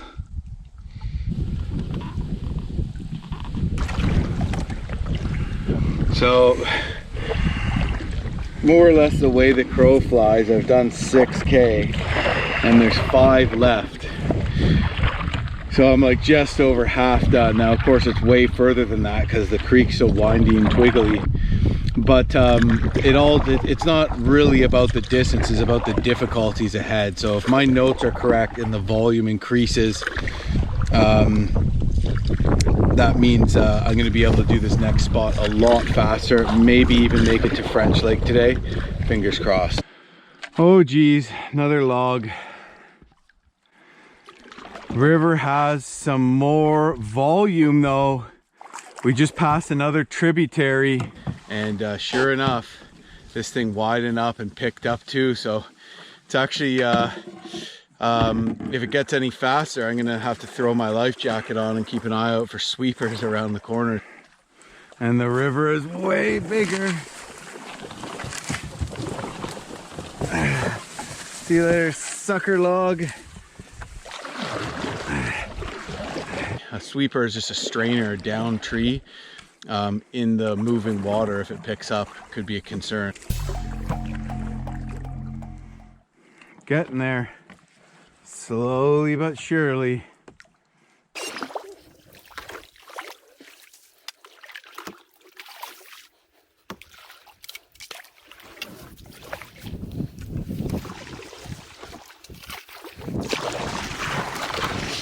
Wah, wah, wah.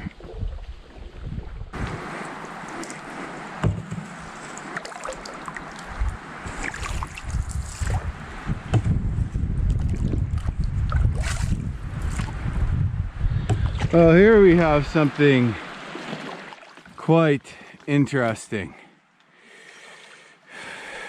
Maybe I can just cut bit by bit.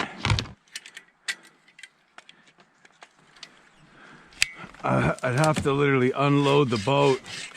It would be like literally a portage to get around this thing. This thing must have just come down recently.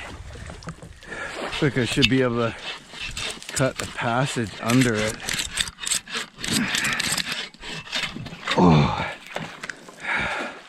there was like ripping current and you couldn't get to shore, this could be real dangerous. Yeah.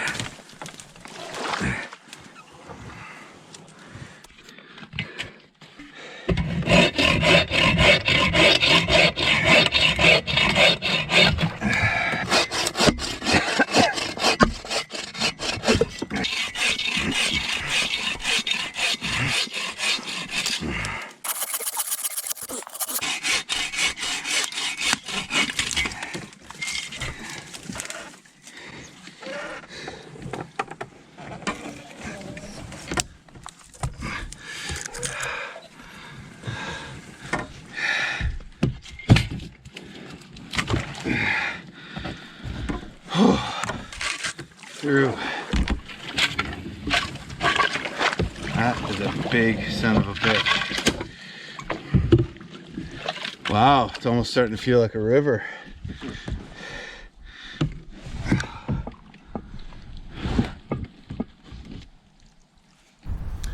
Well, this is starting to look a lot more substantial.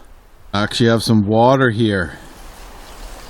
Started out just a tiny stream and now we actually have a small river. I think I'm going to make it to French Lake. I thought maybe I could even make it into the North French and run a couple rapids, and maybe I still can. This is way faster. But first I just got to take some water and drop some tabs in there because I got to avoid the dehydration. It's a serious issue, so I'm going to do that quickly.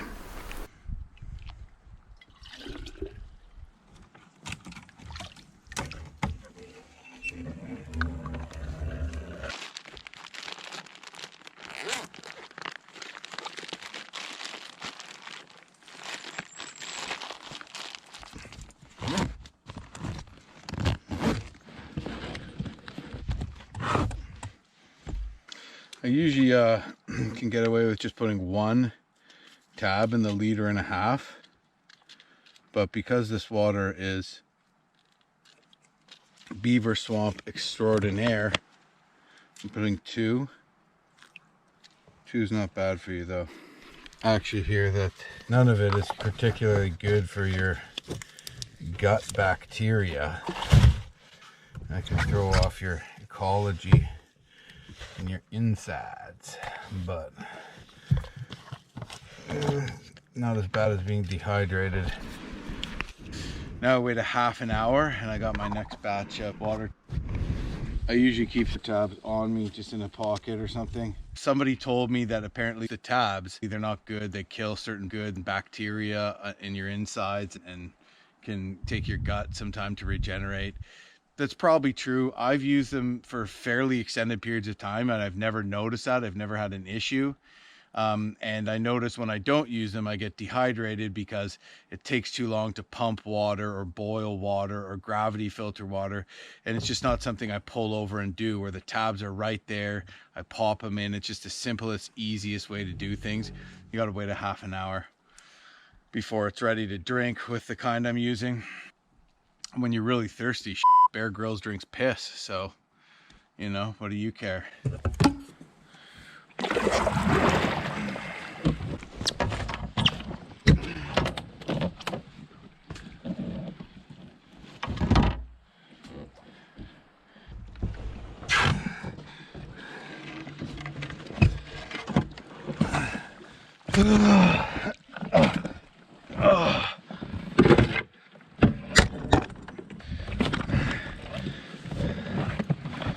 Please, not too many more of those.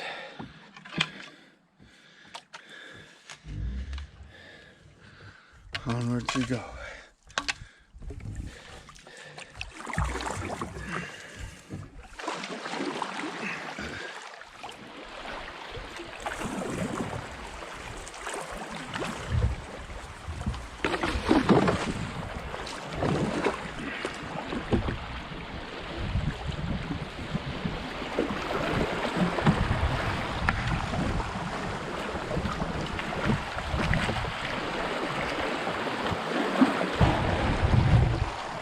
We got a little rapidy rapid-a-poo. Yeah! a big deal for me right now. I am making way better time. Ever since that huge down tree I had to saw a passage under, the river has got volume. I gotta actually be careful. If there's a place with much more current like that, in a blind corner there could be like a sweep or a down tree there that I crash into. It could cause problems. Now it's really increased volume. It's picking up. No more alder hell, knock on wood. But I'm sure there's going to be a couple more blowdowns crossing the river. This is a really good sign, because before, the way it was going, I was thinking maybe I won't even be able to make it to French Lake. Well, if it keeps up like this, for sure I'm going to make it, and maybe even further. So good news. Oh, and it just felt so good to have actually like a little kind of swift or bouldery rapid to run. Like, oh, plenty more of that to come. Yes, I'm getting there. I'm doing it. I'm doing it. Oh God, tree across the river.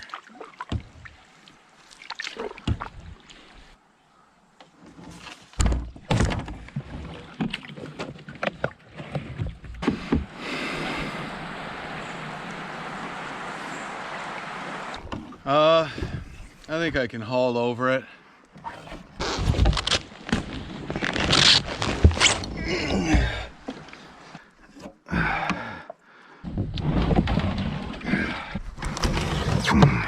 Oh, there's a bluff here eroding away, and everything's just slid down with the bluff.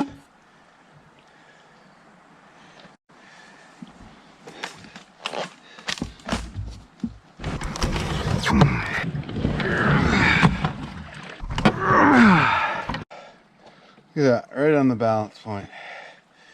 All that water is making it a lot harder to haul the boat. Look at the amount of debris in here. Insane. Freaking bailing like a teeter-totter. Down, up, down, up, down. Little baby leech. Up. That should do.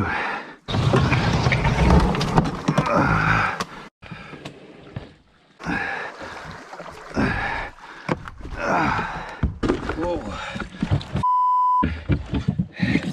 Gym 1, log jam 0. Alright, see if we can get some kilometers behind us here. Oh. Really? Oh, can I sneak by it? I can sneak by it.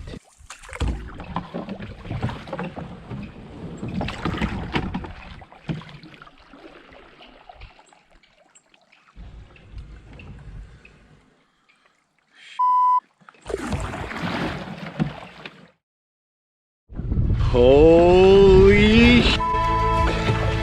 It's French Lake. Hell yeah. Oh, what a mission that creek was, man. Look at this. It's, oh God, it's absolutely beautiful. And it's about 3:30, so I'm gonna have time to get my paddle into the North French River today, after all, because I got a couple more hours anyways. Yes, and let me tell you, that last section, if it was like that crazy bushwhack and never-ending logs I saw, it would have taken me another day for sure. Like, to the end of the day, it would have been camping in there. But just the fact that it opened up, and sure, there's a few log jams, but I was able to basically just make way better time with current. I was able to freaking nail it and made it to French Lake. Yes, this is like another huge, I don't know, big moment right now for me. So awesome. Like, now, right behind that island there is the mouth, and I will officially be in the North French River. How amazing is that? Actually, next time, just take a float plane into this lake, you know? But this was an awesome mission though, let me tell you. But you know, you could just start from here if you want to buck up for a float plane charter, but Not nearly as much as a hardcore adventure though, I'll tell you that right now. This is a wilderness lake right here. The last time anybody was on this lake, God knows.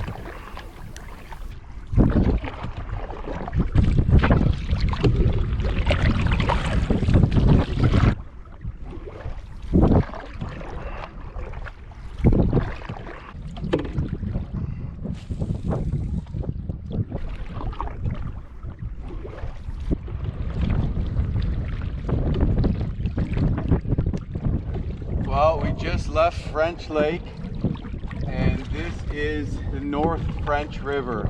Pretty hard slog to get here.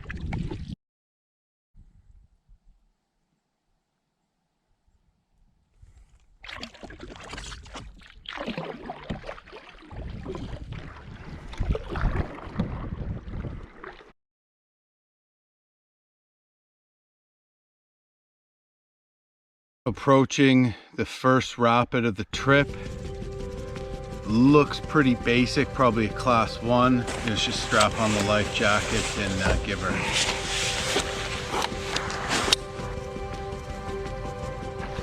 First rapid of the trip.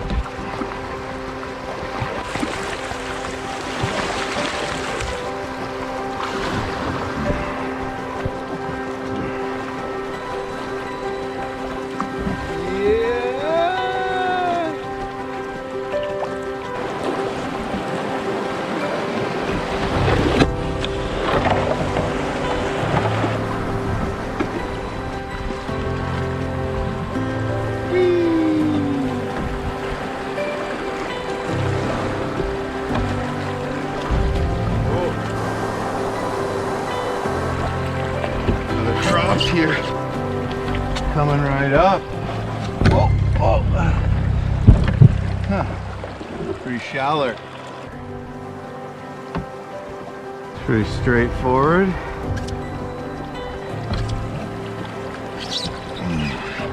Did not see these rocks at all.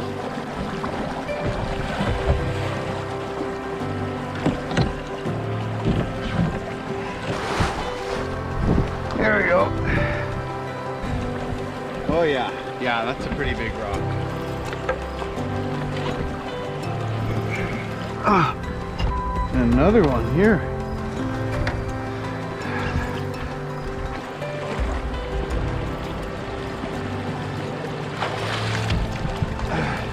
Gotta keep my eyes peeled. Those rocks. This rapid looks pretty rocky too.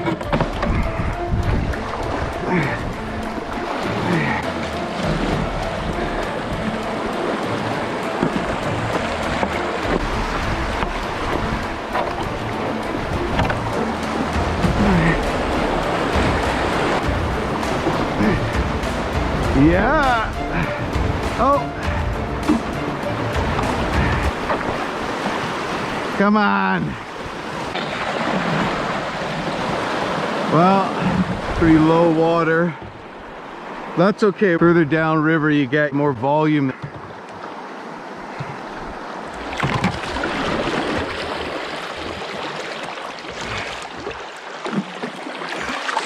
See if we can't catch our first fish of the trip too while we're out of here. Too shallow.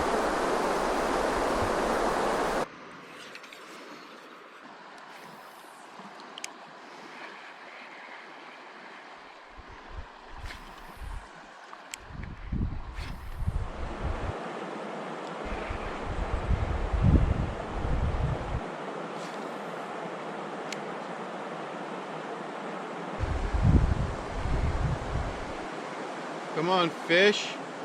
Where are the fish? Should be fish here. It's concerning.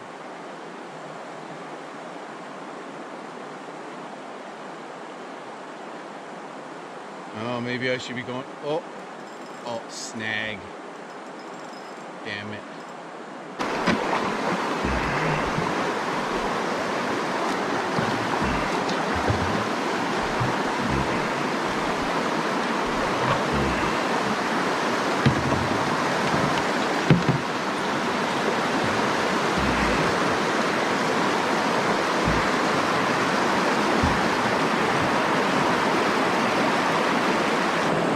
Got it.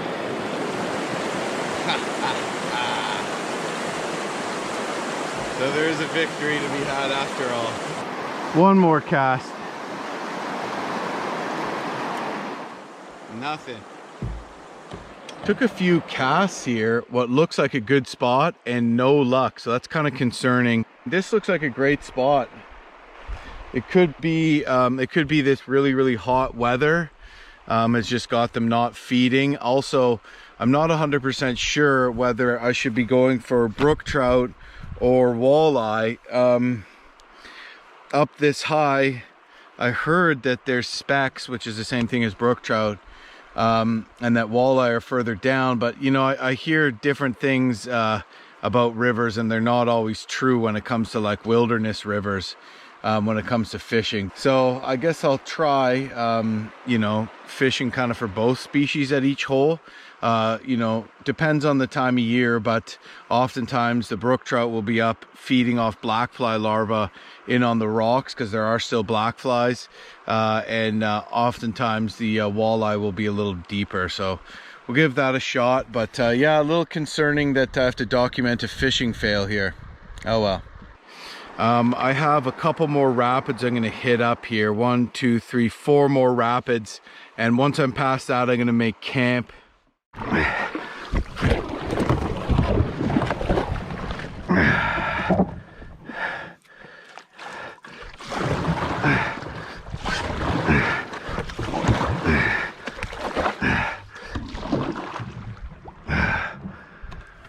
So long, sucker.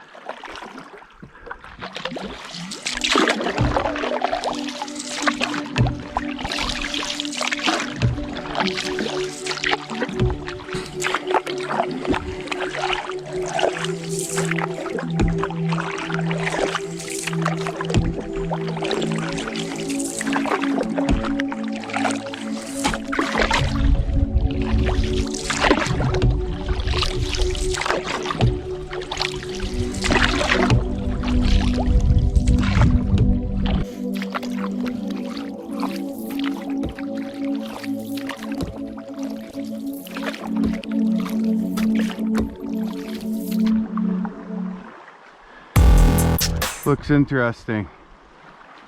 So I'll see if I can pull off an interesting maneuver here.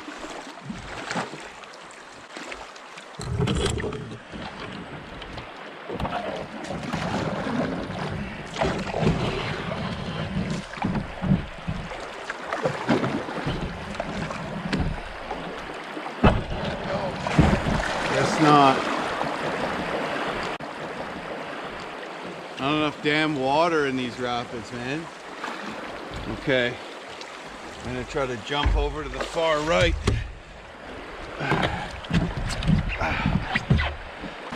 Looks like I'll be able to do it. Yeah.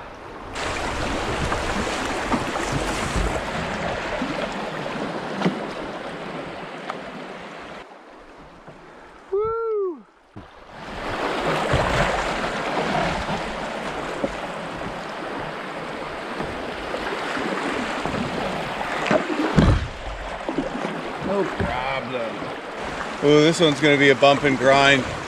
This low water upriver here is scaring me. This river's gonna get more volume, and it's gonna be a lot of exposed rocks, and those can just crush your canoe around a boulder and pin it there. Oh shit. There's a tree over the freaking river up here.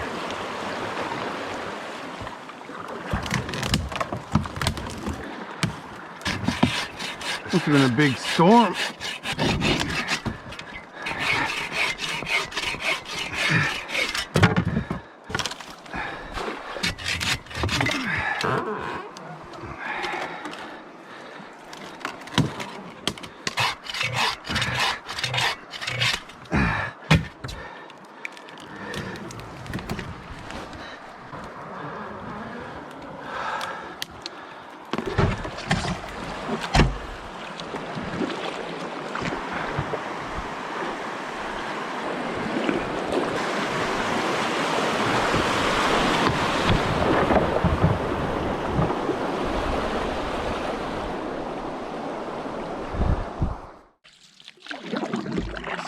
look like a campsite.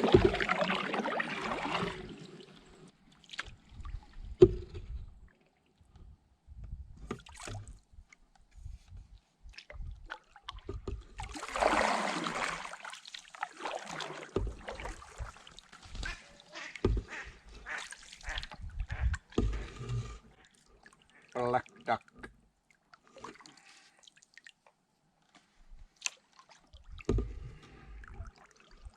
That would have been a hell of a jump shot there. So this is Moose Lake, and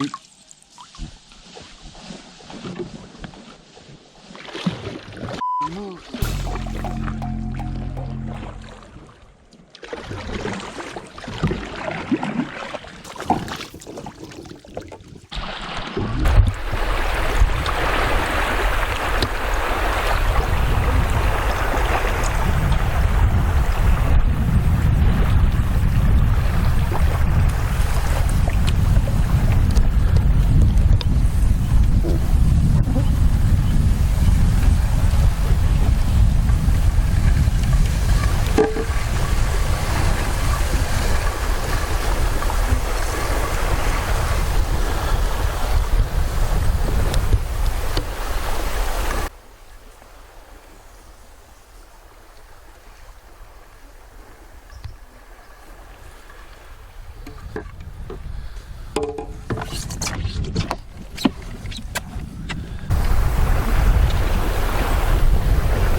Holy greeted at Moose Lake by two moose, cow and calf. Can you freaking believe that? I'm like, here we are at Moose Lake, and the sound of my voice spooked them, and they both just jumped into the water and basically ran and swam right across the bay. So if I had shut my big mouth, I would have rounded the corner and just, they would have surprised me. We would have been standing right freaking there. Crazy. Guess we know why they call it Moose Lake. Needless to say, that was super freaking awesome. Like, amazing experience. So again, looks like I'm gonna be hacking a spot out of the bush. Probably looks like there's some dry land just behind me there, right at the mouth. And it's about 7 o'clock on the dot, so would have been good if I was here a little earlier, but that's pretty freaking good. So I'm super happy with what I managed to do today. Ran all the rapids. Thankfully the alders cleared up and just bushwhacked like a fiend and freaking made it. This is exactly where I was supposed to get to today, and it was looking like I wouldn't. So super excited about that, and the river's only going to get better. It goes on for a while, like a small little stream. I mean, this trip is, I think, 316 kilometers long in total, and then eventually it gets quite wide. So probably tomorrow is going to be about trying to make distance, make time.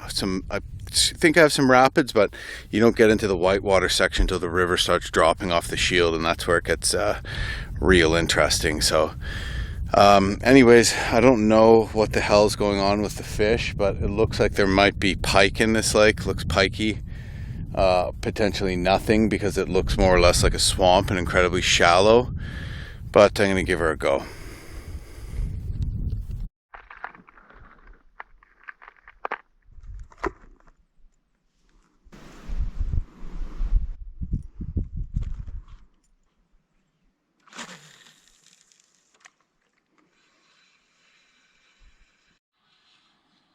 Got one. Oh, it's a little wally. A little wally, baby. Yeah! beauty. F***ing walleye. Thinking there was pike and nail a walleye. Hailed that. Maps 4, Fire Tiger. I've done well with that exact lure up here before. Here we go. Decent keeper for sure. Second cast. Making my distance, seeing a moose, catching a pickerel. For all you people that are puzzled, a lot of people in Canada call walleye pickerel. We know that there's another species of fish called grass pickerel and chain pickerel. You know, it might not be 100% correct, but it is considered correct here, and they sell it as pickerel in the grocery stores, you know, so it's a colloquialism, okay?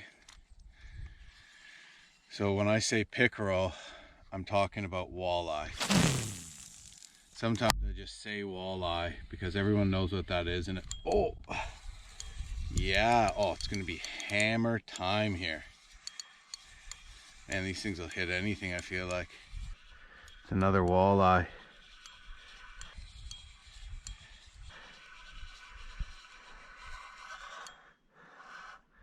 Oh, it's gonna be a beast. Yeah, I was thinking pike.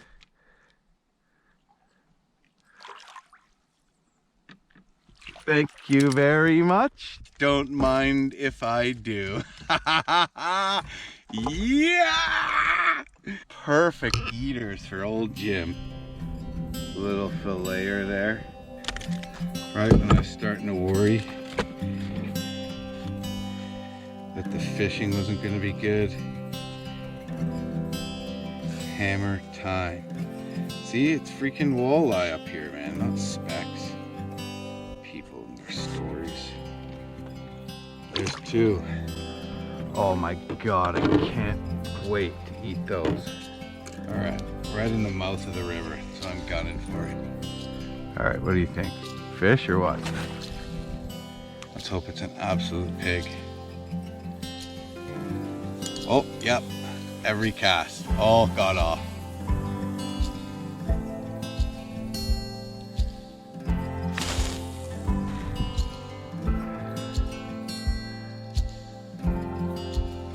Oh, there's the bite again. Didn't take it. Come on, where'd you go? Where'd you guys go? Getting bites. Here it is.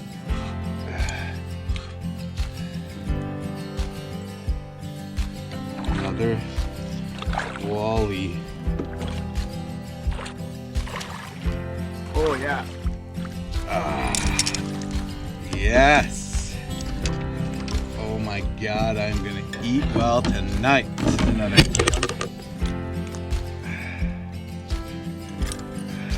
Look at the yellow color on this guy.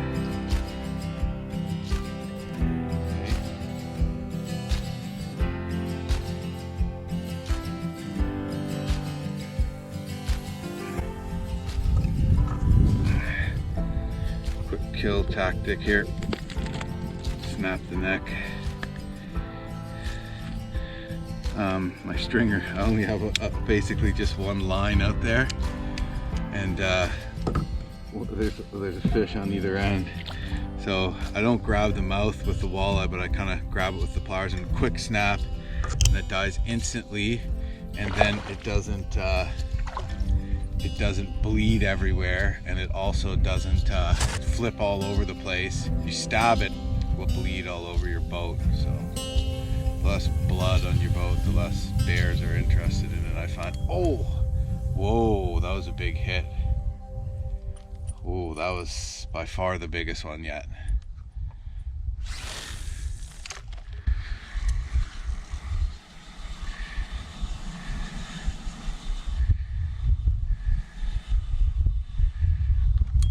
Yeah, yeah, that feels like a pretty good one. Oh, yeah, yeah. I don't know if it's the biggest, but it sure as hell fought like it was the biggest. Look at that, another good eater. I got that one in the gills, so I'm gonna keep it too. So gratifying that I'm nailing freaking walleye. Yes. Oh man, I bet you there's some big ones in this lake. Just crushing the maps 4.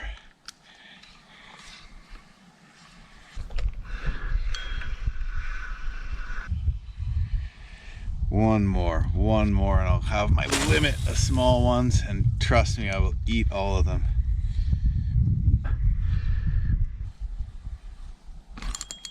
Oh, that's not a fish, that's a snag. All right, I'm gonna move up that way and gotta go get my snag out, take a few more casts. Got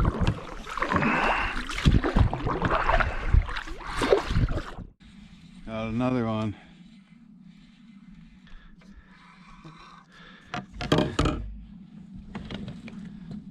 Feels pretty good. About the same. I gotta get a longer handled net. Yeah. Ooh, that's the biggest one. Kind of a fatty.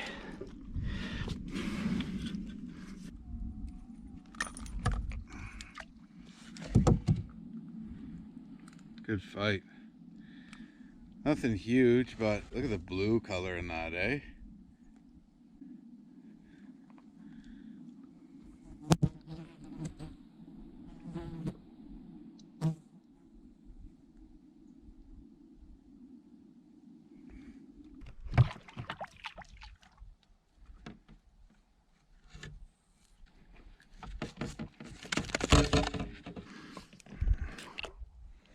Nice one. Look at that. I'll take it. Well, that is my limit. If I can't eat it all tonight, I'll eat some for breakfast. And it's about time to make camp, so one last cast for good luck.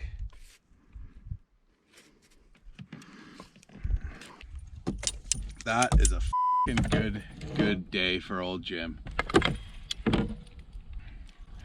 Just catching him on this freaking beauty number 4 fire tiger. It's actually usually a go-to for me for pike, and I thought there may be pike in here and walleye. I thought maybe it looked more pikey. I don't know, who knows. And I threw that on and bam, as soon as I started catching walleye, it didn't change yet obviously. Caught my limit, and I am heading to find a place to make camp and eat all these fish. Yeah! Freaking awesome day. Seeing the moose and then bam, hammering all those fish. Good times. More to come. I stood up to have a peek to see if there's any flat land over there. And I started thinking, oh, something reminds me of that old cache I found in the Yukon. Sure enough, I see this.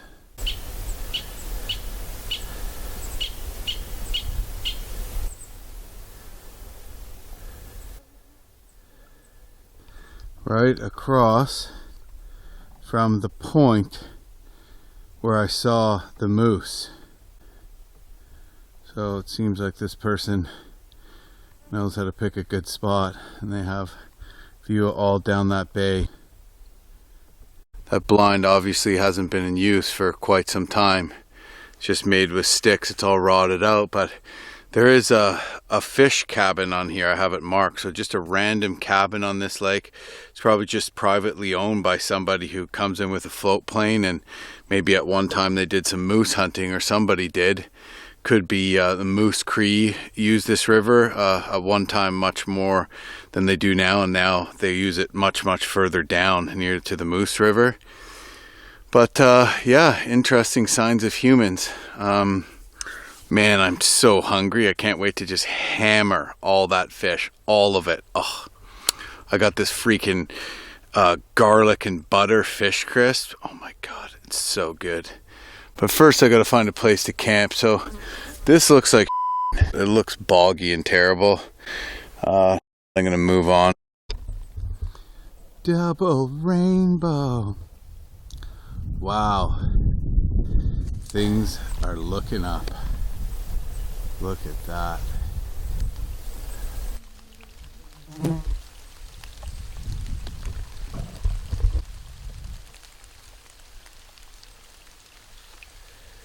Can't have rainbow without a little rain, I guess.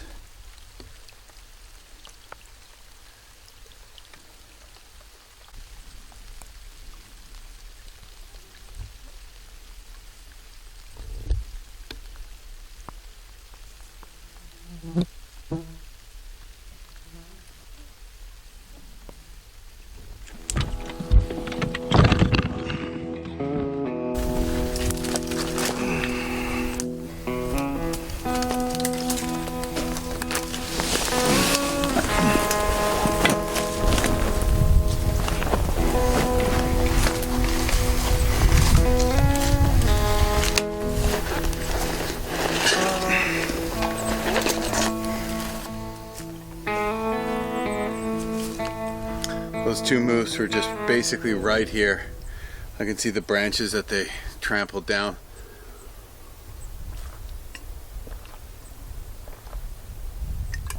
This was the third place I checked. Absolutely no shortage of firewood. Must have been a wicked storm coming through here. But it's elevated, so it's a bit of a trek up a hill.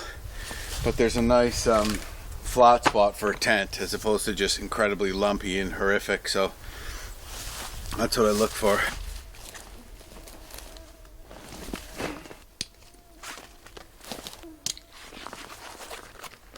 Rained 3 times today. Never really rained. Sleeping bag, ground pad. Clothes bags in there still.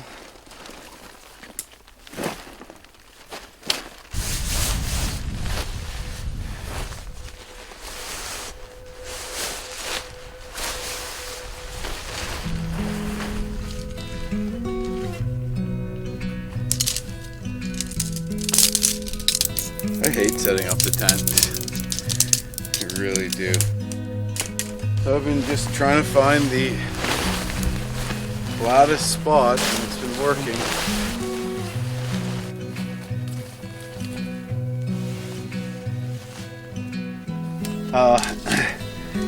At dusk, the bugs get real bad, and they congregate in between my fly and my tent, and it's like deafening. The hum is so loud. I just like wipe the inside mesh, kill hundreds at a time.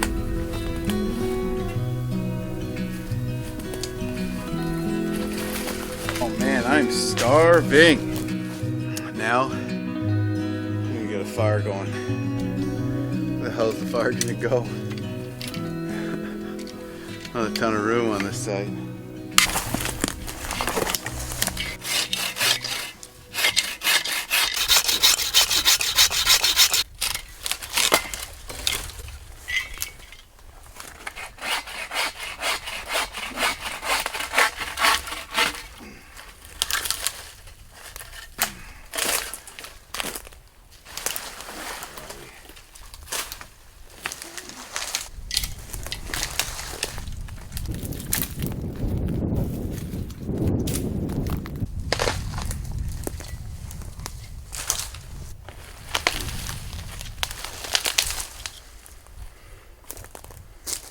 All right.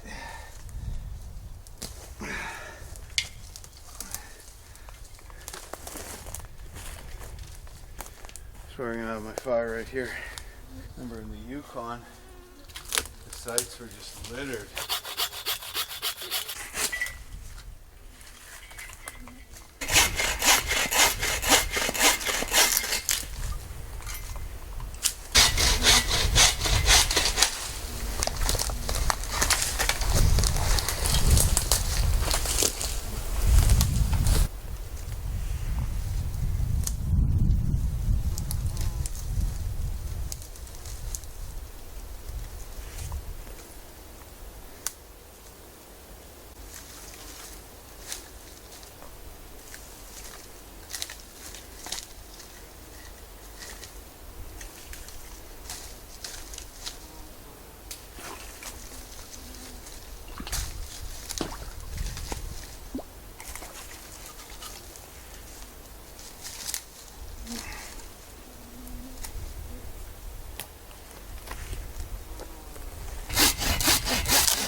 Now for the fish.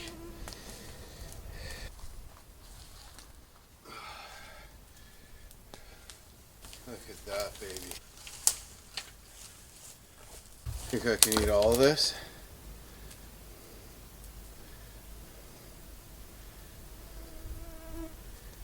I think I can.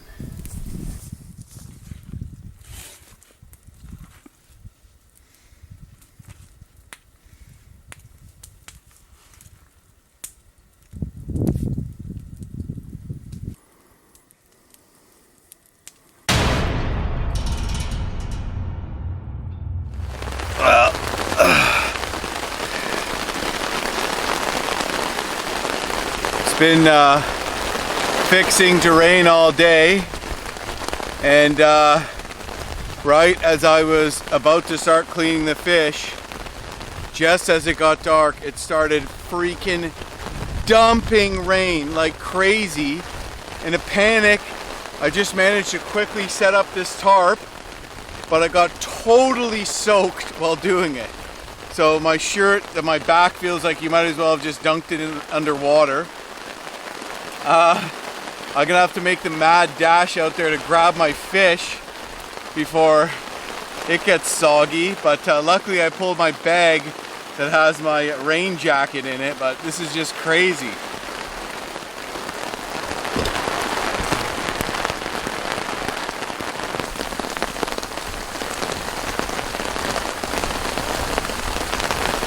Oh, luckily it's still pretty warm out, so I'm not gonna have to panic.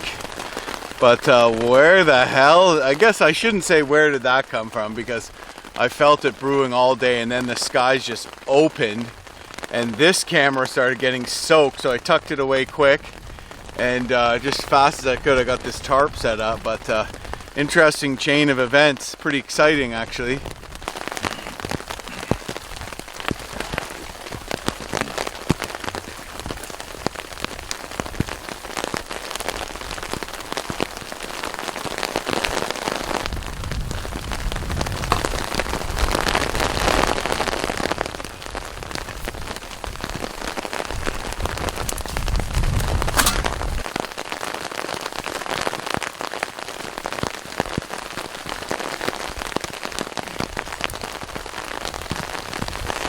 Washing off the fish a little, I see.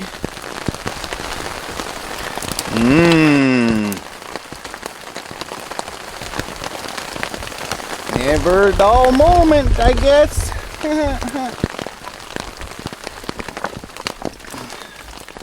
Oh, now the rain's gonna stop, eh?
A bunch of fillets. It's gonna be a late one. I'm gonna go wash those off.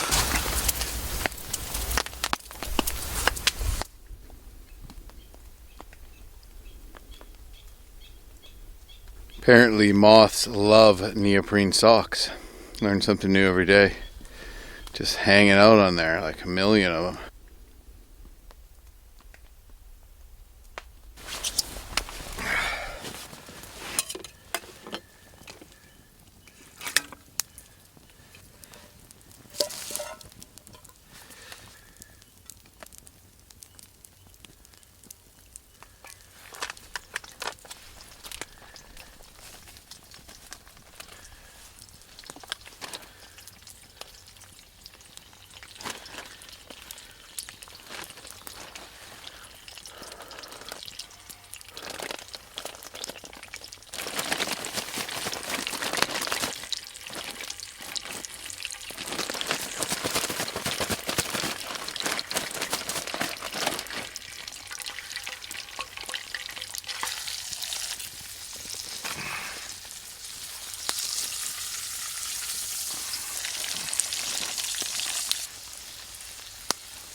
tongue too.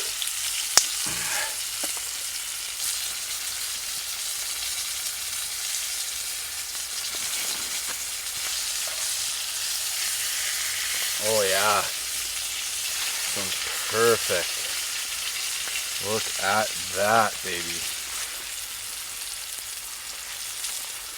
All right, first try. Well, it's not really my first try. I tried a bit already, so first try on camera. Oh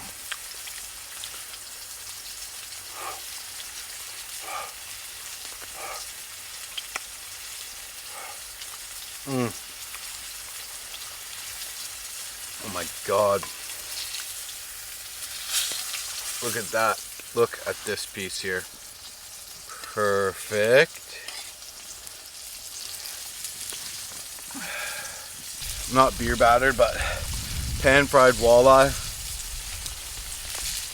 Right over the fire.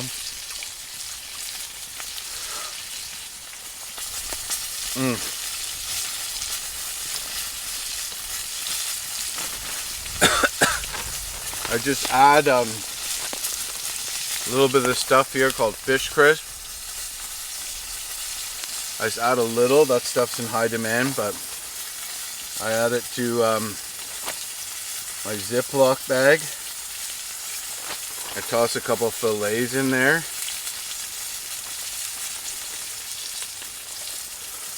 Maybe add a little air, zip it up, and then shake it. Get it nice and coated.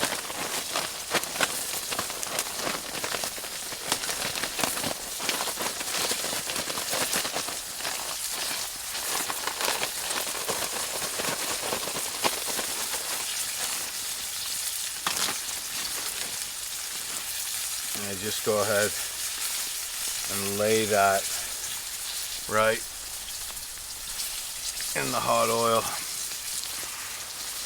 Perfect little cooking fire here too.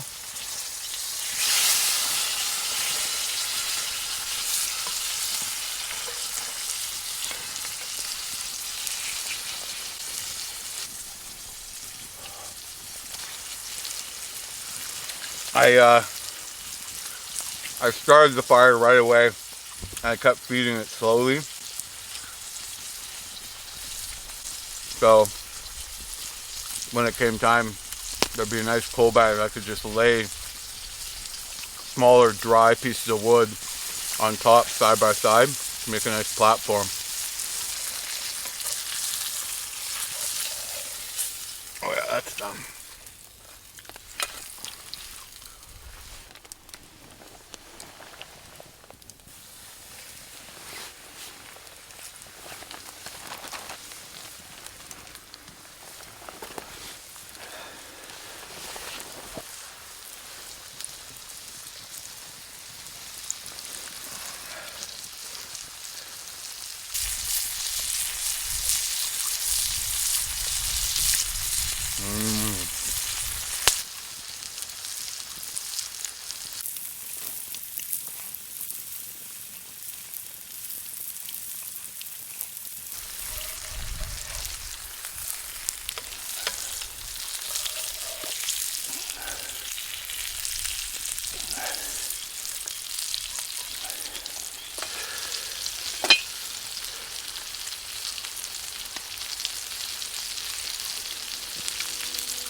Amazing reward at the end of a long, hard day.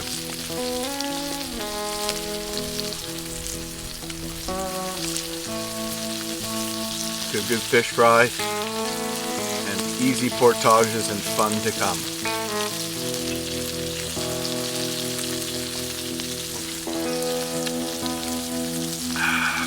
Purple Kool-Aid.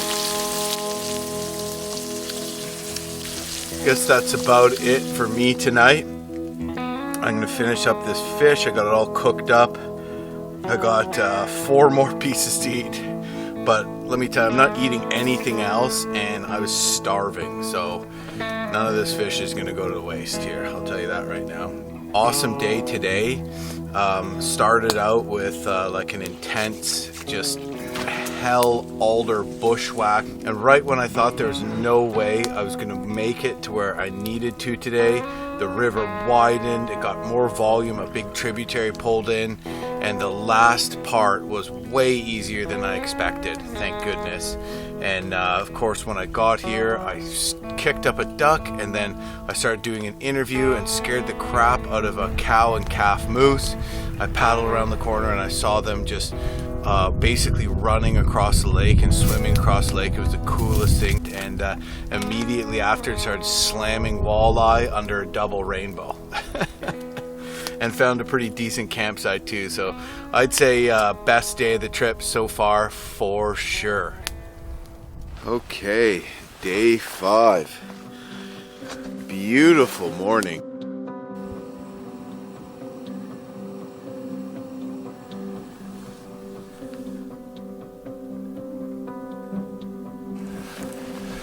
I didn't get to bed till late last night after staying up late cleaning and eating endless amounts of pickerel. Freaking delicious, and I did eat all of them except admittedly the last little piece about this big I threw in the fire, and I just lay there and I didn't even look at my plate, and I just ate one after the other. When you're only eating fish for dinner and you need the calories, I mean, none of those fish were particularly big, and believe me, it's not an extreme amount of food. Some people might think, oh, you're keeping too much. Well, unfortunately, a lot of the times people have really become detached with the facts of the amount of food we need to sustain, the amount of calories we need to sustain. And yeah, like bam, 5 fish, I ate all of them. By the end I wasn't even extremely full.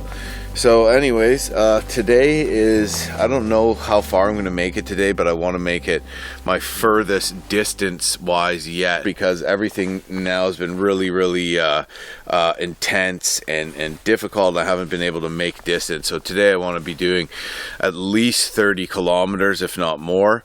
And I'm getting a late start, but that's okay. So I'm going to basically break camp, get some water on to boil, go through my morning routine, and try to get out of here as quickly as possible.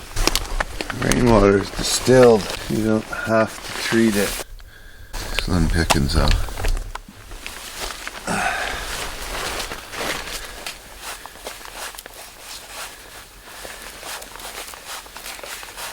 Ideally, I would wind up all the portage that's attached to this. My hand's a little tender today, so maybe I'll change up my stroke or just paddle left more today. I'll ease the pain with a strawberry fruit source bar.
Coffee needs to be tightly rationed.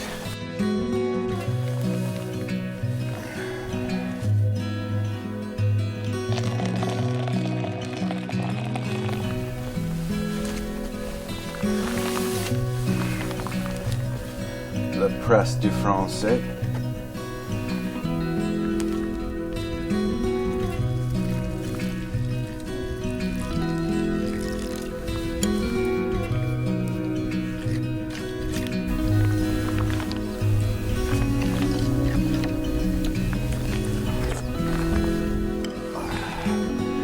Coffee time.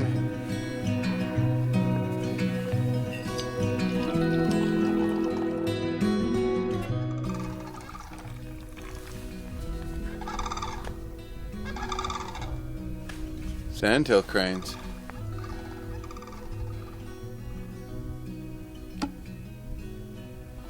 Never used to be any of those around when I was a kid. Now I see them fairly regularly.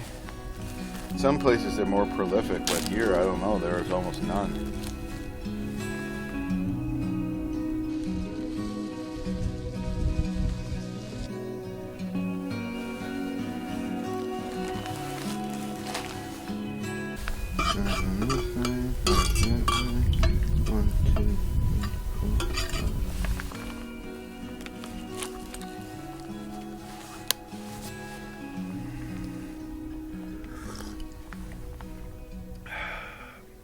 Perfectly stirred.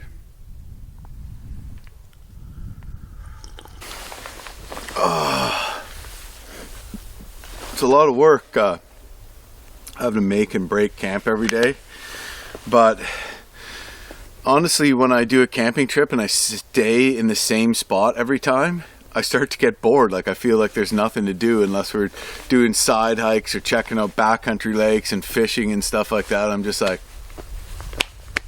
okay, what are we doing now? You know. So you get used to it, and then when you don't have it anymore, even though it might not be the first thing you kind of want to jump out of bed and take the tent down and pack the boat, you know, it might not be the first thing you want to do, especially if it's raining. You eventually come to miss it when you're not doing that, and when you're just doing a regular camping trip. Like a drive-up camping trip for me is like, you know, just really boring, except if you go somewhere really cool.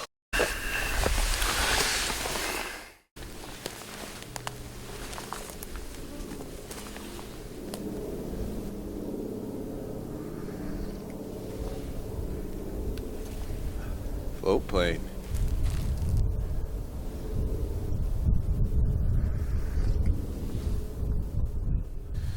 You know, daddy longlegs aren't actually spiders, and they eat a lot of mosquitoes and other unwanted bugs.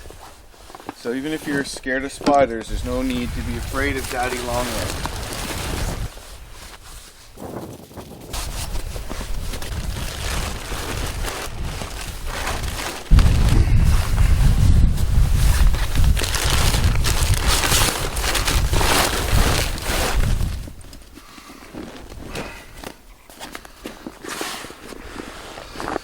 So this is a dry bag.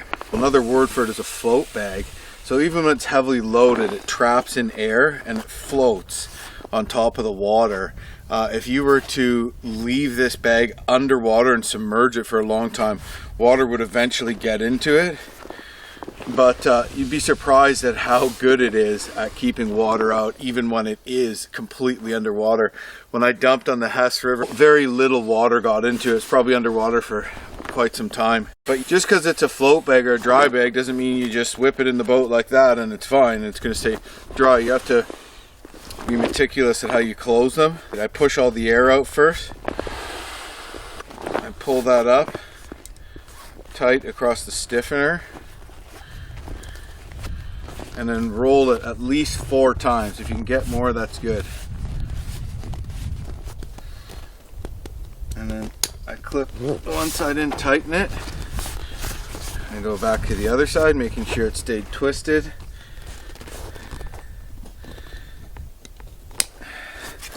Tighten that down, and then I do the top straps, which holds it all together. Love this bag. Great grab handles everywhere. Can carry it on my shoulders, holding these handles, double pack with it.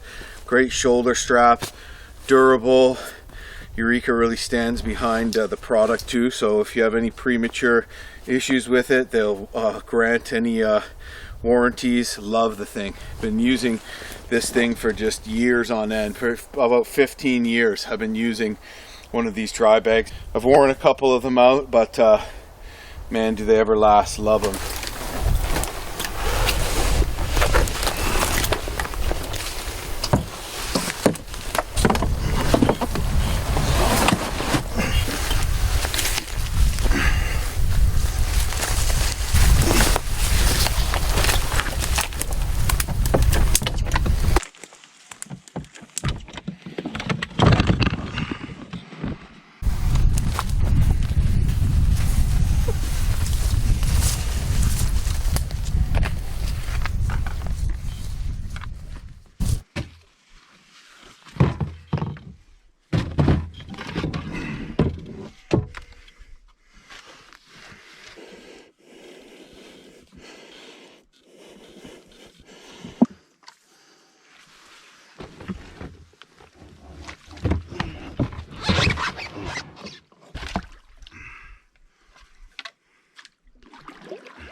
And we're on our way.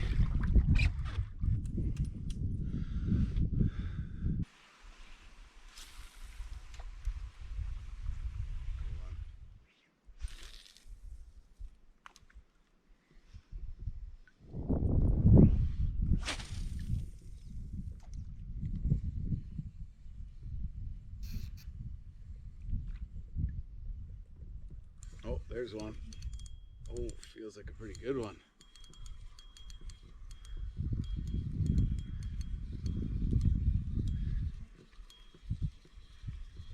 Decent anyways.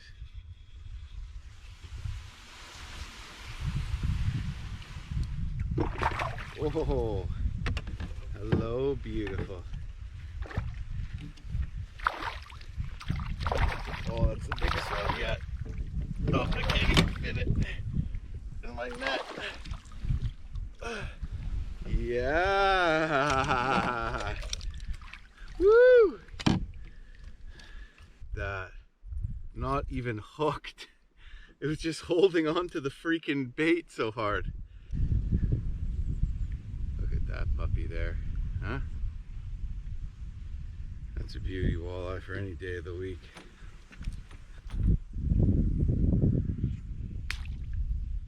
As I pull out my camera.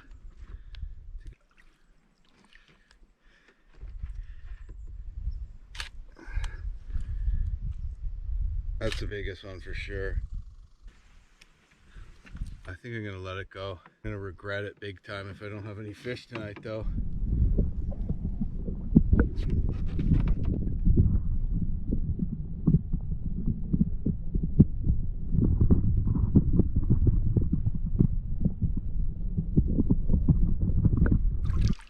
Yeah! Awesome.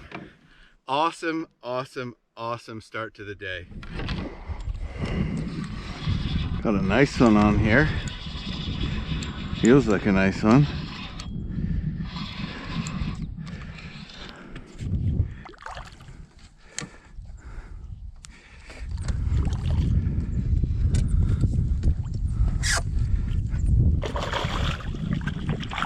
Yeah! Look at that beauty too. Heck yeah. I'm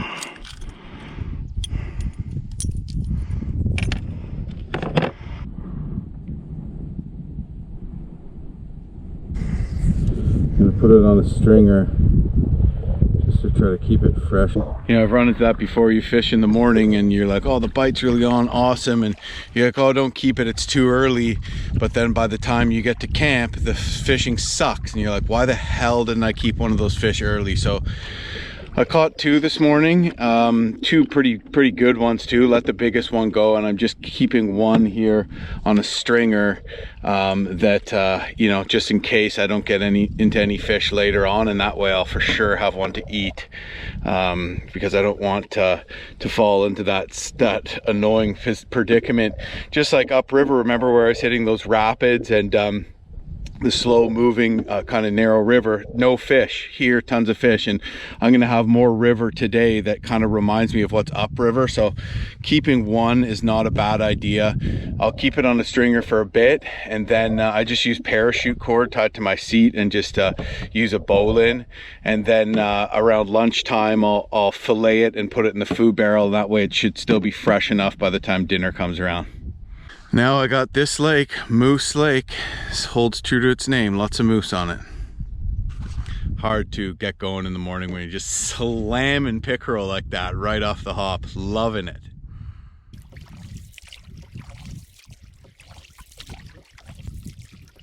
Just trolling across Moose Lake here, almost back into the river. And I am just loving this Warner Journey paddle. Super durable. I was able to put a lot of weight on it to push up that creek. I really like the grip. It's nice and round. Great flat water paddle. But the thing I like about it is that it could double as a whitewater paddle if I needed it to. Let's say if I lost my longer whitewater specific paddle in a rapid, which happens.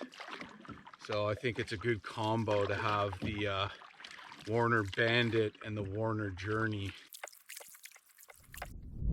Bye bye Moose Lake.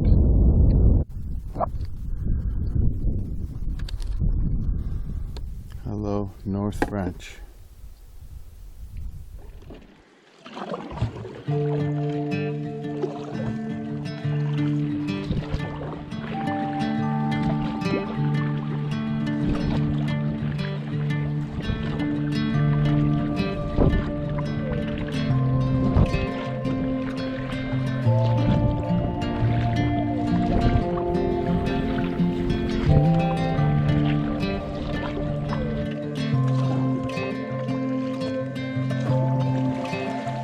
When you're trying to cross a log jam, it can be dangerous because if you slip through the logs and you get stuck between them, the current will push you up against another one and you won't be able to get out. So one of the reasons I decided to go the shore way, but it's working.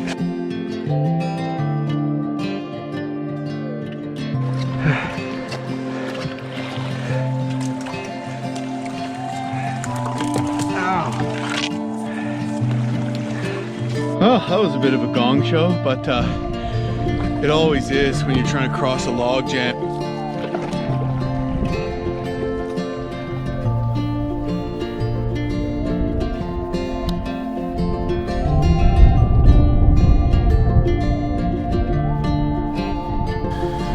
Cool. Greeted by a bald eagle. Just got to another lake here along the North French, and there's a blasting headwind. As soon as I round this corner here, it's just blasting wind in my face, and I'm starving, so I was hoping to pull over and find a place to eat along the lake, but I don't think I'm going to be able to brave the wind until I refuel. So I'm going to just pull over, switch my maps over, and rip something out of the food barrel, clean this fish. Then it's beast paddle into blasting headwinds time.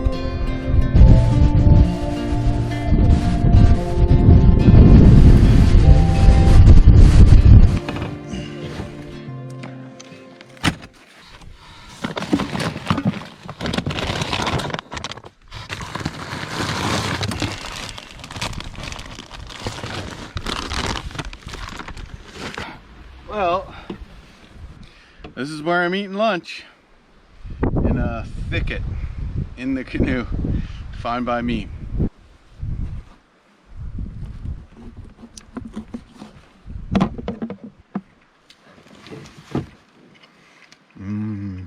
Food always tastes better when you're in the bush, because you're hungry, and hunger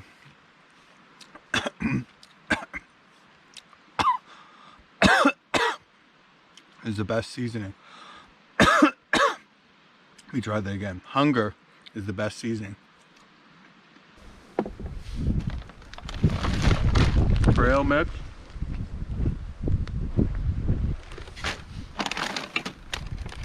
And dried mango for lunch.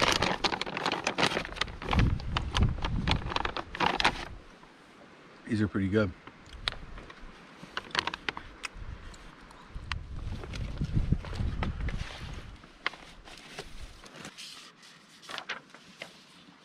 The river gets wider, probably won't be much current. Oh my God, there's so much further to go. Well, I've gone more than 11K. So if I want to make it 30K, I gotta make it all the way to there. I don't think that's gonna happen because I got a late start. It might though, if I really give her. It all depends on what kind of currents in the river and these things. It's probably about, I don't know, after 3:30 right now. Been just kind of paddling hard and long.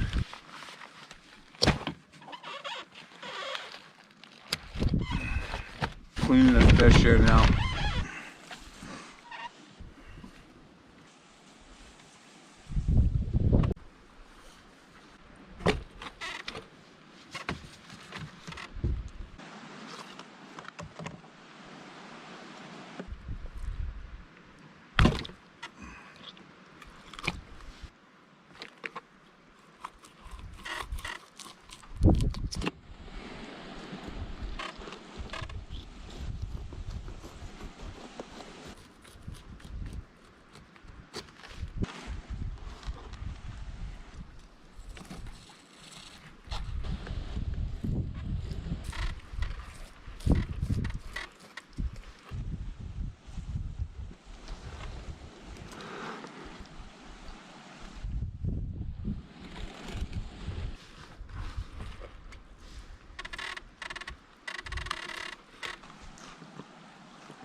one fillet.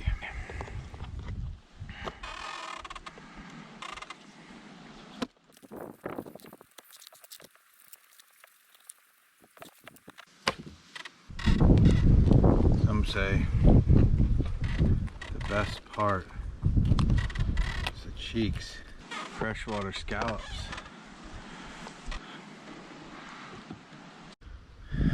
That's a nicely filleted fish right there.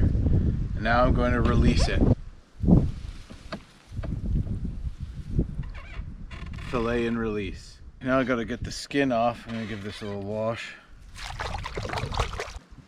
Don't drop. Ooh, ooh. Tricky because of the ledge on this thing. Maybe I just do it on top of my camera case, eh? Just make sure I give it a really good wash off.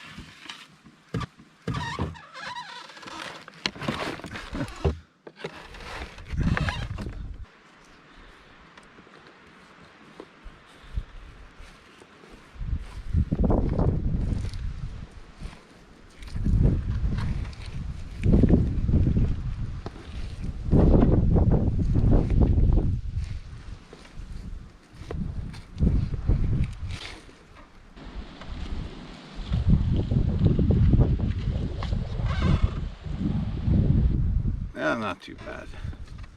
Definitely better.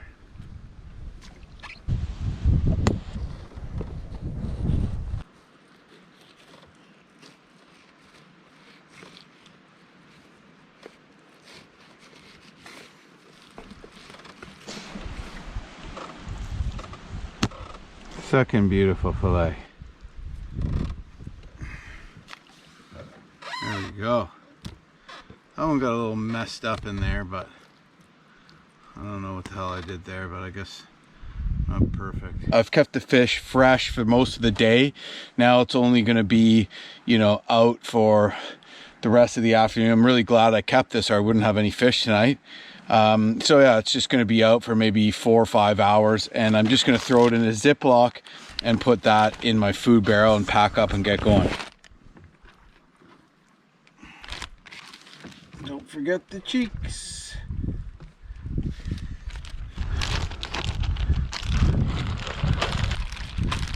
Oh yeah. Give this a serious rinse.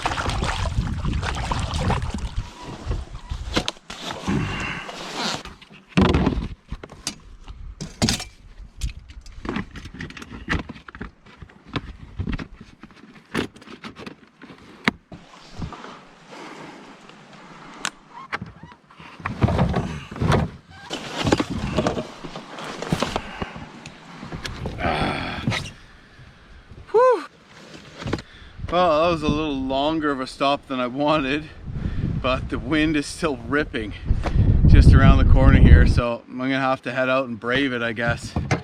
Gotta make distance. Hopefully when I get back into the river, it won't be a blasting headwind. I think sometimes it will be and sometimes it won't. It depends on the bend I'm on, but yeah, I got some serious miles to put behind me and it's quite late in the day, so I gotta paddle further now than I did earlier, so here we go.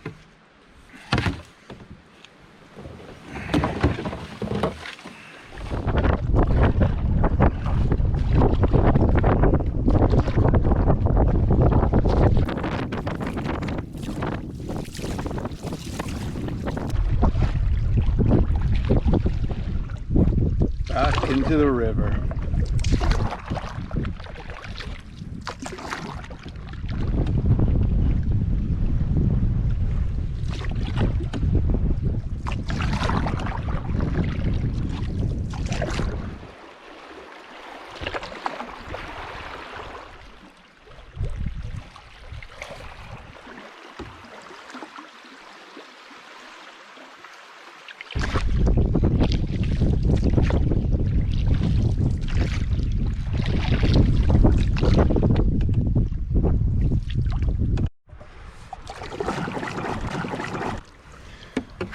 Okay, we got a swift coming up. but it looks like the Swift might potentially lead right into a log jam. Hopefully it doesn't, but this is the kind of situation where you want to really be careful, because if the water's that pushy, moving up against a log jam, you can wind up in trouble. Oh yeah, I can get by. Before I came around the corner, it looked like that one across the whole river. That osprey is having a freak out over there. Anyways, if you're wondering what an osprey sounds like, that's what it sounds like.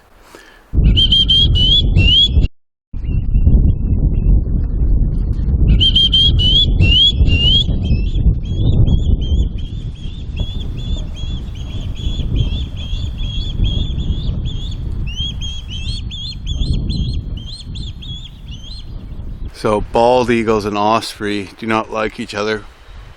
More like bald eagles vehemently attack osprey because they're in competition for fish. Ospreys are fish hawks. Maybe they're freaking out because I'm close to a nest. I don't see a nest, but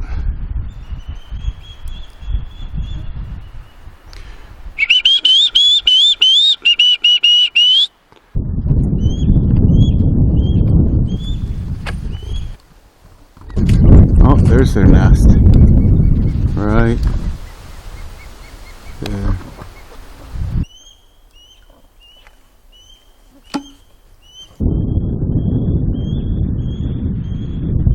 Cool. Neat little experience.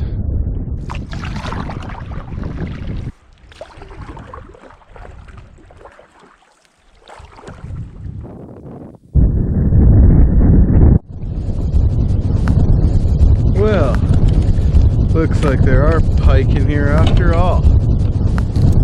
Tiny one.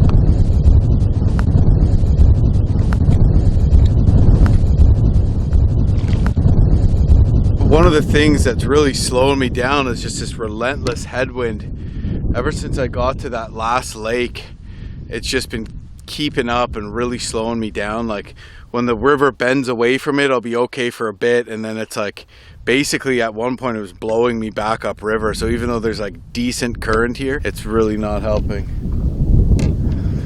So yeah, it's slowing my progress a lot. I got a fairly later than normal start this morning, and this headwind is really kind of slowing it down, which is a little upsetting because I thought I was going to be able to make some real good time today and jump ahead in schedule, but Mother Nature had other plans, I guess, for me.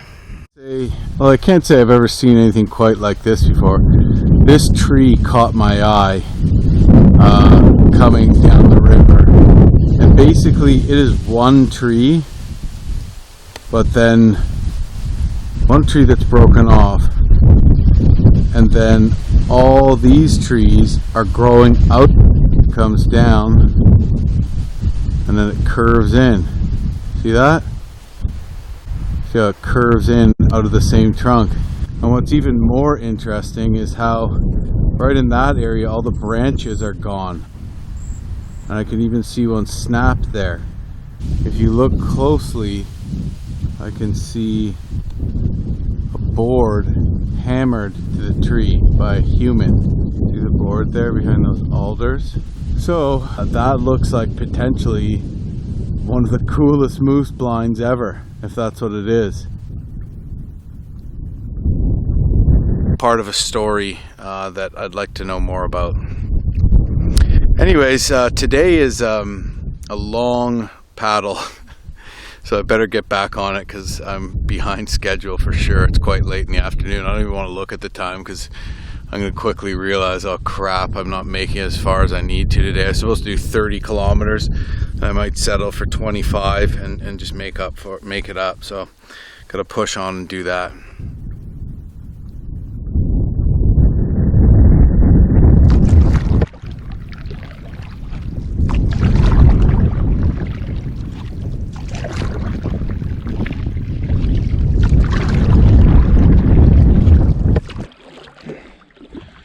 This looks like as good a place to camp as any. It's at least open.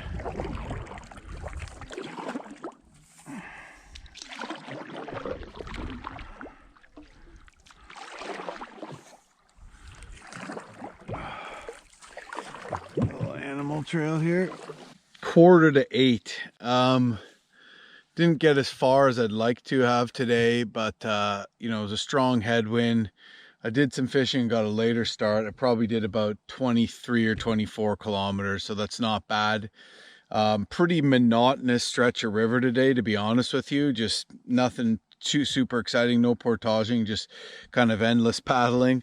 But that's all right. Nice to change it up. And it looks like I actually have a site where I'm not going to be getting stabbed by branches and whipped and poked in the eye here, because it's actually a bit of a meadowy type feel. So that's cool. Anyways, yeah, so now time to haul my stuff up. I got fish to clean. Or sorry, I got already cleaned it. I got fish to eat and camp to set up. And it is a freaking beautiful evening. Sure the bugs will find me pretty soon though.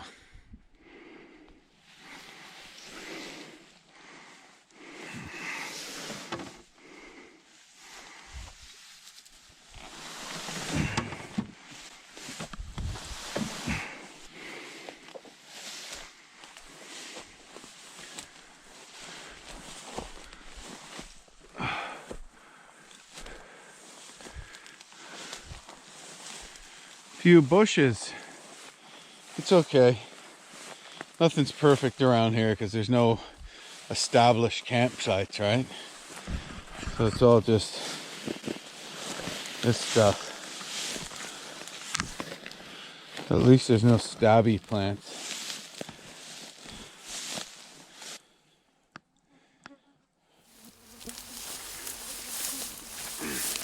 Why do I hate putting up the tent, setting up the tent so much? As you come to view it as a joyous moment of the day, but alas, I find it tiresome and loathworthy. Loathsome? Loathworthy? I don't know. I gotta brush up on my old English. It's almost as bad as my French. Oh man, we got some dark clouds, kind of patchy, but they got a little precipity. They're looking precipity. Kind of cool.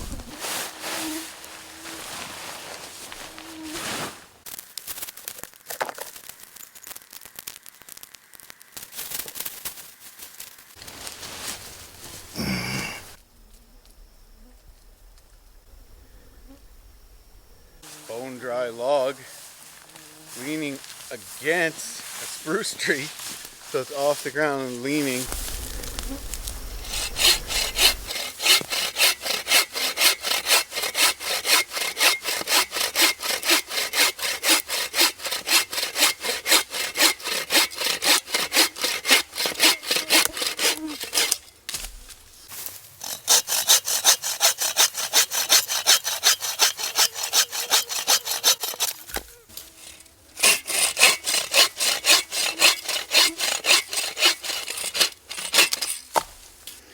Bone dry spruce. You can tell it's extra dry when the bark's not on it.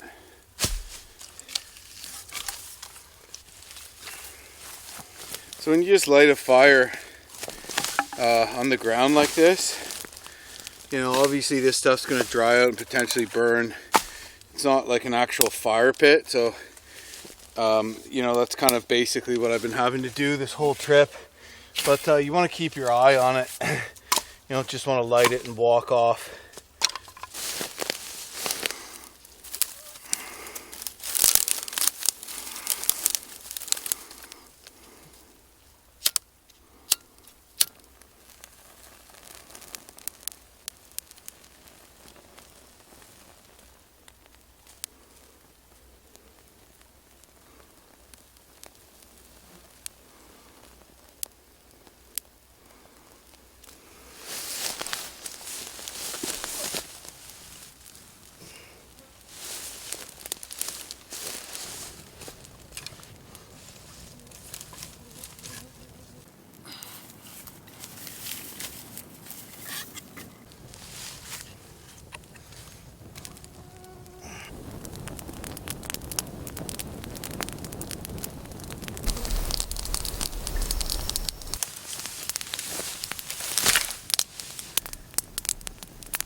sugar, or one vice out here.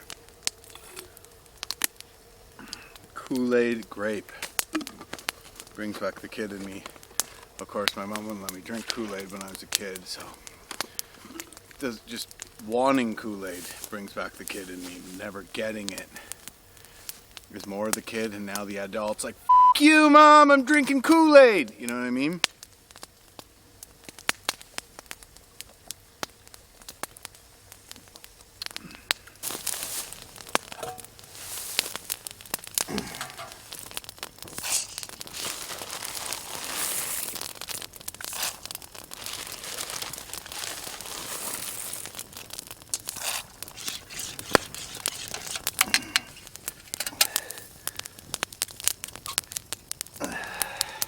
Now we need to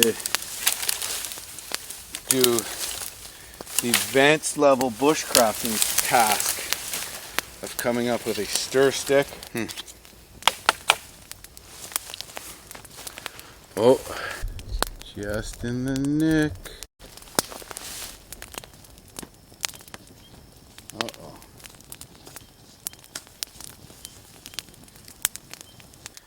I did the pasta first, because I want the fire to ideally burn down a little before I do the fish.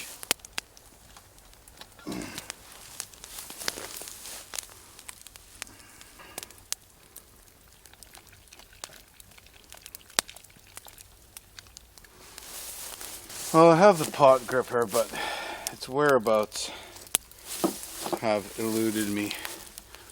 So I'm going to try to do it like this. Pot gripper, it's easier. You can just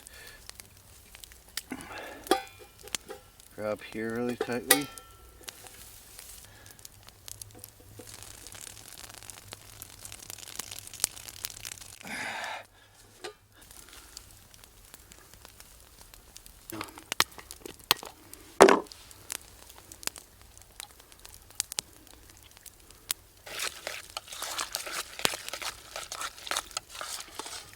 Today would have been a lot easier if it wasn't for that freaking headwind.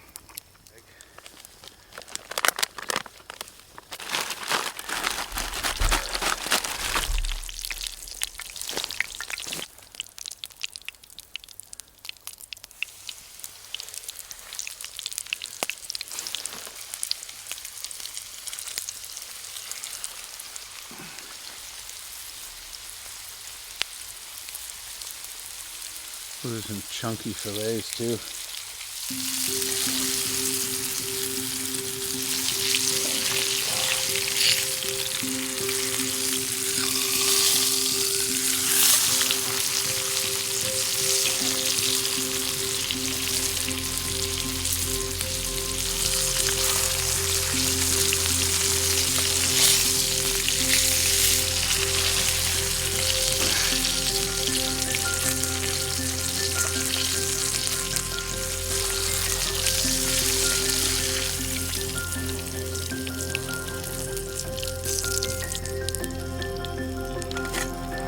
Does not look a little yummier than the mac and cheese. And best thing to do with your leftover oil, put it down.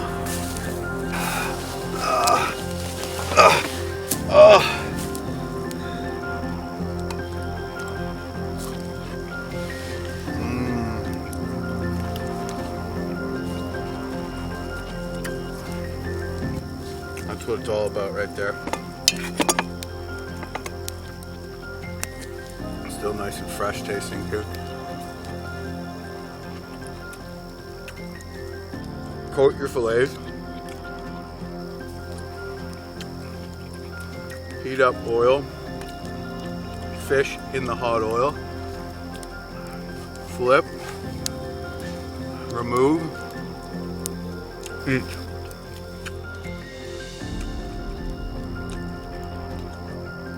Pretty straightforward.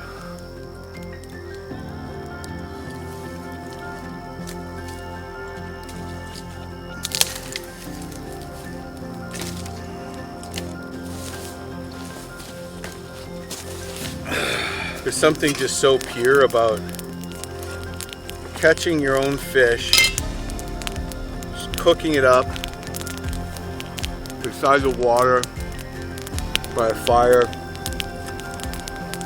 on a beautiful evening, or even on a crappy evening. Feeding yourself,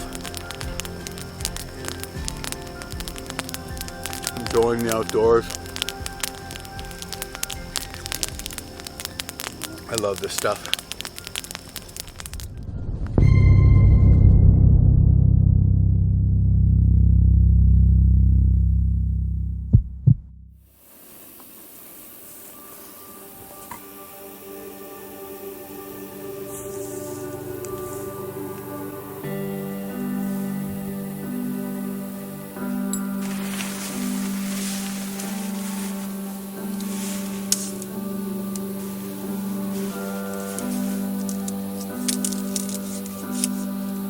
Beautiful day.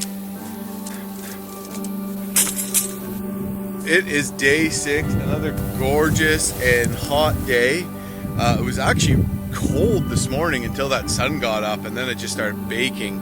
And I slept in big time today. Probably didn't get up till, like, I set my alarm for 5:30, hit the snooze like 3 times and just turned it off permanently and didn't wake up till 7:20. Anyways, it turns out I made it 28 kilometers yesterday, which is pretty good. I thought I only made it 20. So that's actually good. It's just a little under what I want. Today I'm going to try to do 30. I do have some rapids coming up, including a long class 2, but it looks like it's a solid 30 clicks to a class 4, which is a portage and an epic waterfall. So I'm hoping to actually camp at the waterfall. So I'm not going to get outfitted for Whitewater. I think I might be able to handle that class 2 just with an open boat. I might throw my airbags in. But because I'm getting a late start, I'm just going to basically pack up quickly, get the heck out of here. Hopefully I can get into some trout fishing too at the base of this falls I'm camping on. I'm not sure, but maybe that's where the trout fishing picks up. I'm going to try fishing a couple other little spots along the way at the base of smaller rapids and stuff too. So yeah, excited to get back on the water. I'm just going to have my coffee, eat my oatmeal, and get the heck out of here.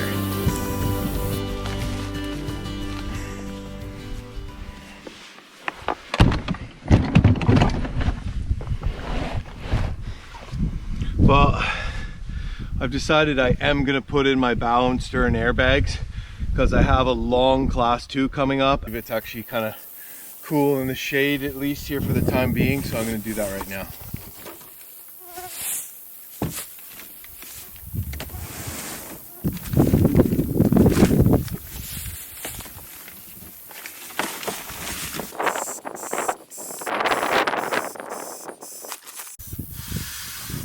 This will allow me to take in a little bit more water and gain control before I'm totally submerged. Additionally, with these in, the boat will float higher in the water when I dump. And when the boat floats higher in the water, it's easier to pull to shore, and it's less likely to get wrapped around a mid-river boulder. And I'm going to put one in the bow as well.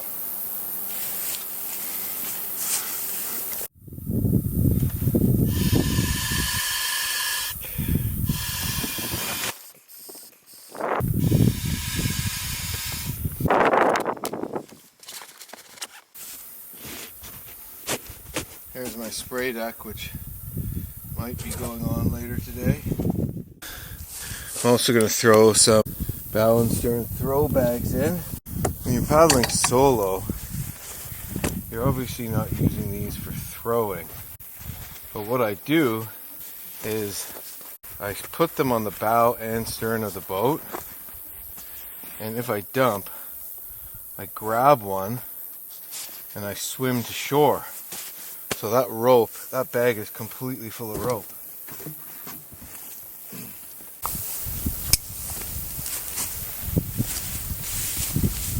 Usually I always end up grabbing the stern one if I dump, because that's closest to where I'm sitting. But in case the boat gets spun around, it really doesn't hurt to have one on both sides. It's extra weight to carry. These things aren't light, especially when they get wet. gonna put this on the stern in case I need to line anything today. Some rapids you can go down a bit or line the top, run the bottom, eddy out, line the middle, you know, so it's good to have everything ready, all your safety stuff ready to go before you get into the rapids, for sure. Lining is basically just when you control your boats in the water and you control it at the end of ropes. I have a knife on my life jacket. Should that become entangled around my leg or something, I pull my jacket knife off and cut it. So I got the bow and the stern airbags in.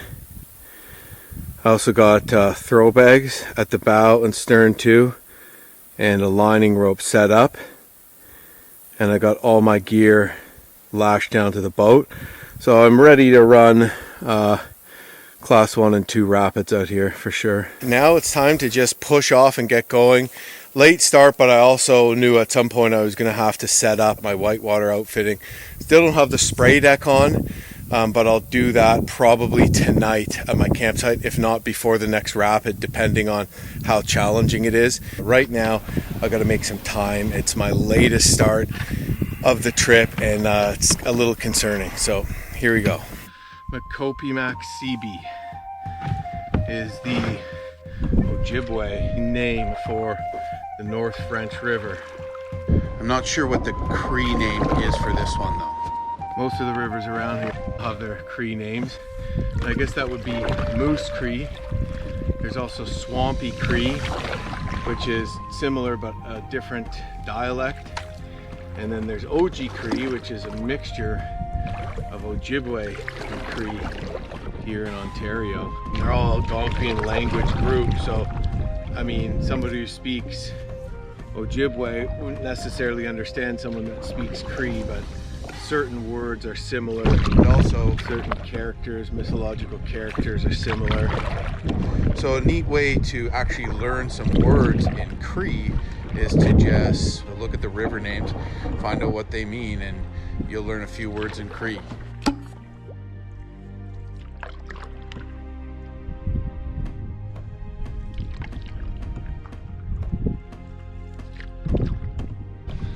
It's a little cooler on the river because of the shade of the trees actually, but where I was on that exposed bank, and because I got a late start today, I was just baking. I was glad to get down where I was in a bit of shade under the line of trees there to put the airbags on. Unseasonably hot, and I just came after a cold snap, so you never know what you're gonna get. You get what you get. Long stretch of, you know, fairly monotonous river before I get to the fun part where the river starts to drop off the shield and you start getting some waterfalls and more dramatic scenery. But yeah, just gonna be doing this for a few hours here.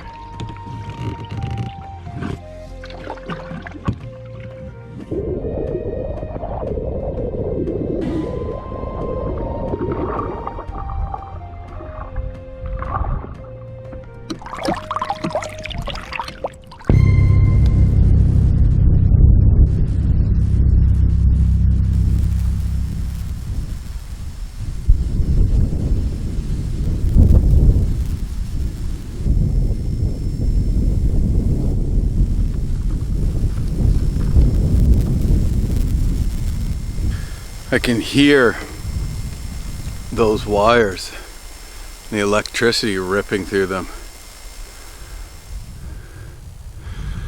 No idea really where this goes, maybe detour, I don't know. Most remote communities in northern Ontario that are off the all-season road system are run off diesel generators. They don't attach to the grid. So I don't know, maybe it goes to Detour Mine or something like that. But definitely a sign of man, of development. In some places in Canada, particularly Quebec, where they have very remote hydroelectrical development and dams, you can see hydro slashes just going for endless miles through total wilderness areas. And it could be something that you'd think if you're lost that, oh, there's a hydro slash, I'll follow that, I'll be saved. But oftentimes they just go for miles. and you'll never see another person on it for years. So if you're lost and you see a hydro slash and think I'm saved, you're not. And in fact, it's probably not even a good idea to follow it unless you know exactly where it goes or something like that, because the chances on seeing another person along it or finding help are pretty much nil. Another log jam. Oof, we're there. No time like the present. I can't get out on the bow. Ooh. It's really deep here too.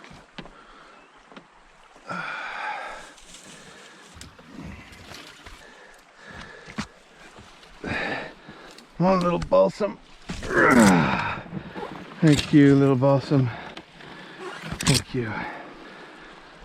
This is a big old tree. Look at the size of this thing. The trees here are very, very slow growing because of the cold climate. But you can see that some of them, these spruces, get big. And this is an old growth tree. We're well past the reach of logging right now anyways.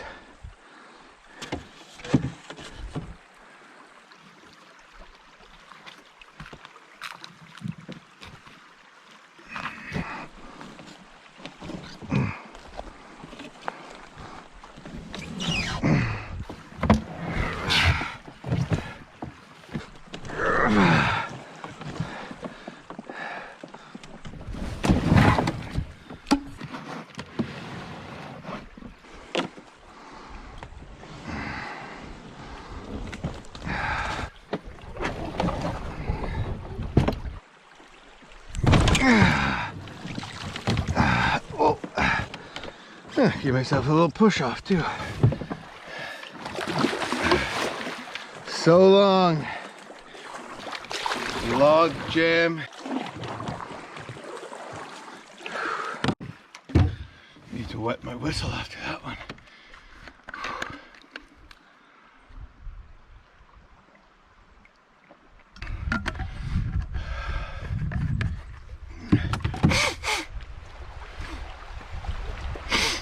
Swift.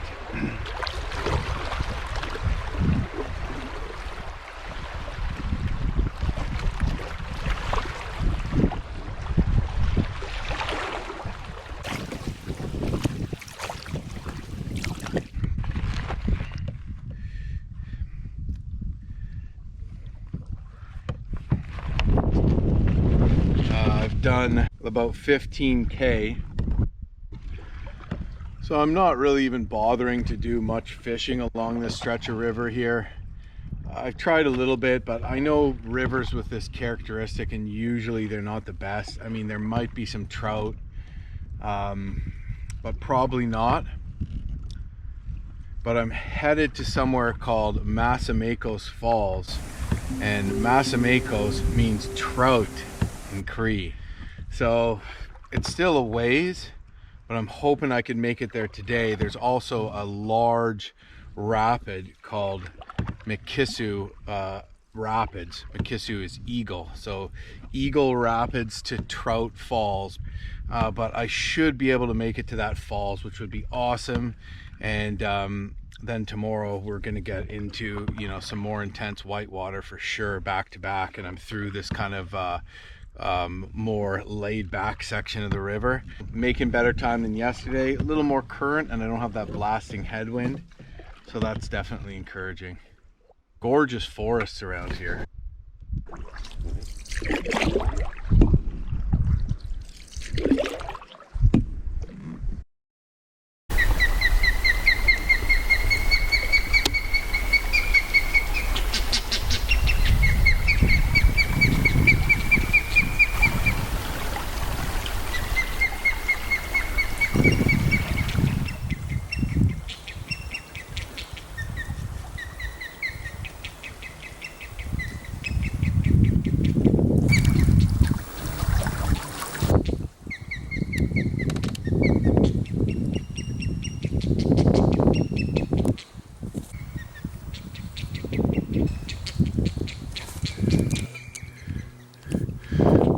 this osprey is not a fan of me. I'm just cruising past this osprey's nest right at the side of the river, and one of them is just dive bombing me as I cruise by. But pretty cool sight.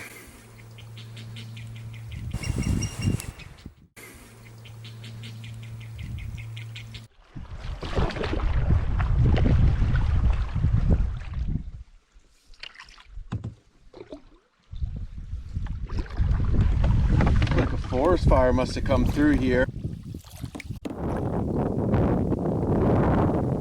Looks like I'm paddling through an old burn. It's gotta be pretty old though, but you could tell there was a forest fire here. I don't know how long ago, maybe 20 years ago or something like that, maybe a bit more. And the forest is regenerating nicely.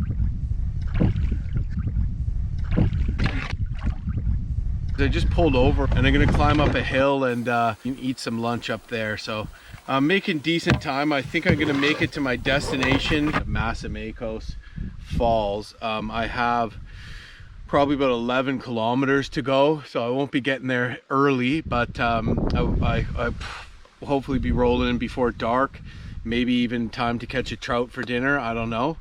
Anyways, yeah, so I just pulled over here in this old burn and I'm gonna climb up a hill and grab a bite to eat and just, you know, get a view over the burn. Still very flat country here, so I should be able to see far.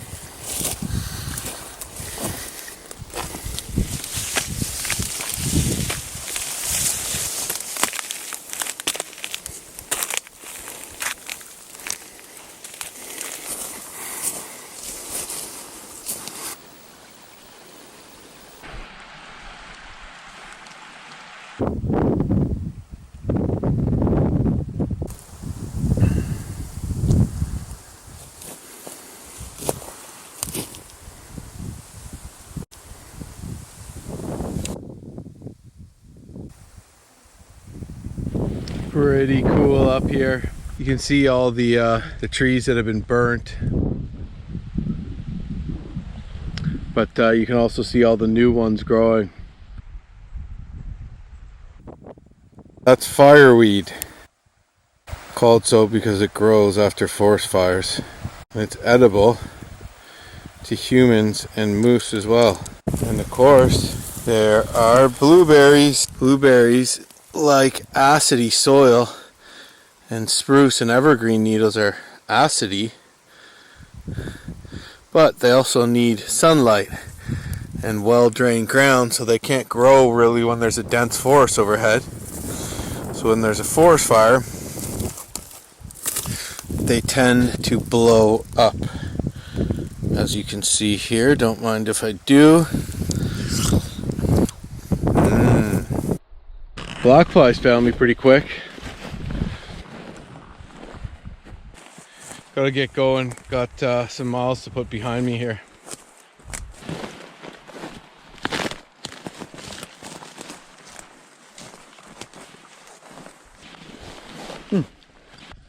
We have a rose hip here. Not ripe. The rose flower grows out of here, and the hip is full of seeds. If you cut that open, get rid of the seeds, you can eat the skin, and then you can actually grind the seeds up and eat them, but they're very hard, so you can't just eat them straight. They're edible, but you got to grind them to a powder.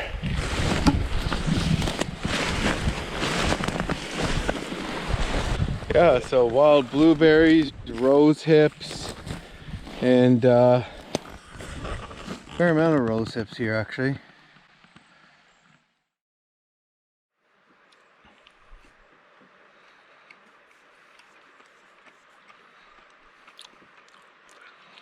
Just at the head of Mikisew Rapids.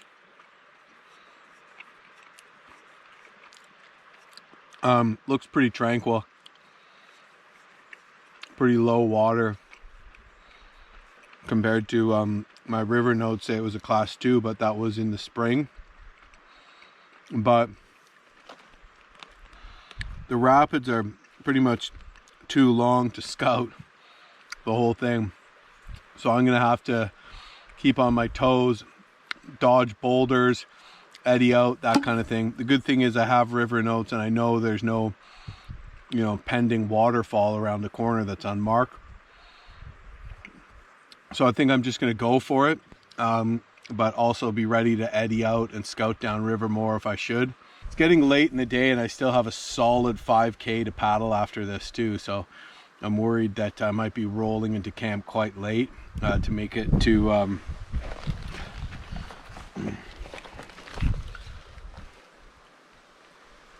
Masamakos Falls. Yeah, so pushing it, but I think I'll be able to do it.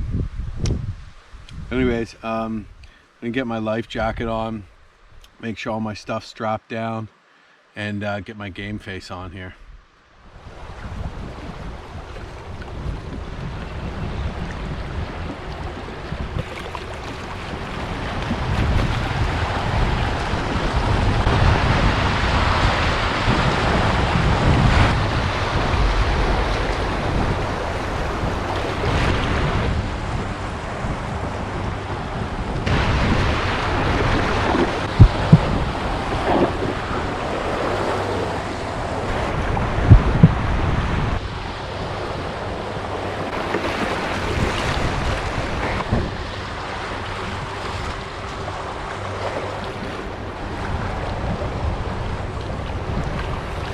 Oh, she just keeps going.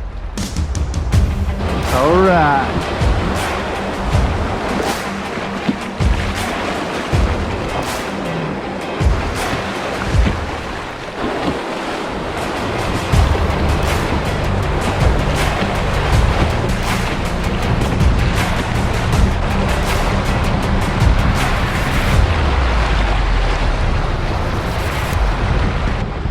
Eagle Rapids, baby. Woo! All right.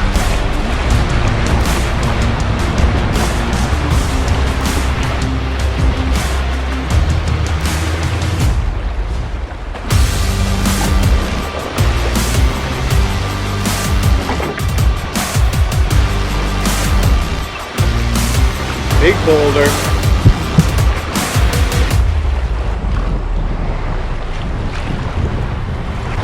Got some boulder strewn stuff coming up here.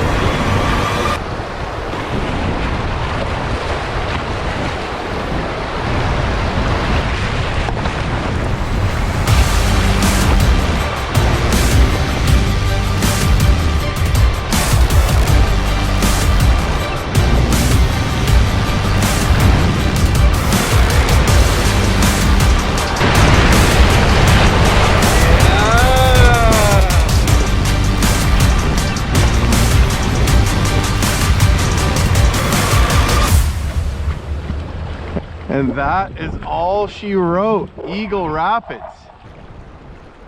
That was fun. 5 more K to go till my campsite.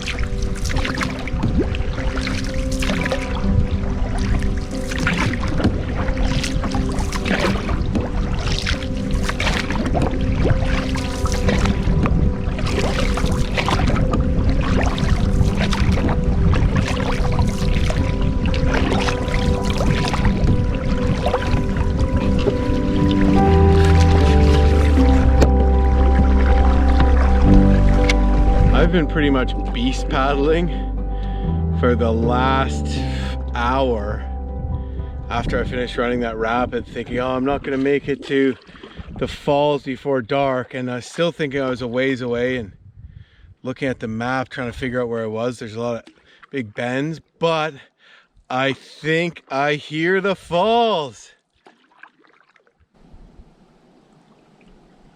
And that means I'm gonna make it.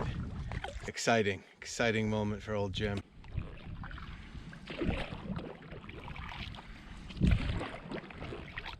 False alarm. That sound went away. I don't know if it's just the wind in the trees or a plane in the distance or something. Sucks. Wishful thinking, I guess, anyways, but I swear I heard the falls. Well, time to keep beast paddling.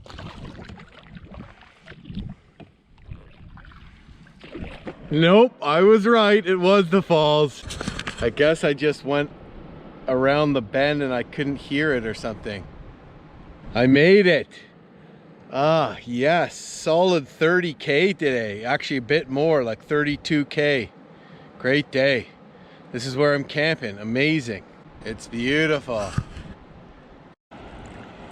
Perfect little place to pull over to. Look at that. How nice. Oh, little rock. Looks like the water's come down since I started the trip. Could tell it was right over here like just days ago.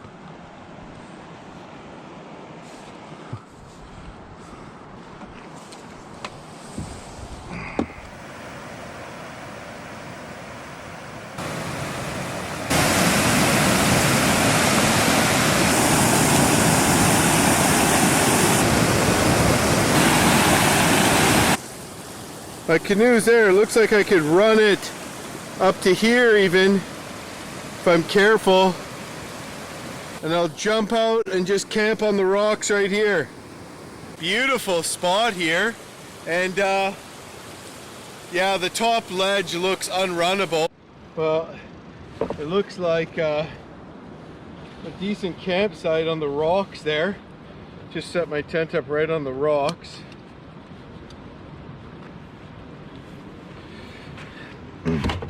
But I'm gonna, to get up there, I either have to bushwhack through hell or I can eddy out above the falls.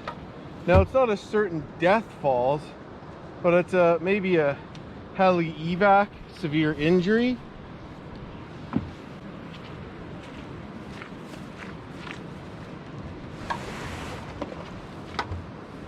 But I'm gonna go for that rather than the bushwhack. Yeah, I always ask myself before I do anything like this, you know, is this sort of within my skill set? I want to make sure I don't go out there and do something that's stupid, which I suppose I've done before. But yeah, this shouldn't be too hard.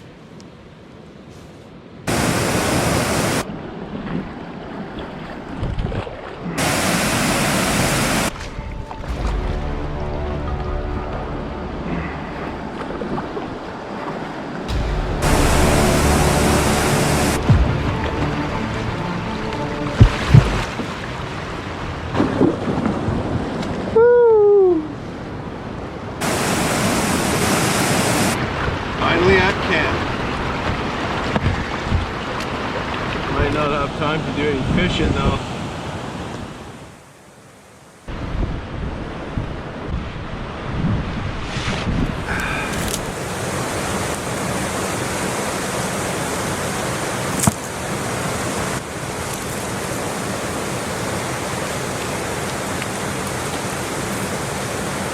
Need something to tie my tent to since I can't stake it into the ground.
Well, I jammed that in pretty good, but I hope it doesn't get too windy.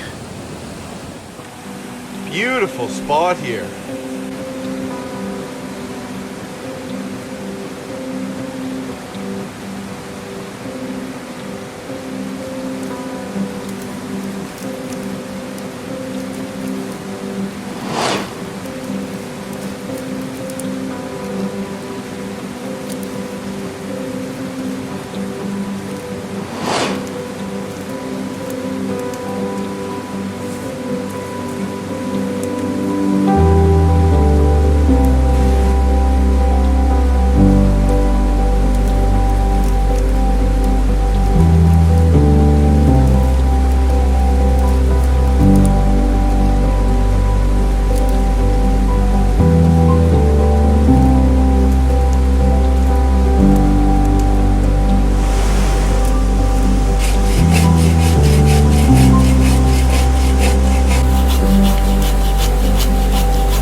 A little bit of this old man's beard. It's a little damp, but I'm going to test out its fire lighting ability with this little ferro rod. Definitely just a small survival kit style ferro rod, nothing fancy. I'm not even sure how well it throws out sparks. I've never used it before. But I'm going to see if it can light this old man's beard.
Hurt my hand.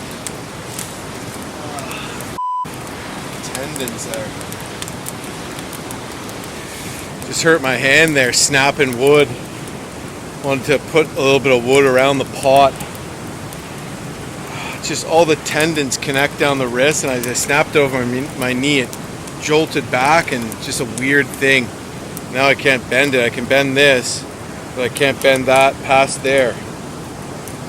I can there slowly. It's just not while I have a fist, so that's not good. I gotta be careful. I'll probably be okay tomorrow. I'll take some vitamin I. Anyways, I got camp set. I got the tent set up. Got a fire going. Got a pot on to boil, and I still got a bit of light, so I'm gonna run down to the base of the rapid and see if I can catch a fish before it's dark. There's a nice pool down here, but it's in between another big rapid, so it might hold fish, it might not, but fingers crossed. I'm at the base of the rapid here, but there's no eddy I can reach from this side without a huge alder bushwhack. So looks like I'm eating pasta tonight.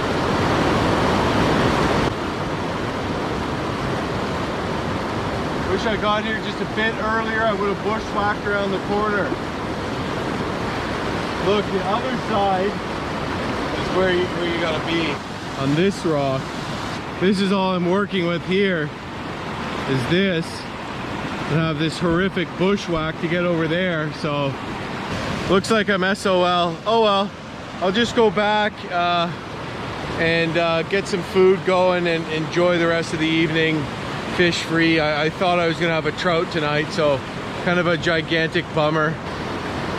Anyways, beautiful freaking spot. Maybe I'll try this little eddy here.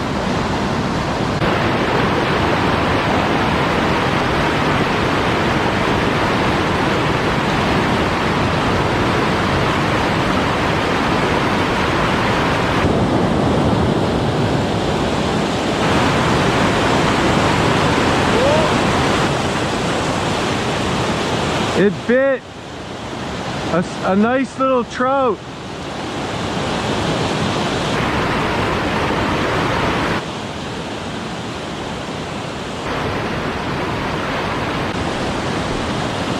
I saw a little trout in here. I got a bite. I actually almost had one. I got 2 bites, saw the same, what was likely the same fish twice. A decent little keeper-sized brook trout. So they're here. That would have been awesome, but one more cast and I'm gonna call it.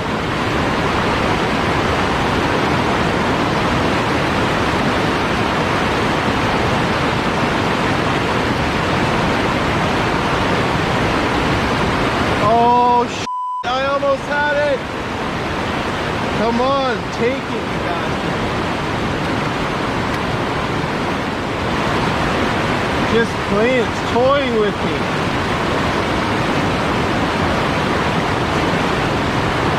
Toying with me it is.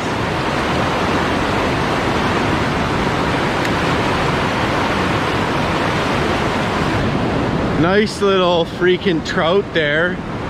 Super exciting to see one, but it's just hanging out in the eddy, just playing with me. And wouldn't take my spinner, but I saw it twice and I almost had it 3 times. I guess that's it, back to camp. Damn it, a fish would have been nice.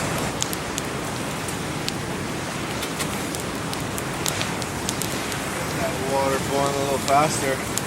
A lot of driftwood around here. I think it did already boil, but I just want to be sure.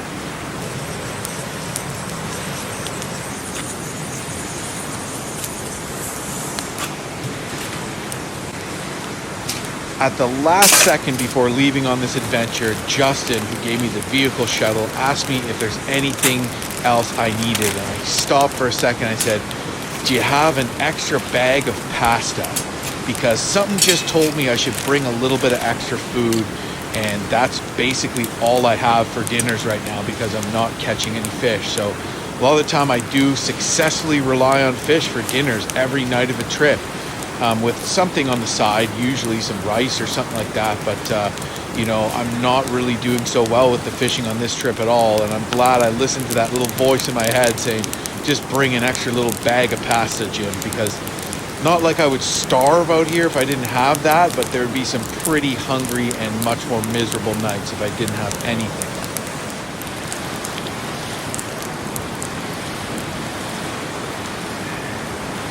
Look at that. Pot doesn't do that. I don't know, maybe it's time for a new pot. The fettuccine Alfredo tonight. Because it's good.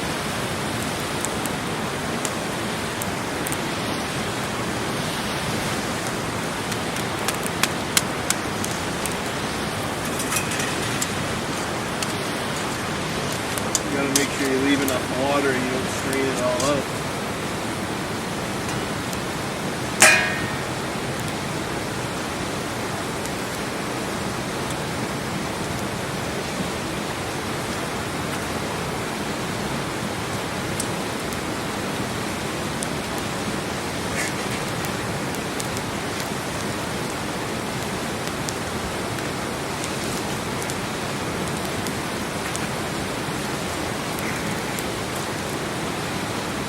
Oh, it's so nice to have a back rest.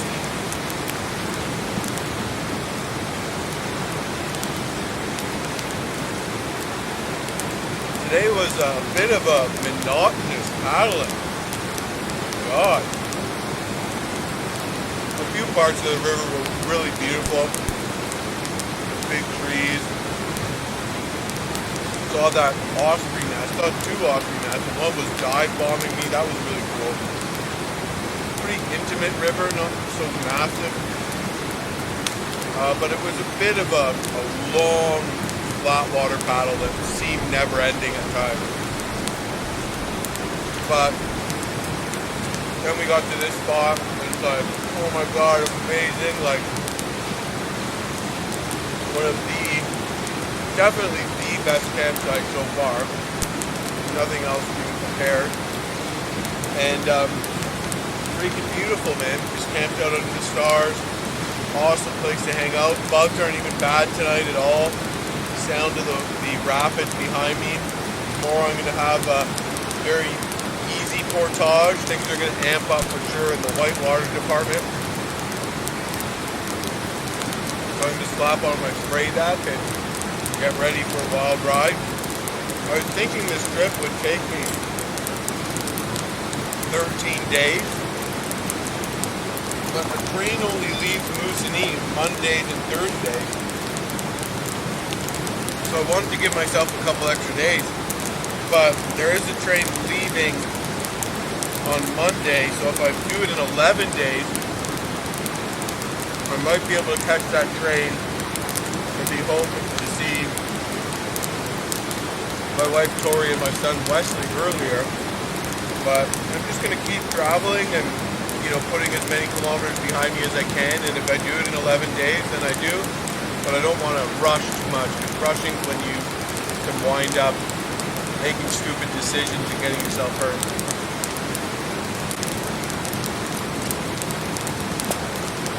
Well, I guess that's it. I'm just going to finish off this pasta, wash it down with some Kool-Aid, and hit the sack.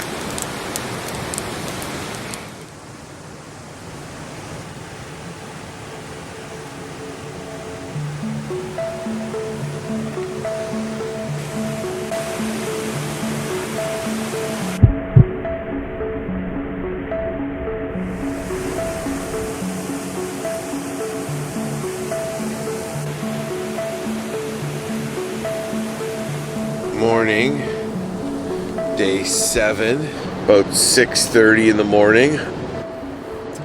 Set my alarm for 5:30, hit the snooze button multiple times, then just turned it off and went to sleep. So gotta get a little better at that, but who doesn't? Anyways, yeah, so looking at the maps, just switch my maps over. Nothing too insane on the menu for today, really. The first thing is going to be getting around the big drops that kind of make this waterfall. So yeah, first thing is going to be packing up, and hopefully we'll be able to catch some fish too along the way. And I'm going to try to make it about 35 kilometers today too, so long day ahead. It looks like the intense rapids won't come till tomorrow, and then it's just going to be stacked like back to back like crazy. So it's going to be interesting. But anyways, yeah, I'm going to try to have my longest travel day yet, so I better get at it and get going.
Real sketchy coming through here. Can't let the current pull the canoe away from me.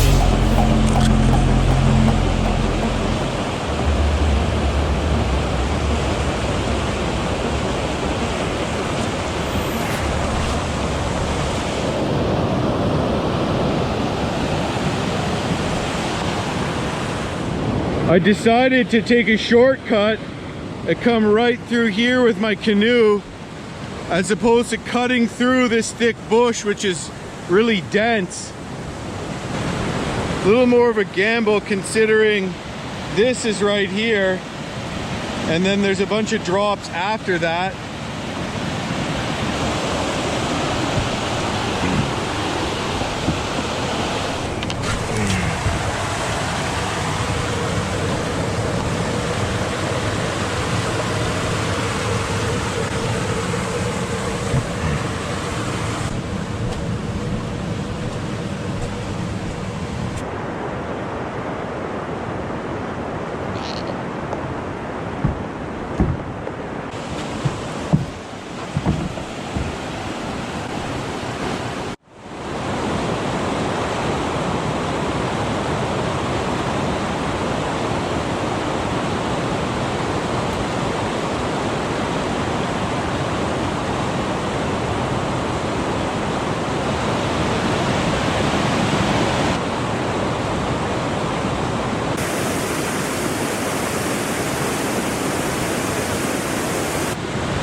Freaking sketchy.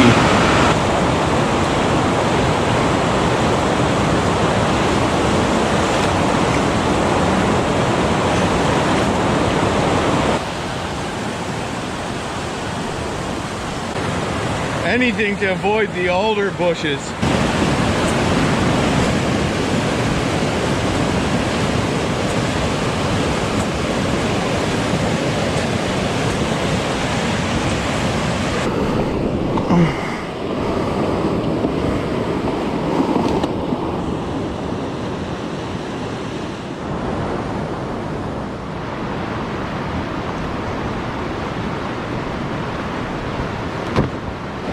Now when I run this rapid here, I'm going to try to get over there and fish this eddy here. Because last night from this side I could only have this eddy there. And there's nothing down here except shallow, fast current. The next drop's right around the corner. So I'm going to try a few casts in there before I tackle the next drop.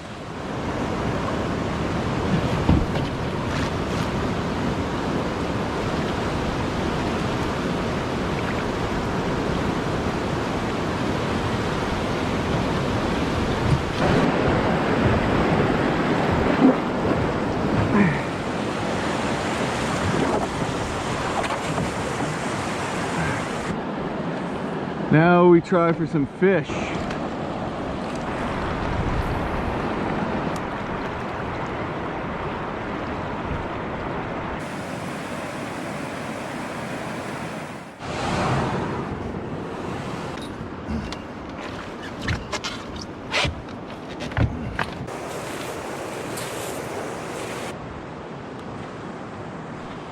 Just going to take a few casts in this eddy here. I might jump back in the boat and go up to there or there if I don't catch anything, but hoping to get some brook trout here. This is a good spot. There's actually a tributary coming in right here too, and it's right at the base of the falls there. Awesome eddies. Perfect looking spot.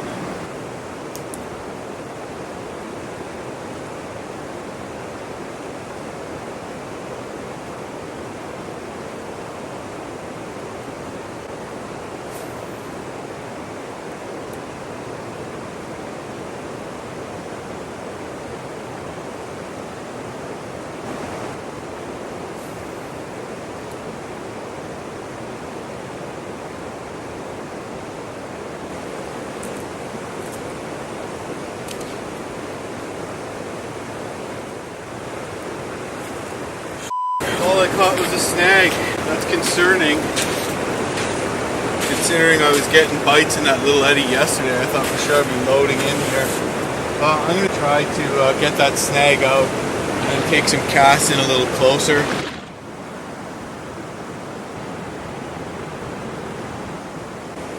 Oh crap. Snapped my rod. The tip, trying to reel down to it to push the lure off, and broke it. I'm gonna do a quick little repair job here though. I tried to get my snag out and it turns out it's really shallow here.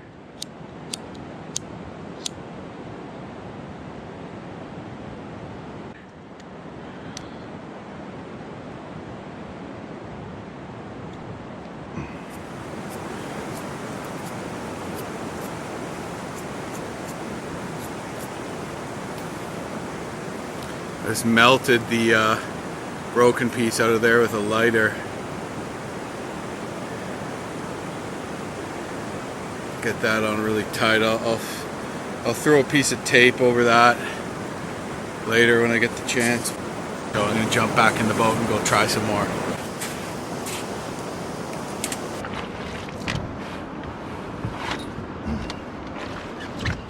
Around here, if there's trout, you know, you should be able to catch something.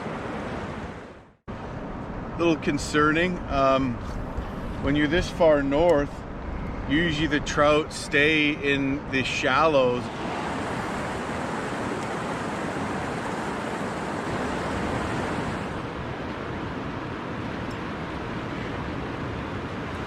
Nothing but snags.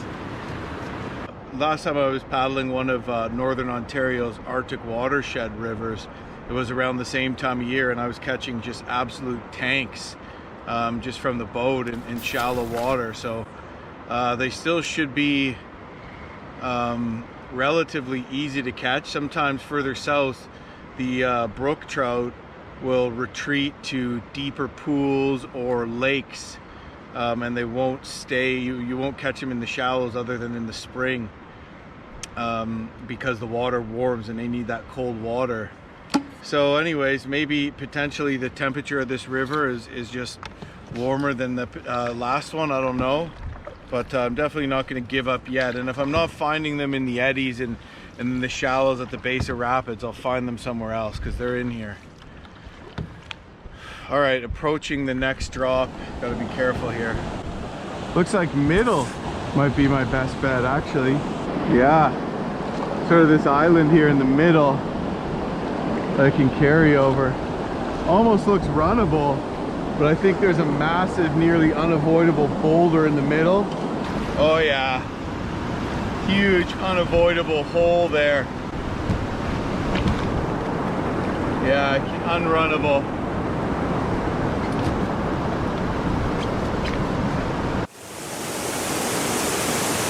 I think what I can do though is just drag my canoe just over some rocks and then down this little spillway here in the middle of this island, and I won't have to unload. I can just go and then the next ledge is right up there.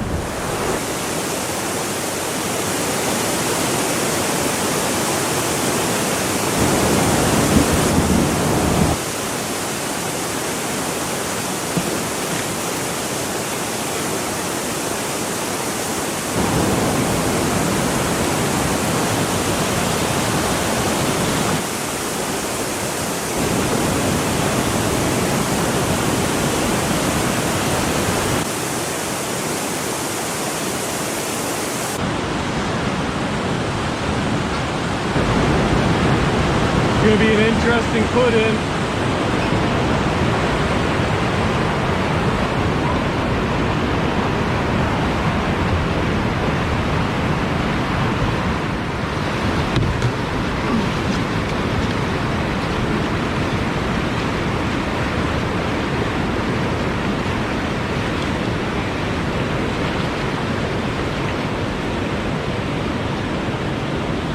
Okay.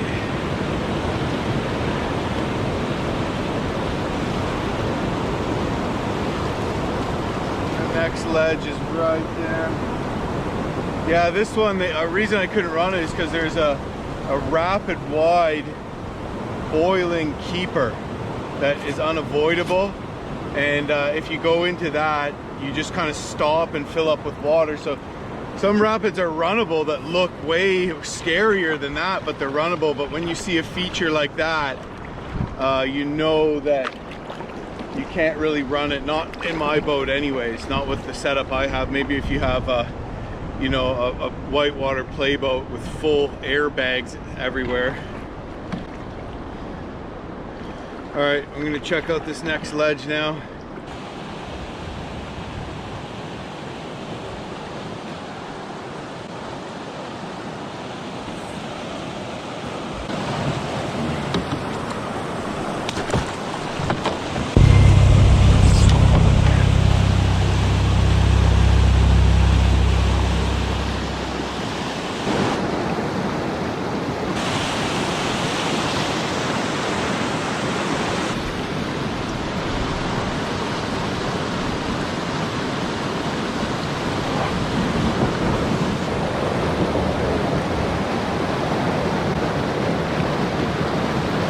Okay, dealt with that one.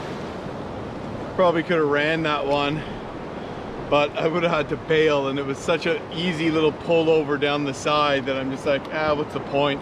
Especially because the last ledge is just downriver, and I would have taken in a lot of water.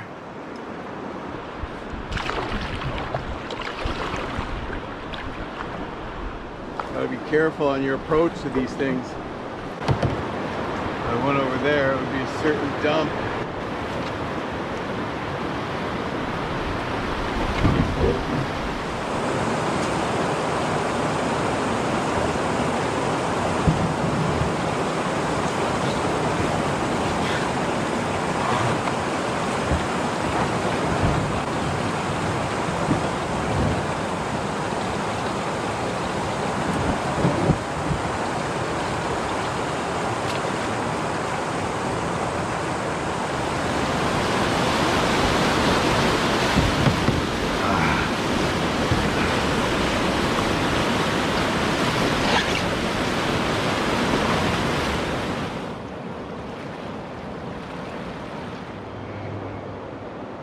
So I'm through the ledges here at Moosonee Falls, and I haven't caught anything. So, you know, that concerns me because it tells me that maybe I won't catch anything further downriver either. My map notes say that Moosonee means trout and Cree, and I'm starting to worry that that's a wrong translation. Yeah, not able to catch anything here. Oh, it looks like it gets more interesting downriver.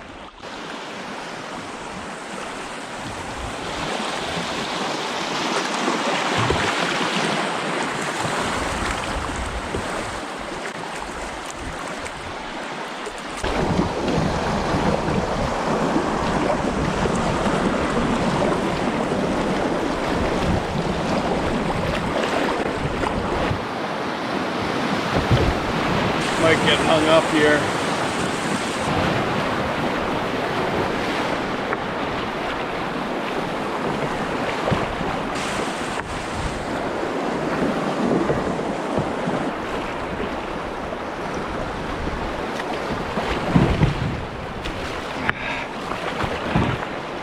Saw that one coming.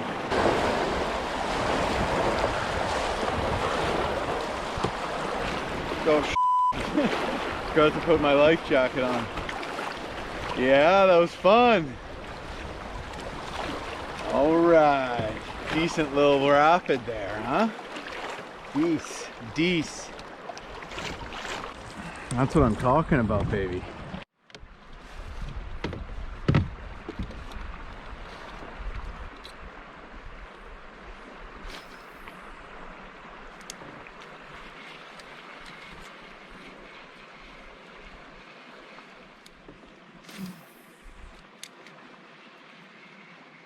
Here, fishy, fishy, fishy, fishy, fishy, fishy.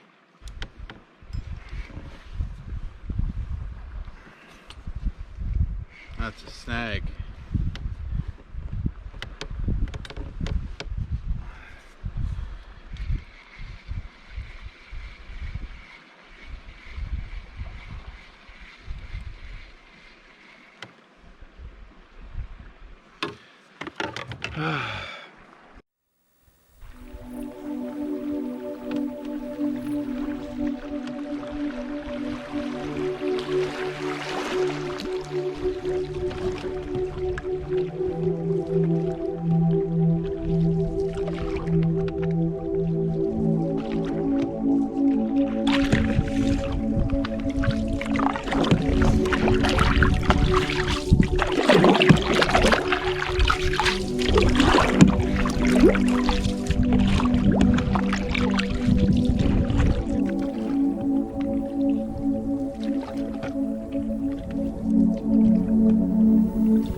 Just kind of evidence to show that the river is always changing. Its weave and meander is always in transition.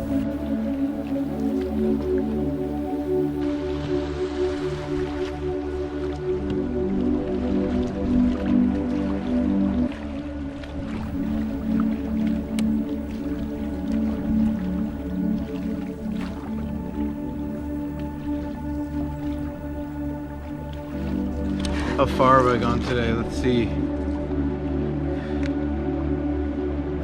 5, 10, 15, about 18. Not really that far considering I feel pretty exhausted. When I'm done today, I'll be done 90 kilometers of river. A lot of beautiful sections. Obviously the falls I camped at last night and just looking up at the trees in the sky, and a few little easy rapids. So just plugging along here. I don't know if I'm gonna make it to my destination. Well, I gotta eat something. Don't exactly have a ton of food left. Couple trails should be all right, but I mean, at this point, I don't think I can do the trip in 11 days. Because I don't think I'm going to do 35 kilometers today. And that would be 36, no, like almost 40 kilometers a day to finish in 11. But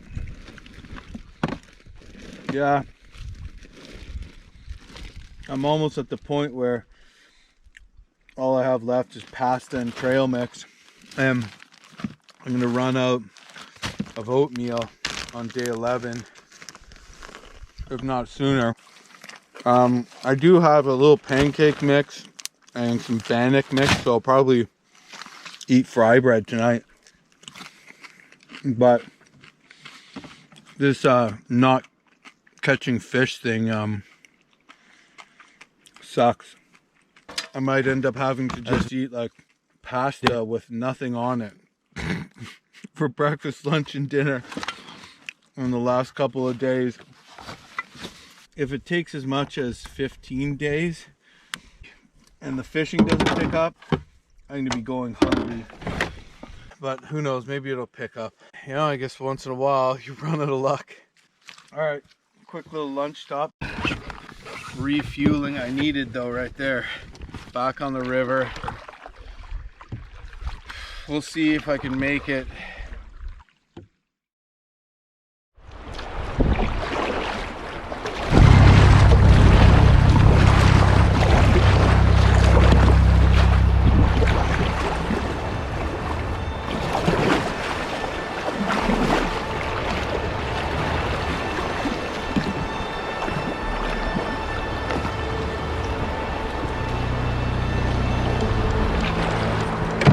Got a little whitewater here. Some hot coffee. Some hot coffee. This is one where if you smoke a boulder right at the steep part, you could spin around and potentially pin. It's amazing the power of moving water, really.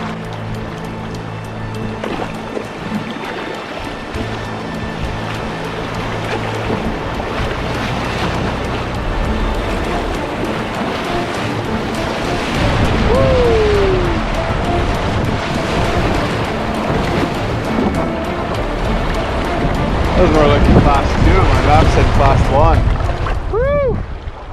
A real rapid, yes! That's what I'm talking about.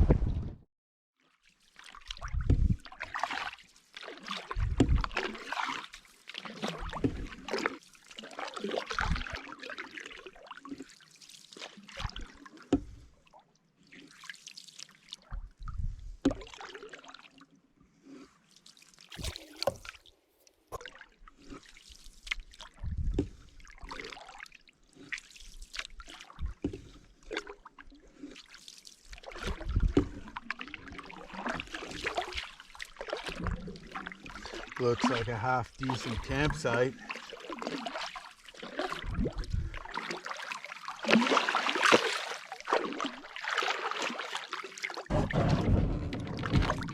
Decent site.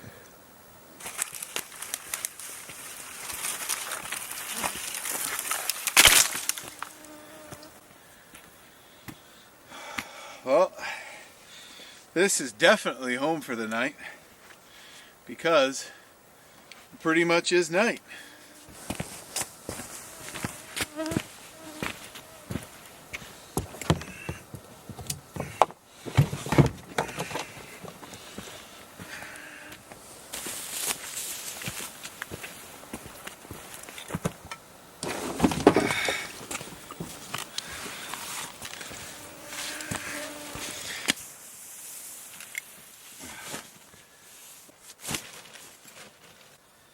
Whew. Squeaks are coming out.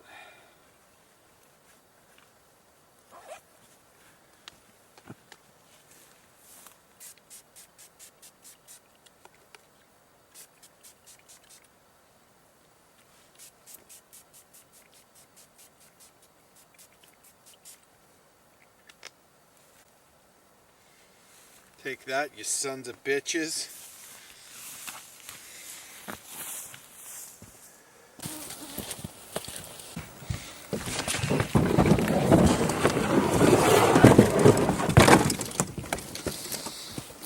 Over the last 3 days, I've paddled about 100 kilometers of river that more or less all seem the same.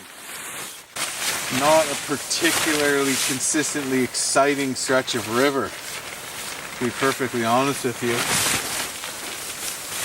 Today I probably paddled for 11 hours.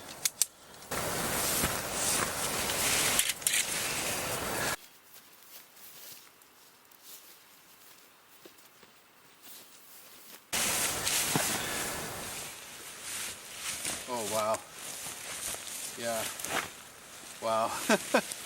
Okay, with further inspection, I've discovered that this is a horribly lumpy spot for the tent, and I probably wouldn't sleep at all if I left it there.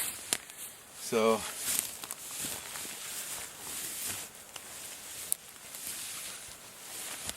this isn't very flat here either.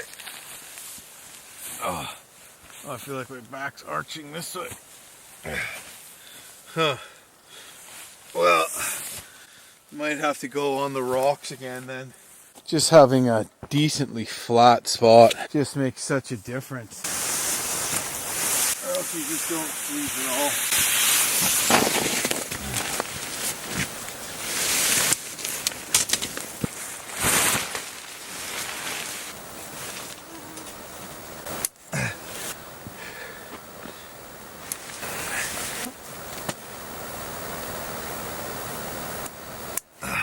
Maybe I'll just tie this one strap to my bag.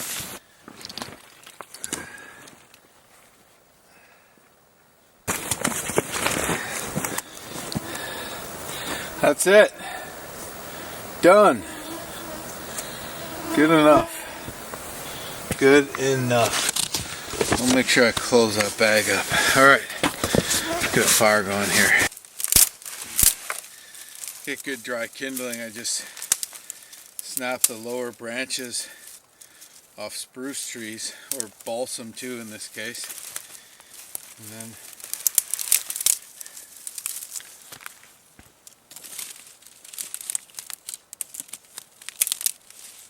do some sawing here.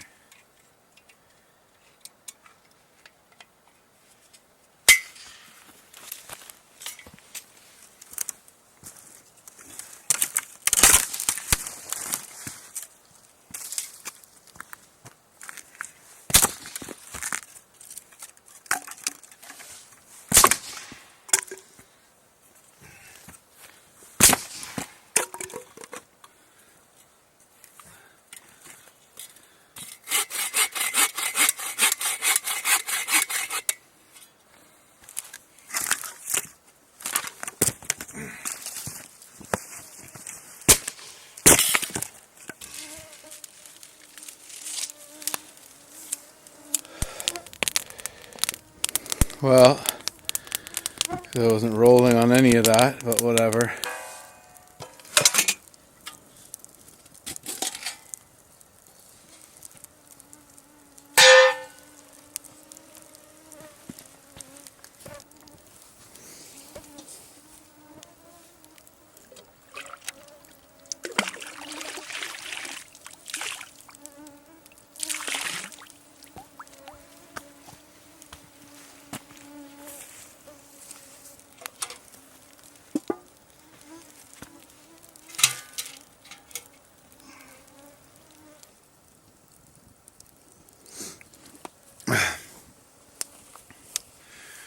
Well,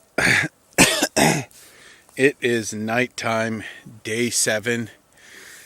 Got to camp quite late. Just got some food going now. I'm gonna have the fry bread because I was thinking it's breakfast that I'm low on, and fry bread makes a yummy breakfast. Tomorrow the intense whitewater starts.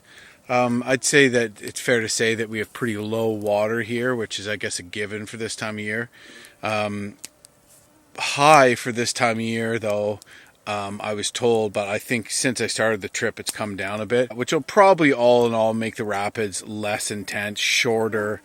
Overall, usually will make them easier. However, there's more boulder crashing into, dumping, pinning, wrapping your boat around a boulder potential when the rapids are more bouldery. So I'm going to try not to do that. Step 1, don't dump and pin and smash your boat around a boulder. Yeah, so I'm just going to take it as they go. I might strap on the spray deck. I do have some class 3s. I'm already a little nervous thinking about the whitewater. It definitely gets the heart pumping, but also pretty excited. And it's going to be a beautiful stretch of river, so hopefully we're going to have a nice campsite tomorrow. And hopefully we'll get on some freaking fish. It's just been crazy, the lack of fish through this last 100 kilometers of river. There's been like nothing. I don't know if in the spring there'd be more fish, more trout in the shallows or what. I don't know. We will see. Anyways, gonna scarf down some food and turn in for a well-deserved sleep.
Got some rapids coming up, including a class 3, my biggest rapid yet, right around the corner. So I'm not going to keep these fish on a string. I'm just going to clean up 2 walleye right now. Just always bring a nice sharp fillet knife. I'm going to leave the skin on, pull the skin off before I eat them. Once you get to the ribs, it's almost like you cut down. You don't cut like that or you miss that whole part there. Just stick them in a Ziploc and tuck them in the food barrel. Maybe I'll eat them for a shore lunch. They're not going to be the freshest by dinner time, but they won't spoil. It's not 40 degrees out, so I think it'll be okay. Couple nice fillets there. got to put the spray deck on and load the boat, so got to keep moving. I'm still, you know, going to be on the water by 9, which isn't too bad. I mean, ideally I like to be on by 8, but you know, I still, if I can make it through this Whitewater section in 2 days, then I have 85 kilometers to paddle to finish, but there's no obstructions and decent current, so I could probably put in a couple 40-kilometer days and finish potentially in 11 days. But this Whitewater section might take me longer than 2 days, so we will see. But anyways, it's same thing. I'm gonna get going. I don't want to rush. I don't want to get too stressed out. I want to enjoy myself, but I also know I gotta get on the water and move. And you put these under. You want to make sure that they're not under too much, or that the bungees are too tight. So, because you got to be able to pull them out with relative ease. I do things at a relatively fast pace. I don't rush, but you know, I get stuff done as fast as I can and make it as far as I can, and what more can you do than that? So that's kind of the plan for the day.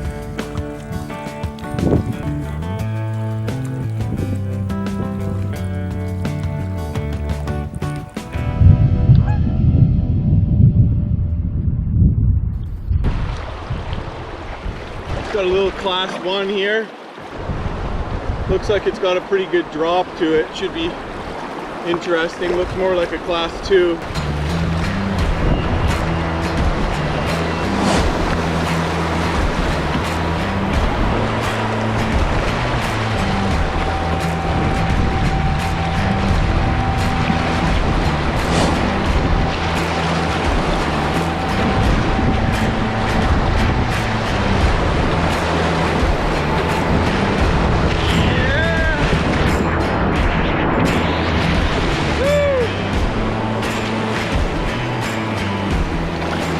Almost smoked a boulder there though. Tough to see those ones. Just dodged it there before I ran the big wave. Woo! Alright, so far the rapids are fun.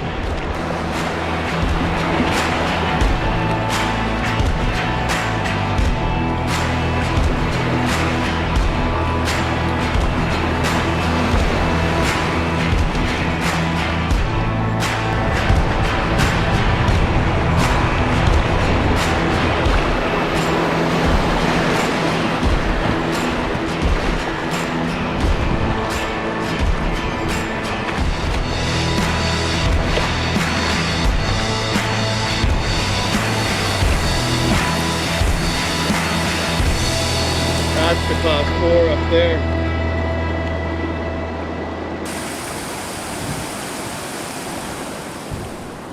Well, I'm gonna go scout it out.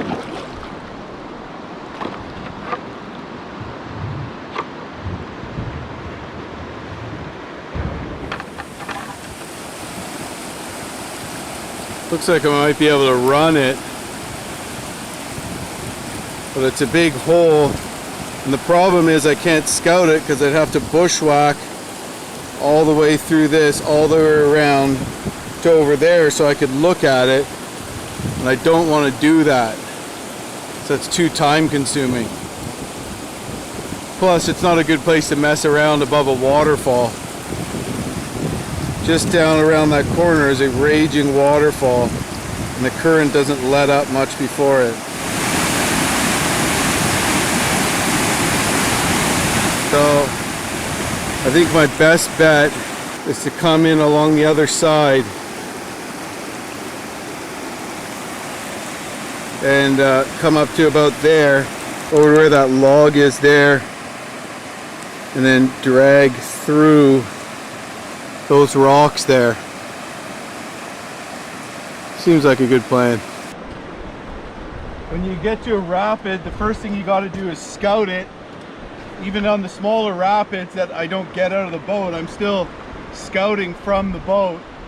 So first you got to do is scout. Usually that means get out and walk down the shore, and then you got to make the rational decision on how you're going to manage that rapid. So that's, do you shoot it? That's run it. Do you line it? That's walk down the shore on the rocks holding your boat at the end of a rope and maneuvering it through the rocks. Do you weight it, which is, do you just hold onto the side of your boat and walk it down, or do you portage? So shoot, line, weight, or portage. The other option is pull. Not a lot of people do that anymore, but that's when you stand in the boat and you control the boat with a long pull pushing off the bottom, which I'm going to be hopefully doing on another trip this fall. But that's the big thing. So you got to always make up you got to make the best decision regarding what's safest and what's the safest thing to do, what's the smartest thing to do. So, you know, rational decision making, basically. Shoot, line, weight, or portage, but it all starts with scouting. You don't want to just blindly run anything, especially not when you're in such a remote location like we are here.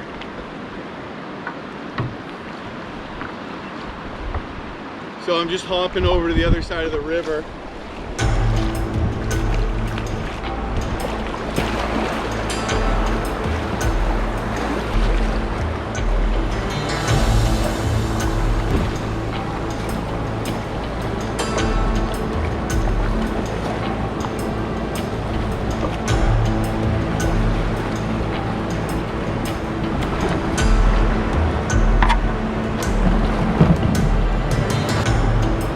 So basically I'm going to try to line down this.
Get left here before I'm swept over the falls.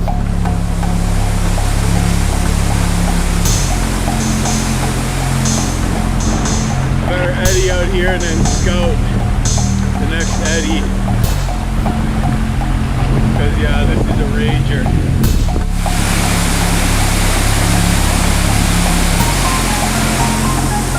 So maybe I'll just start from here.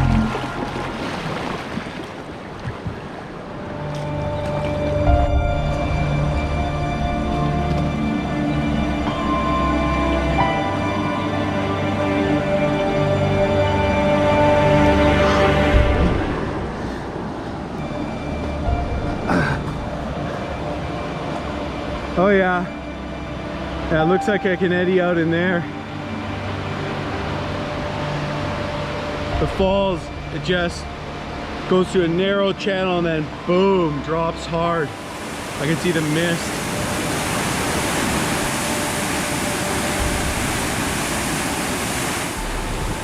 So I'm going to run back to the canoe, and then I'm going to come along here And instead of going over the falls, I'm gonna get into this eddy here and I'm gonna start portaging from there. Seems like a good plan.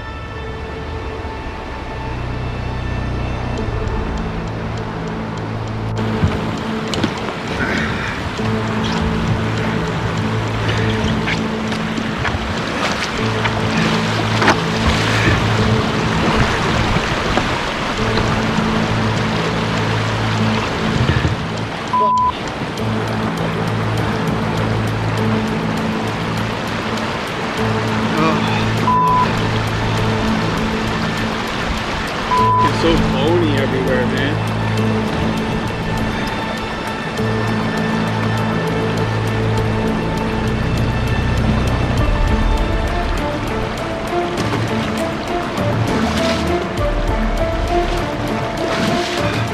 I'm gonna track up a bit. I don't want to fuck around here above a guaranteed death waterfall.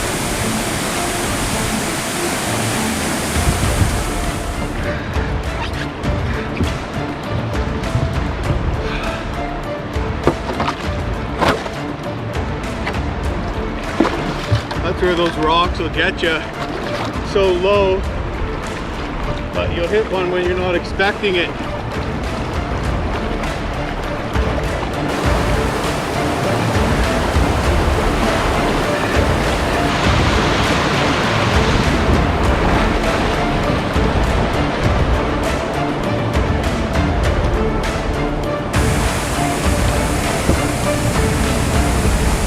Alright, well, this is where the portage starts.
So, tricky pudding here. I'm gonna have to push my boat into the current, jump in quickly, and try not to dump in all this swirling rapids. Should be interesting.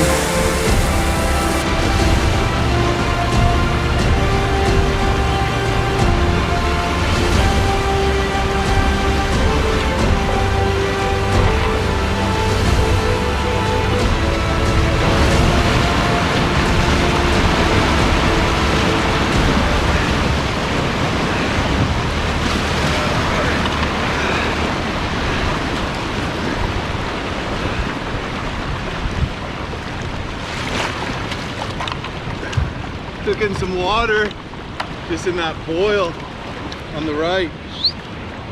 Started dumping right in there. It's That's what happens when there's not enough water, because it's so aerated to actually float your boat, but there's enough water to swamp your canoe. And especially when it's a curling boil like that, it'll also twist you and swamp you. But all in all, I felt like I handled that put in pretty well. That was a short portage, rugged, and took a while. So I don't think I'm making it 30K, but it is what it is. All right, got a class 2 coming up here. Very shallow on the right. Usually there's more water on the outside of the turn. All right, here we go.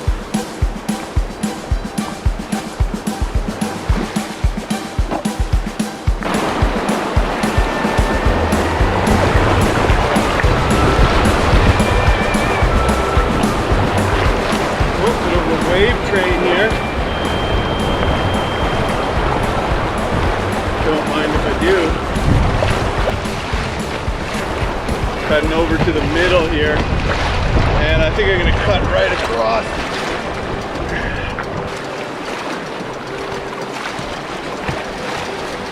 Ran out of water on the left there. Woo.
Well, that worked out all right.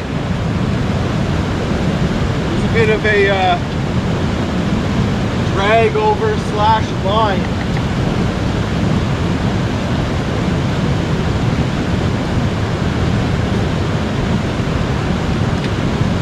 Now I got a boulder garden to contend with here.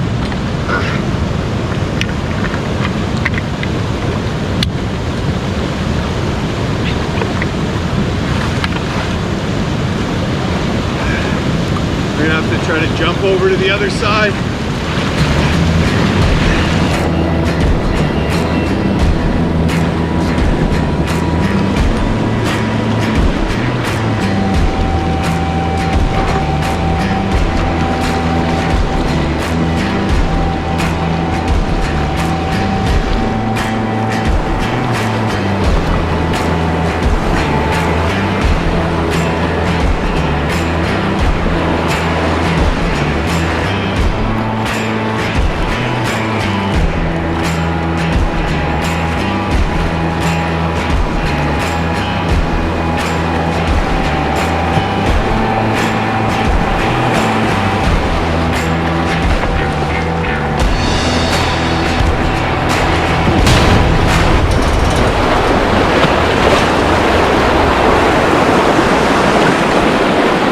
Those ones will sneak up on you.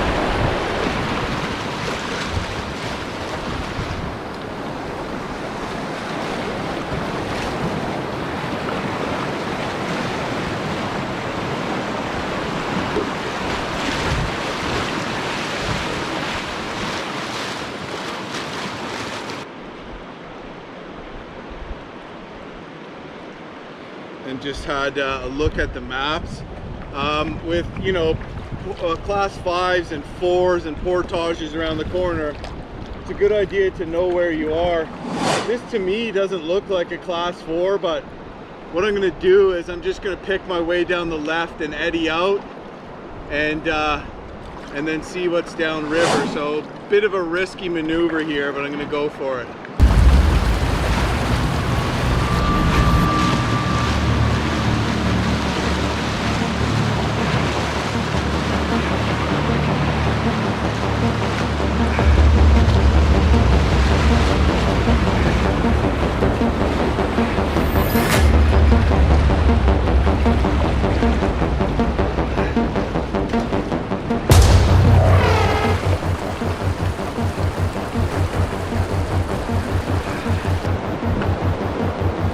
Incredible.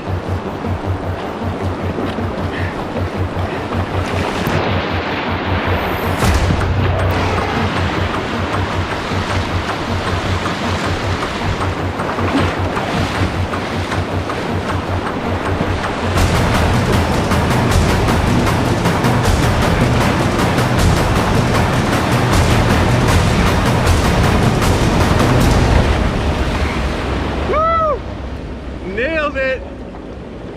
Woo! Yeah, if I'd hit that further right, my goose would have been cooked. Awesome run. Hit it perfect. Couldn't hit it much better than that. That's marked as a class 4 on my map, but it's really just a class 3 at these water levels. That's why I have the spray deck on, you know?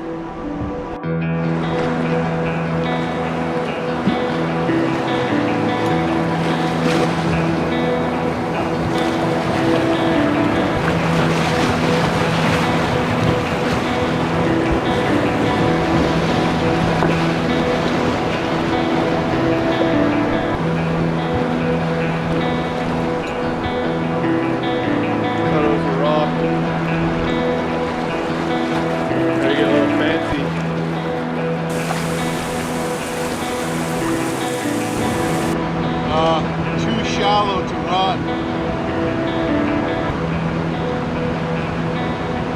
A couple things could go wrong, potentially, when I'm lining it. So, I want to be really careful.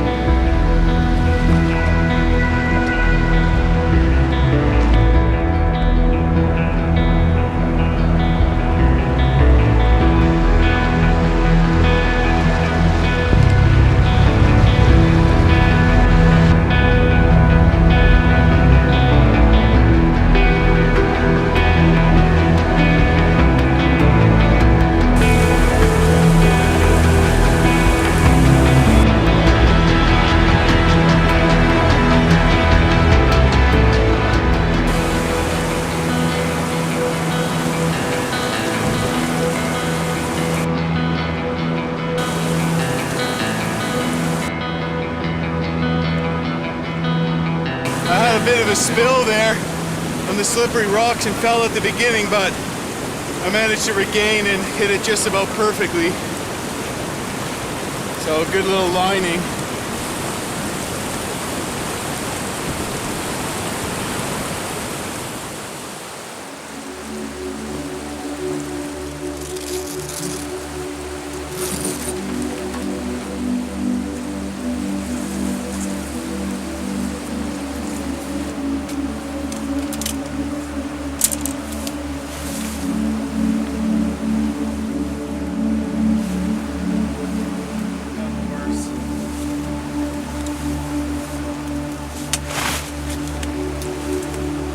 See how the sleep is, but I think I actually found a pretty flat spot, and just the rocks are really neat. Like, just looks beautiful. It's an island, got my own private island. Look at this.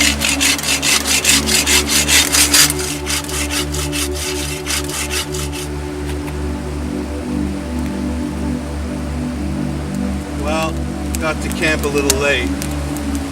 but this is pretty freaking chill. Glad I waited till I found a decent site.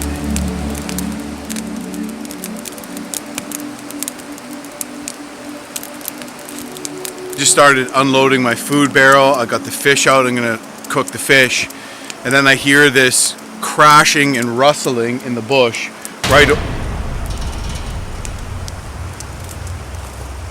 I think there's a bear there. Look, too dark.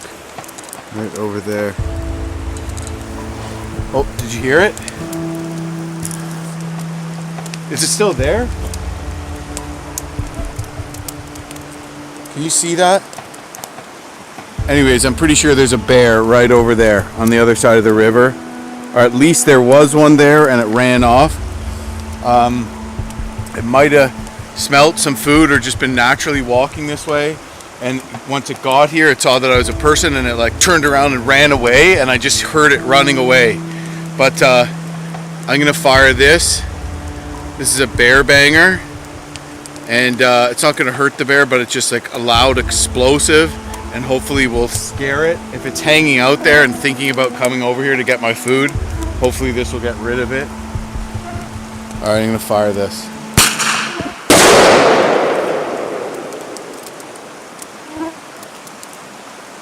Beat it! Beat it!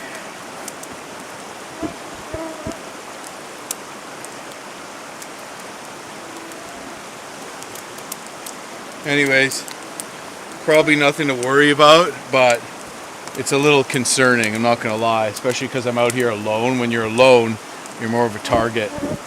But that's just a pen launcher by True Flare and a bear banger attachment. You can actually put whistling flares on there too, but I keep one on me all the time when I'm in the bush like this.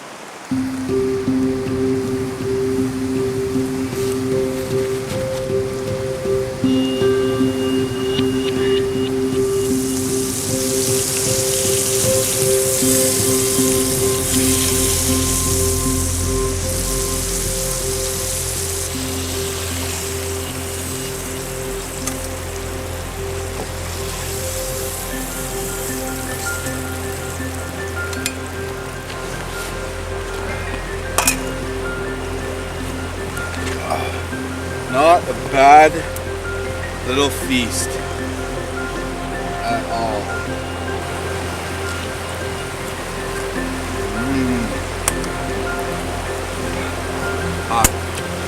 That's good. So many fun runs. The river, these last few rapids have more volume, so it's not so bony as some of the top ones. I'm catching fish, I'm eating fish, and that's awesome. And the river has just gotten much more dramatic. I have probably the most demanding rapids of the trip to deal with tomorrow.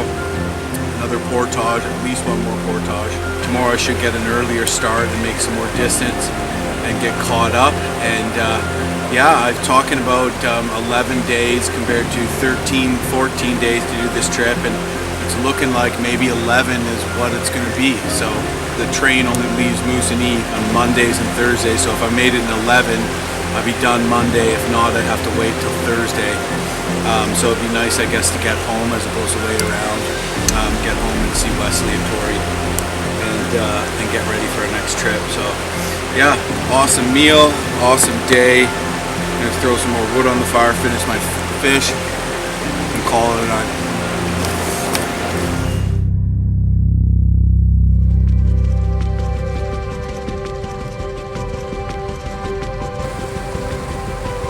Well, it is the morning, day 9, and I've broken down camp, had my coffee, got the tent down, took a few casts, and now I'm just packing up the last few things, and I'm gonna get ready to load the boat and hit the water. So I take it apart like that, and this guide I've actually bent down a bit, so it will slide through that guide there.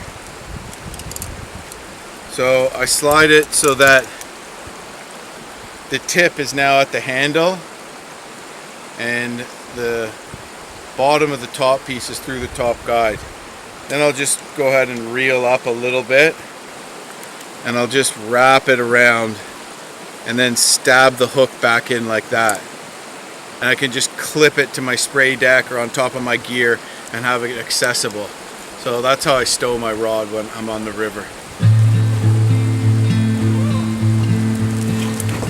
Today is going to be about whitewater and rapids, but also about making distance. First of my concerns is safety and making wise decisions, not getting, trying to rush and doing something stupid. And second is making time.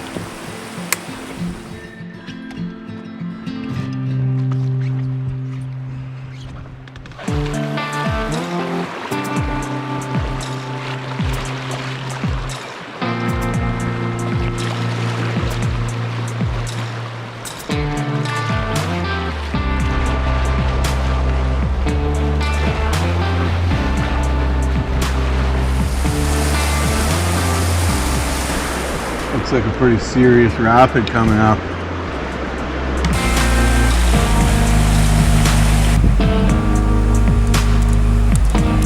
It looks pretty straightforward, a few boulder pinning hazards, but basically I'm going to just try to get left of all those boulders, but right of this frothing hole here. So the way through will be like this, and left, and stay left around there, and I should be fine, so I'm gonna go for it.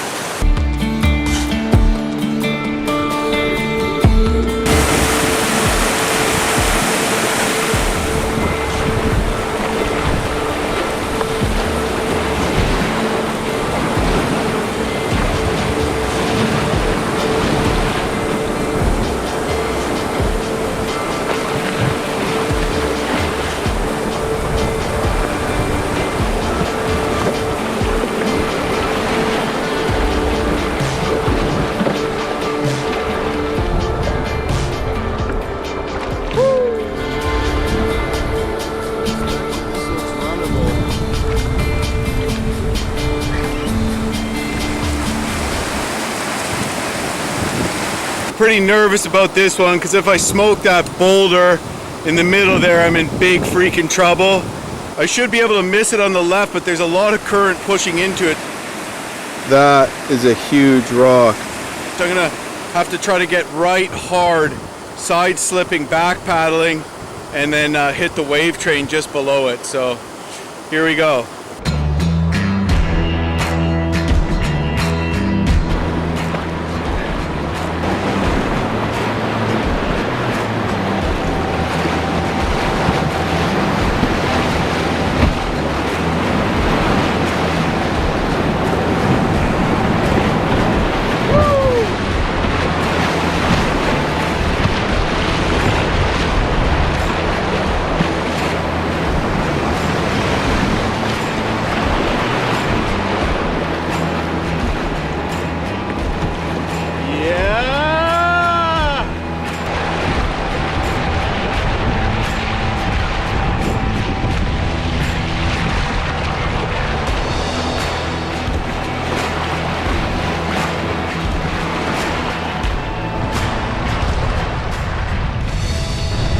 I am just about to head into Patachuan Rapids. Patachuan means long, and they sure are long. We're talking about a 2K stretch of nearly continuous whitewater that's anything from a class 2 to a class 4. This is going to be the most consistent patch of whitewater on this entire trip.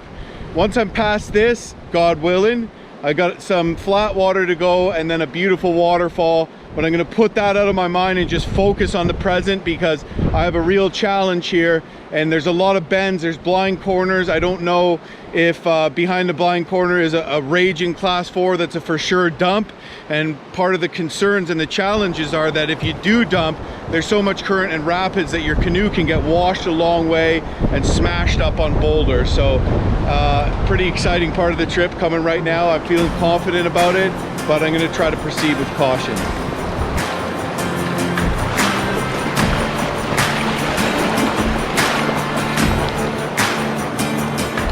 Yeah, like this is a freaking class 4 right up here. But Gotta make sure I catch this eddy.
Another big draw. Woo! That was awesome.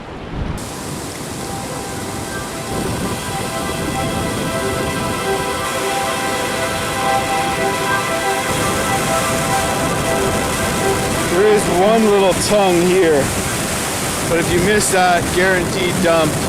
And even that you might dump. So, you know, if I was closer to home, I might give this a shot and take that tongue. But there's such a big boiling keeper there that if I wound up in that, I could drown.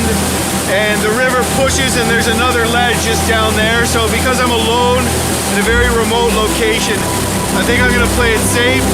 And I'm gonna line down the river on the other side of this island. It's very shallow, so it'll be a kind of a shallow drag wade. And I'll bypass this situation. It won't be as fast, but it'll be safer for sure. I don't wanna push my luck.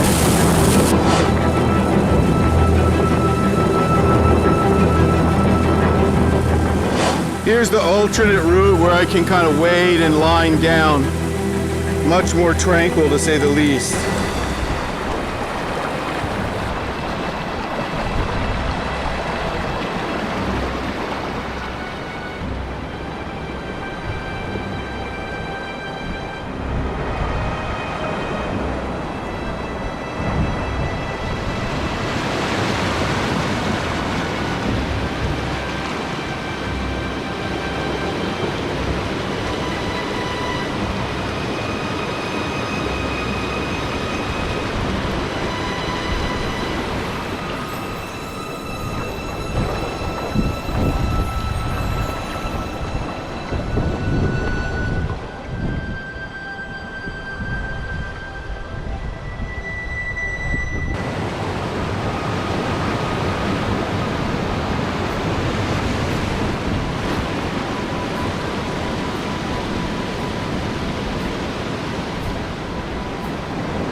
That one got a little tricky.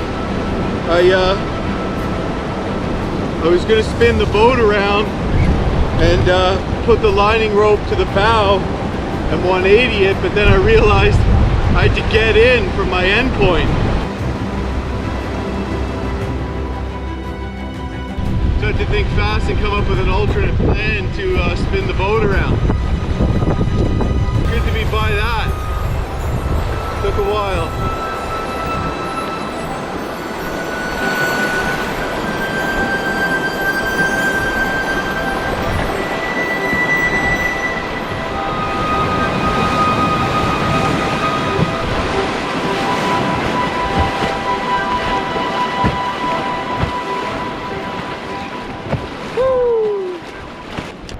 Looks like we have another little class 1 here.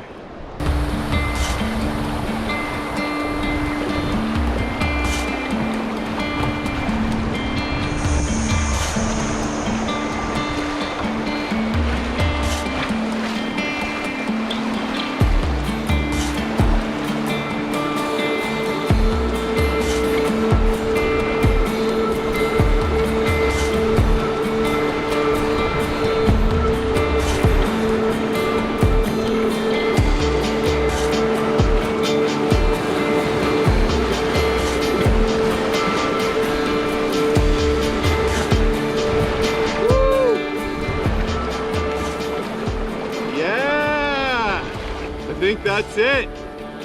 Yeah! Long rapid. You stood up to your name, you did. That's the end of it right there. Through Catachouan Rapids.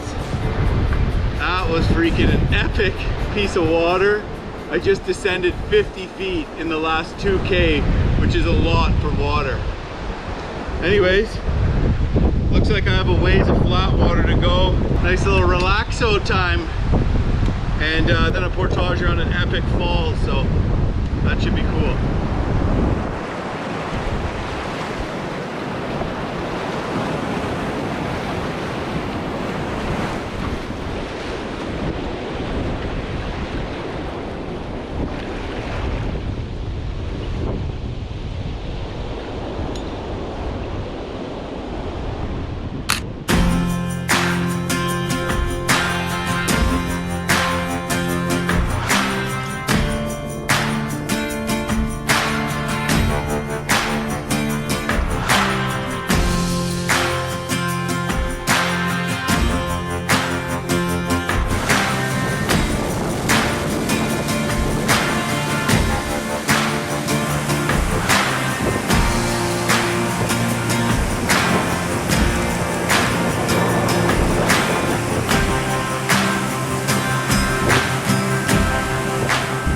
Looks like Whippapiscow Falls is going to be really easy. It's like almost a carryover.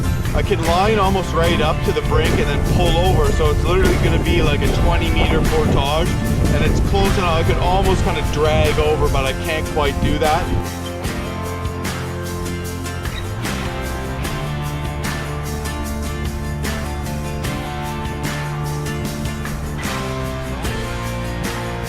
I'm just going to jump out. I'm just going to actually line up. It's going to feel a little sketchy because I'm lining right above a waterfall, but I'm going to pull around the corner, haul it up onto the rocks and do a quick carryover and then move on.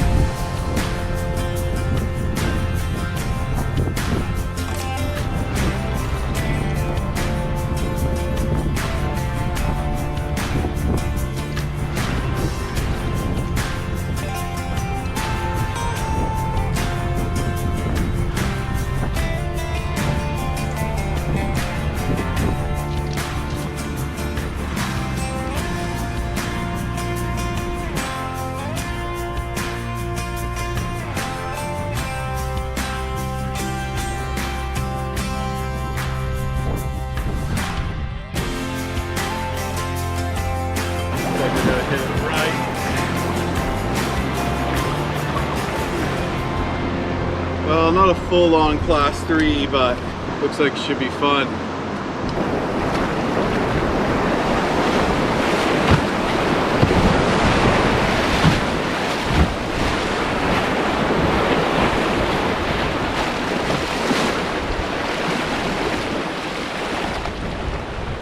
Cool little slot canyon there. Oh, beautiful, man. This river is just gorgeous. Oh man, portage coming up. I feel like I just finished the portage.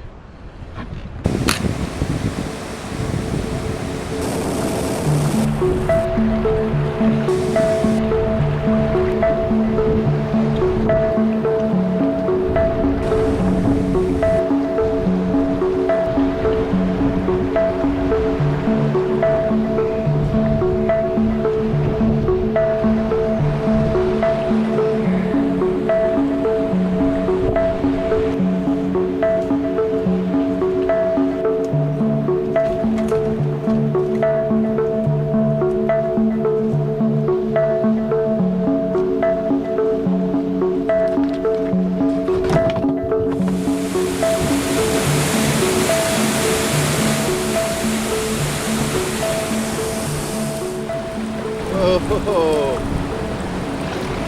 getting a first look at the falls here. Pretty intense. This is just one braid of it too.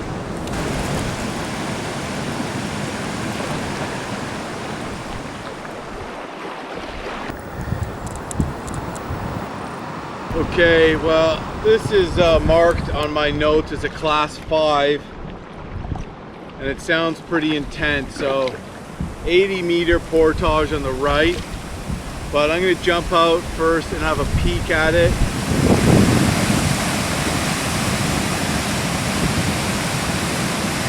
The water on this side of the river is too low to run, so I'm going to have to wade and line up to the eddy where the portage trail starts.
Looks like we may get a dumping of rain here.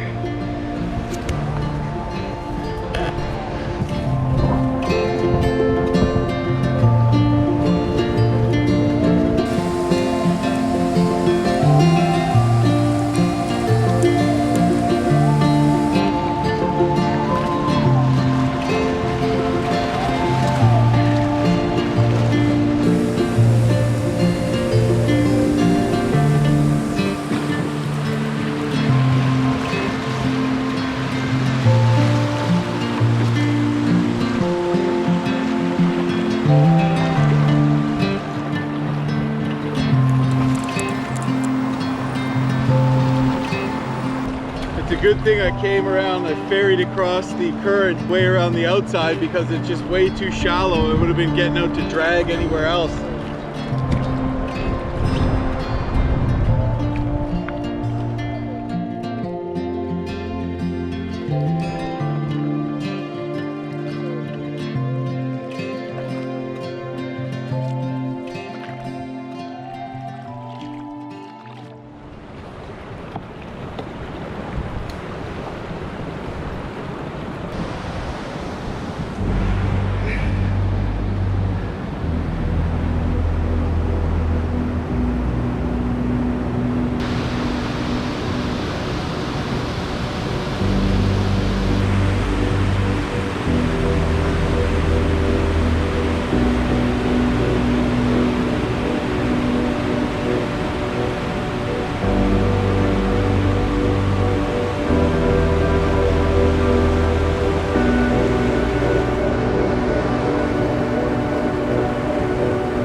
nasty clouds rolling in too. Next spot that looks half decent, I'm gonna jump on.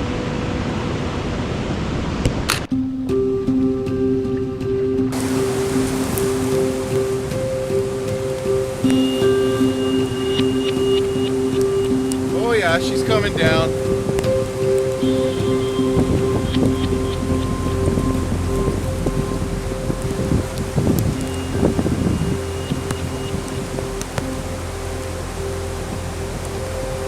I got my tent up before the rain picked up, and for whatever reason I have an incredibly painful abrasion, like chafe on the inside of my thighs that I think is getting infected, and like just moving around hurts a lot, and it's dumping rain, and I just don't have it in me to set the tarp. There's not much wood here. I'm sure I could get a fire going, but I got to camp so late, it's already dark. If I want to get an early start tomorrow, I gotta just freaking go to bed. So I'm hungry, but I just pounded some trail mix. But I have about 100 kilometers to paddle in the next 2 days if I want to make it there by latest 8 Monday to catch my 10 o'clock train. So I gotta paddle 50K. I think I thought I was past the last portage. I think there might be one more short one. But yeah, so if I want to try to do that and I want to get home and see Tori and Wesley, I gotta pour on the coal tomorrow. So getting an early sleep, waking up at the crack of dawn and moving is the game plan.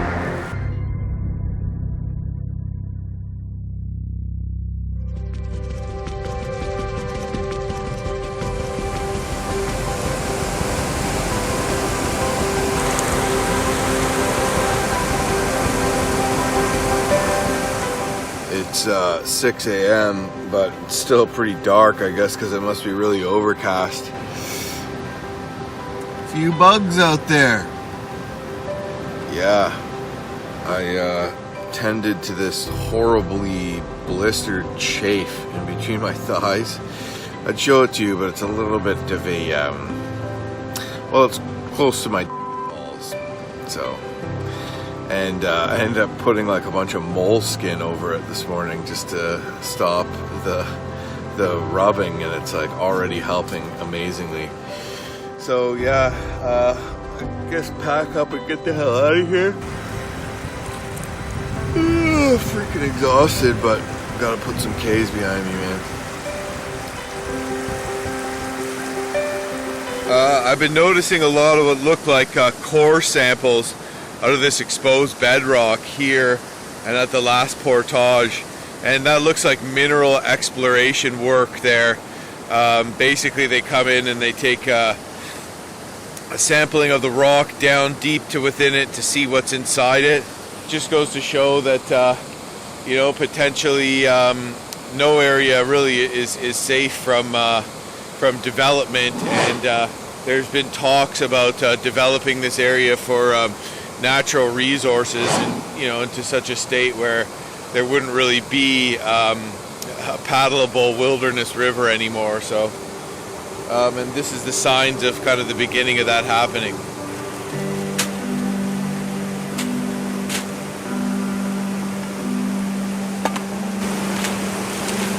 Hard to find stuff in these food barrels.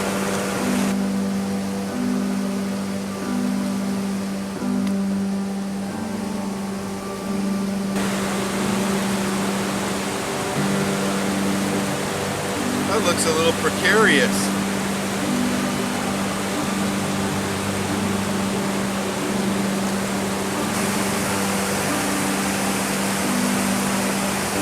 That's better.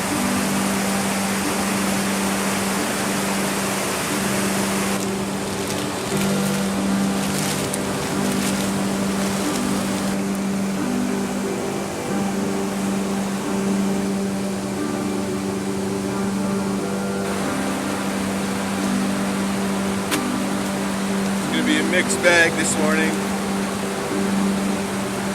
We got cinnamon and spice, maple and brown sugar, and a regular.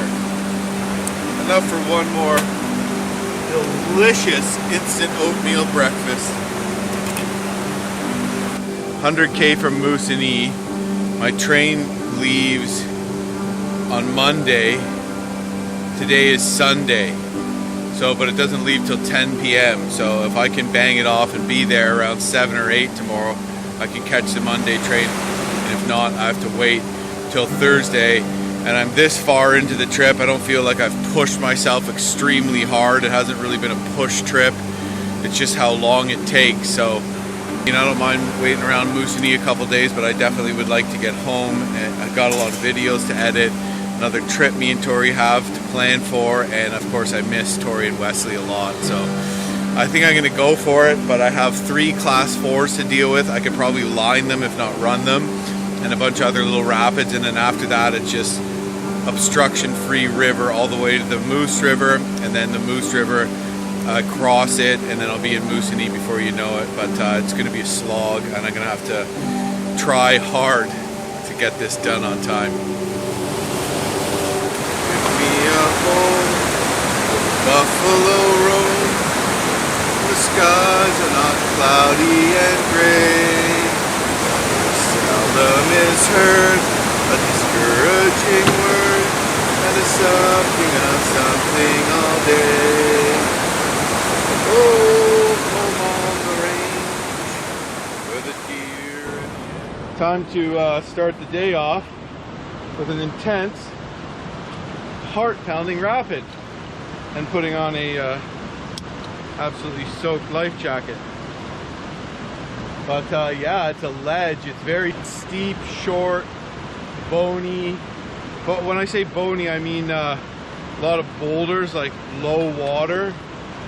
A couple boulders to dodge, and a couple interesting parts that I may have to do some reactionary braces to prevent me from dumping on. So wish me luck. This is my Whitewater paddle here. Love this thing. This is a Warner Bandit. Oh, not the most graceful. Always hurts me when I kneel in the morning. Then by the end of the day, it doesn't bother me. Essentially running a waterfall here. The class 3 ledge. Front ferrying across the river right now. So we can get lined up. Looks like there's a huge, horrific boulder drop on the left. Well, it's going to be interesting.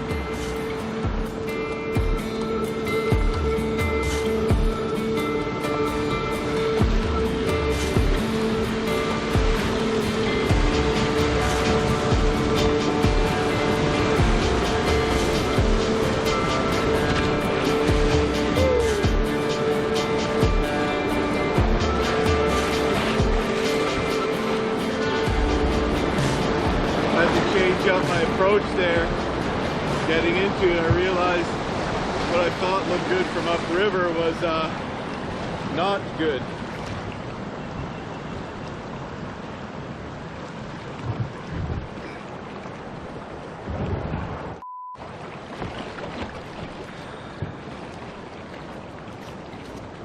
Low water, man.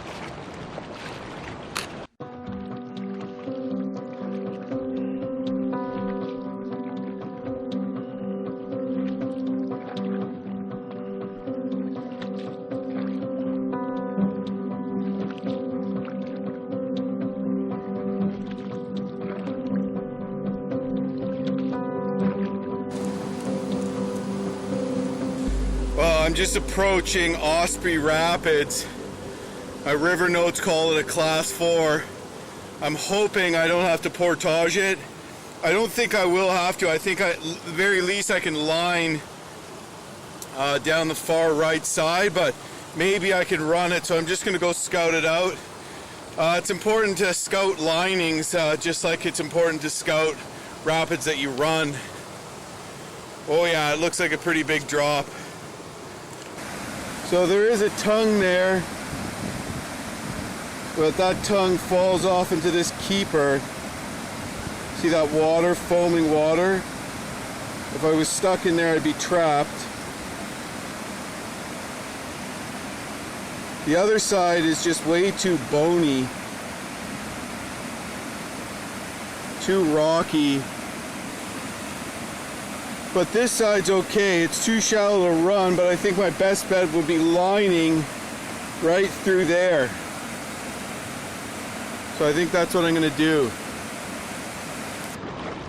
Osprey Rapids, I scouted it and decided I could line on the left, but I'm gonna have to approach it cautiously. I want to save time, and it's a lot faster than lining up to it. I just don't want to bomb over the falls, so I gotta proceed with caution.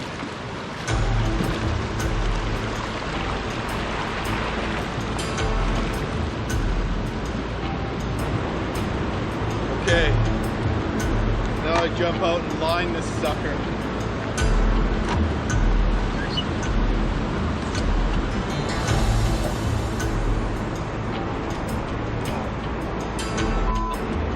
Not a good start.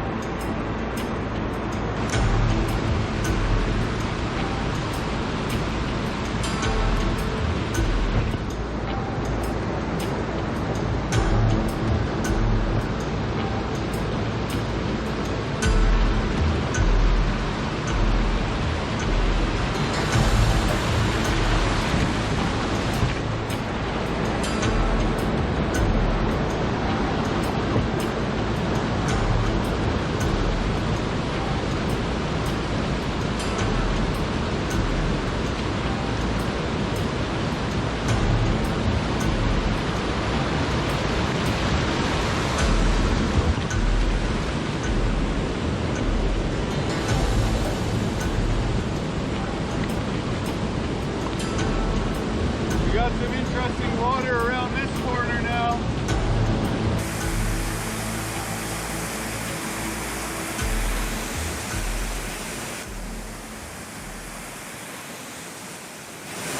Oh yeah, we got some serious whitewater action happening here. Well, I think I'm gonna run it. Try to hit it through there, get right at the top, just give her. Probably need to bail afterwards. But this is taking a while because of the scouting. And I have 2 more class 4s before I'm past all the obstructions, so it's making me wonder whether I'm gonna make it today, but you know, I need to do a solid 50K today, but you know what, I seem to always end up making it. I get worried, but then I do it, so hopefully that's the case. Gonna run this burly rapid here. I'm gonna have to front ferry over to the other side. And then run the rapid on far right. Give it a good scout.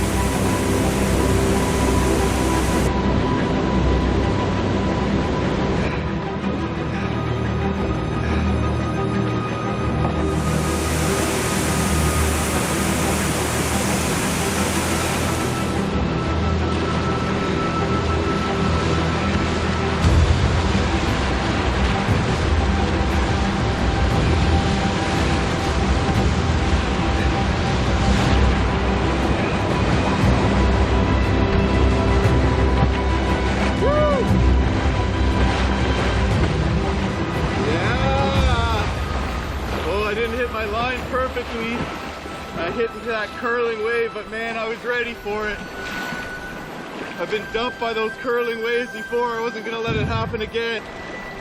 The key is when you're canoeing is that most people grab the gunnels when they get tippy. Well, it's the opposite that gives you stability. It's trusting your weight outside of the boat on your paddle.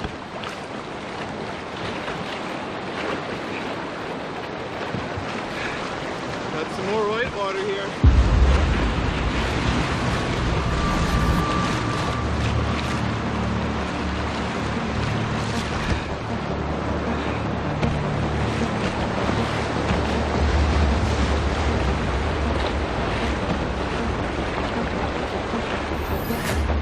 Awesome run though.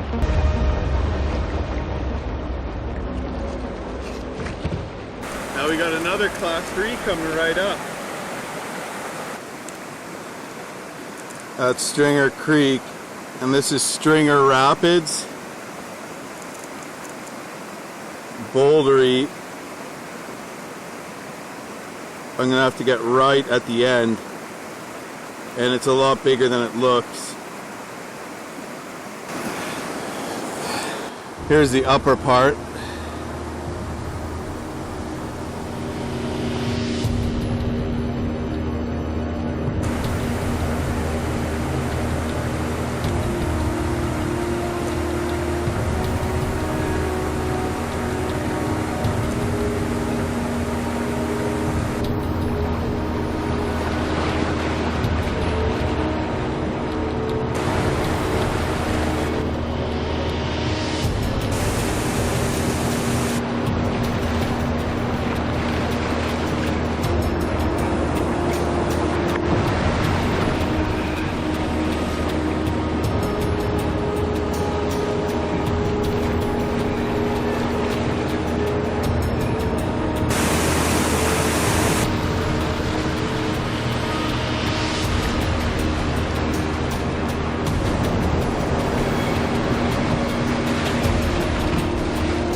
So this is Bull Rapids, second last big class 4.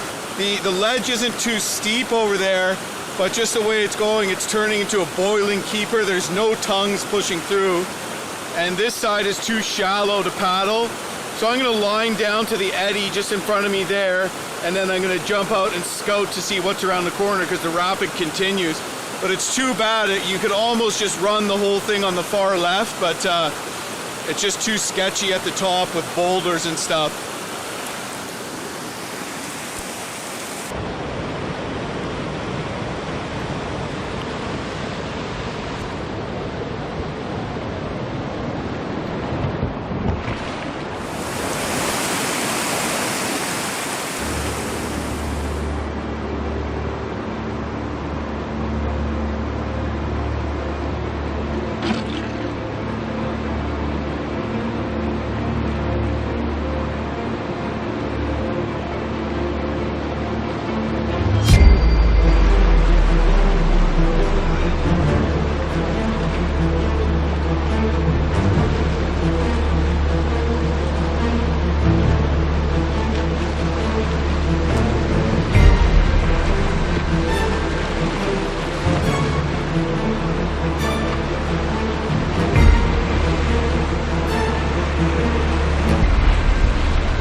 Rapid was a lot more technical than it looked. 2 big boulders I had to split, where if I hit them I would have wrapped my boat.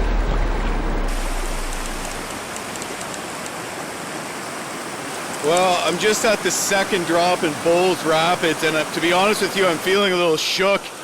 As I just started cross-drawing too vigorously, and I hit some sort of boiling current, and I almost dumped over left at the coming down that last rapid. Wasn't the most challenging one I've run, but I managed to save it with a cross-draw low brace, which I've never even done before. So basically what we have now is we have this last bit of Bulls Rapids. I'm going to go for it. Guaranteed it's a hell of a lot bigger than it looks. It's probably a 3 by the time I get down there. Then I have another class 3, and then I have First Falls, which is the last obstruction on this river, and then it's just a straight shot all the way down the North French to the Moose, and then right to Moosonee. No more rapids of any kind to speak of, and no more portaging. They call it First Falls because usually the Moose Cree travel upriver, so it's the first one they hit, and it's the limit to where they can get a motorized boat into. Anyways, yeah, so I'm just gonna hop right in the boat and just freaking bomb this rapid. I probably should scout it a little more than this, but just standing in the boat looking. But unfortunately, the shoreline here are just cliffs and impenetrable alders, so I'm gonna just go for it.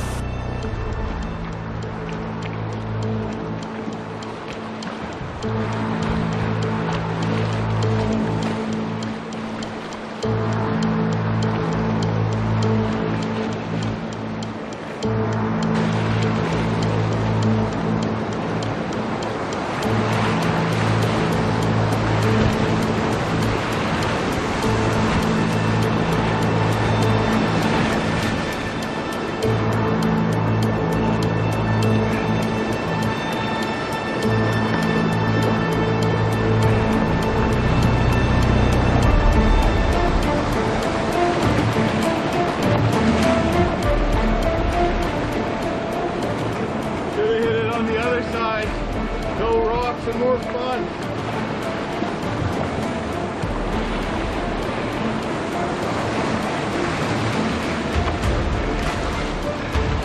Tricky current.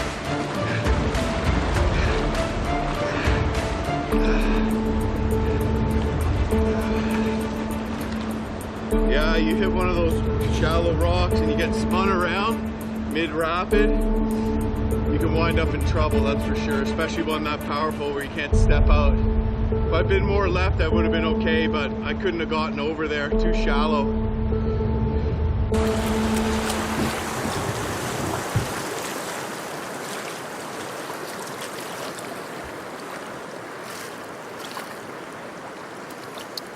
Approaching Caribou Rapids. This one I think is going to be runnable. My notes say it's a class 3. Looks like there's a pretty substantial drop there.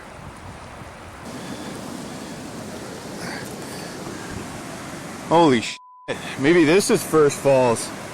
And I'm mixed up. I'm actually further along than I thought. I don't want to go down there because I'll dump for sure. Like potentially the other side might be better. I'm going to front ferry over to the other side and get out and scout from there. It looks like I might have to kind of line or drag over on the left because this is like raging, you know, that's not runnable over there. So I don't know, maybe this is First Falls. I'm going to take a closer look at my map as opposed to it being Caribou Rapids. I'm not sure because it seems more like a falls than a rapid. Anyways, yeah, I'm gonna jump in the boat and front ferry over and check it out from the other side. Hopefully get this freaking Whitewater section through us soon so I can start making some time on the last leg of the river. Starting to think that I'm not gonna be making it back by Monday to catch that train, unfortunately, but you never know.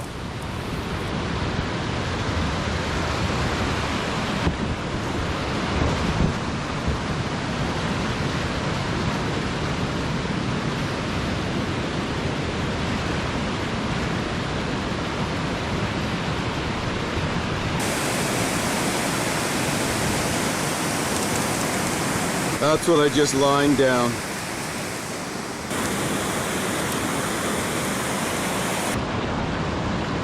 Yeehaw! Well, I did it. I'm officially through the Whitewater section and the North French River, ascended 200 meters in 45 kilometers through all kinds of crazy rapids. Super exciting. And now I have a little over 90 kilometers to go to get to Moosonee. We have a long paddle to finish the North French River. Hopefully the current keeps up. And then I got a paddle on the massive Moose River, which is also a tidal river, which causes some challenges. Nothing major. I'm probably going to jump over to the north side and follow the north side right off the hop because that's where Moosonee is.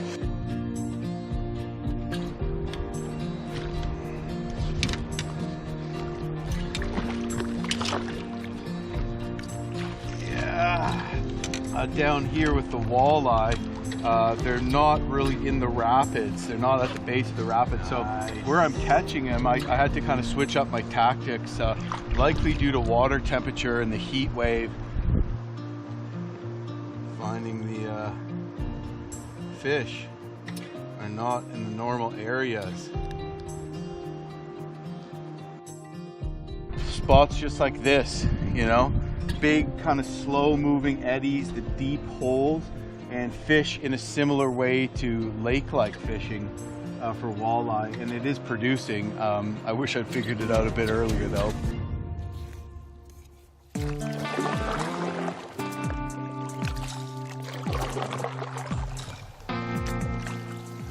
Not moving too fast at all, but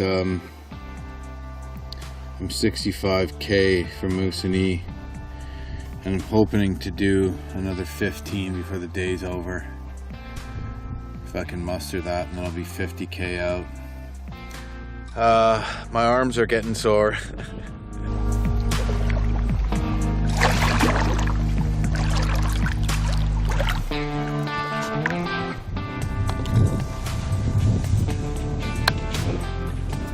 I didn't really get it on camera, but black bear was right on the bank eating some grasses or something, I don't know, and it popped its head up, and by the time I could focus it caught wind of me and got out of there in a hurry. So clearly more afraid of me than I am of it, but kind of cool. It's evening, it's probably getting close to 8 anyways. I've done almost 50K. I'm just going to pick the next site that looks decent. Hopefully I find one soon.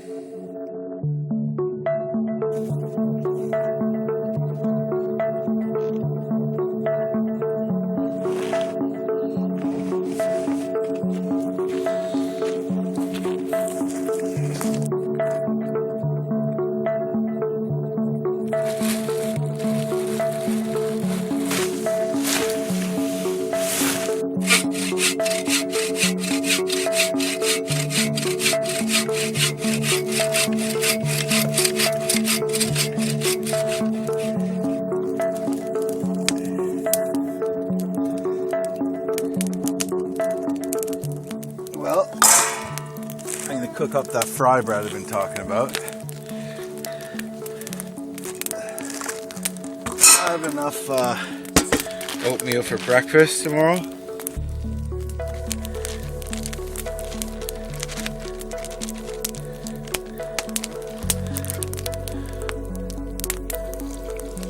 Just going to basically make this into a dough. This is just flour, baking soda, salt mixture, and basically fry bread is kind of like bannock. It's synonymous with native people.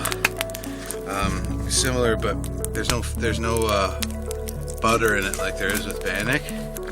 When you cook it in oil, it cooks much faster.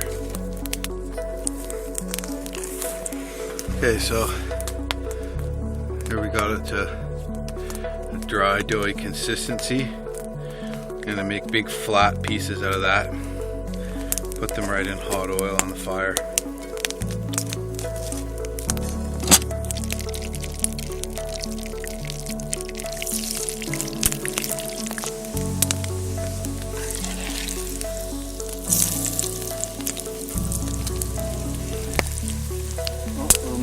In there. Oh, that could have been on for a bit longer. Oh, that's getting a little overdone actually. Let's see that. Oh, that's perfect. It's nice to have some fresh bread when you're out in the bush like this. I even brought a little jam for it.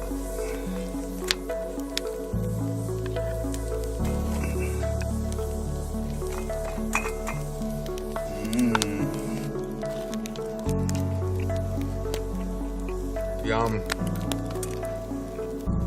It's nice and puffy on the inside, like chewy.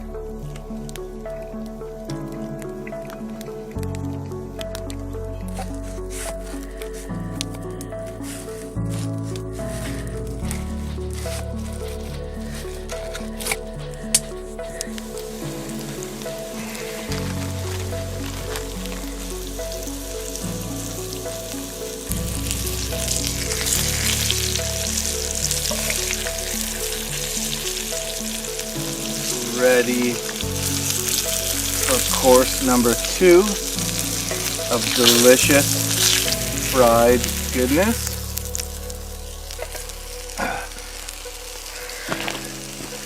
Look at that,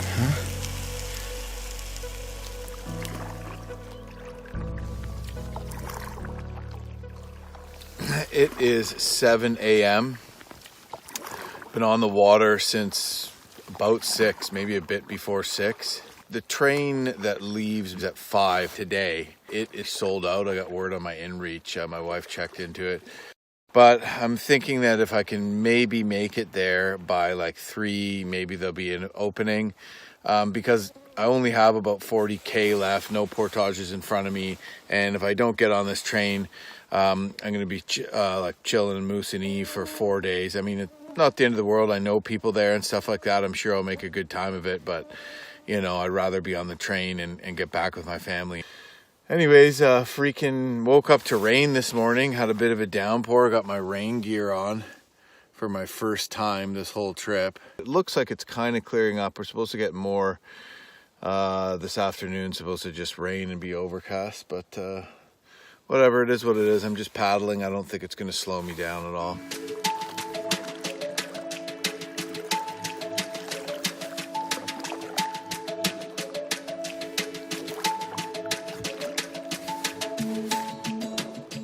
There is the mouth of the North French.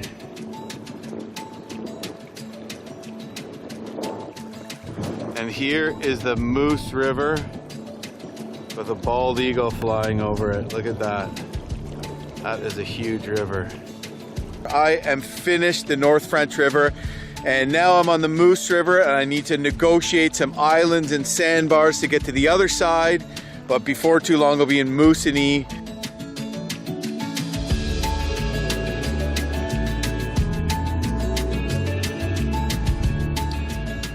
Moosonee is only 5 kilometers away, but it is shrouded in a veil of darkness.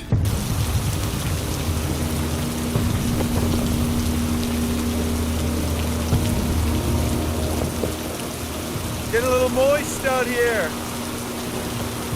Teensy bit.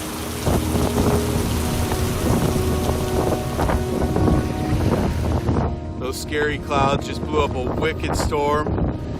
I basically had to panic and paddle to shore as the wind blew me back upriver, and I was broadsided by whitecaps. So I'm just gonna stay on shore here and wait for it to die down, but it just got crazy.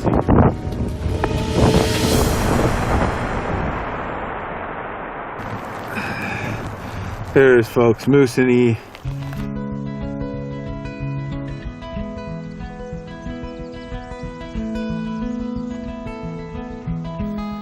I did it. From about Cochrane, I just paddled the North French River and the Moose River to Moosonee.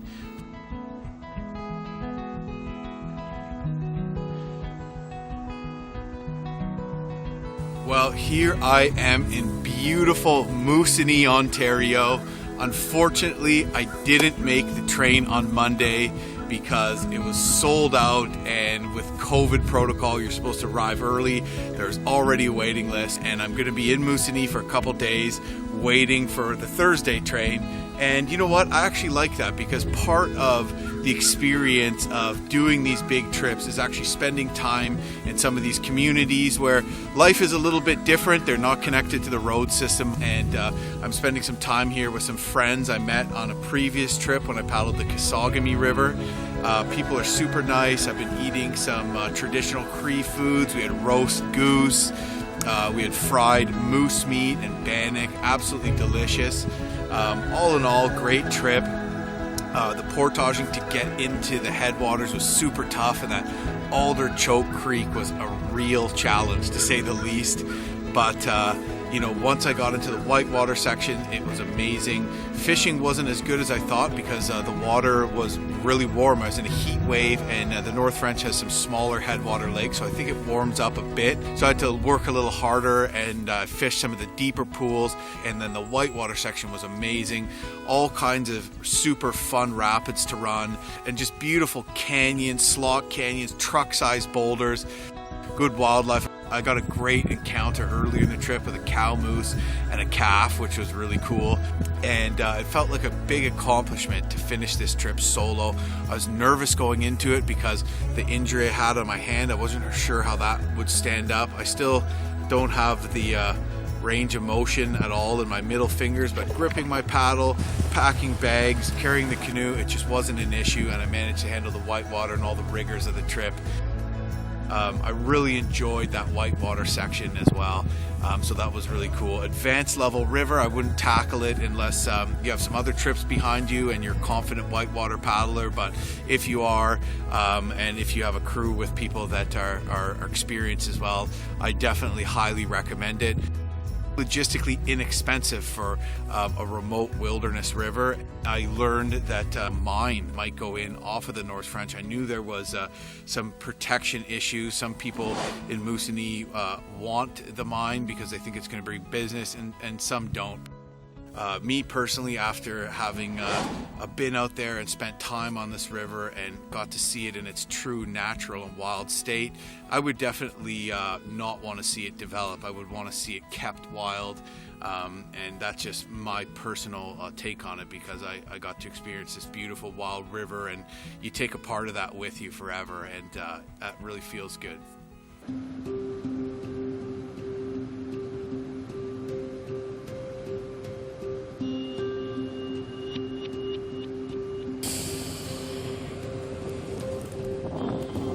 Well, all good things come to an end. Just loaded my canoe onto the Polar Bear Express, and I'm going to board the train for the long ride back to Cochrane where my truck is, and I'm going to drive home. What a trip it's been. It's a beautiful trip, very cool experience accessing the Canadian wilderness by train, very traditional way to access wild areas in Canada. You can put your canoe and your gear right on the train and just watch the scenery as it goes by. So I'm looking forward to getting home and seeing my wife Tori and my son Wesley, and planning for the next adventure.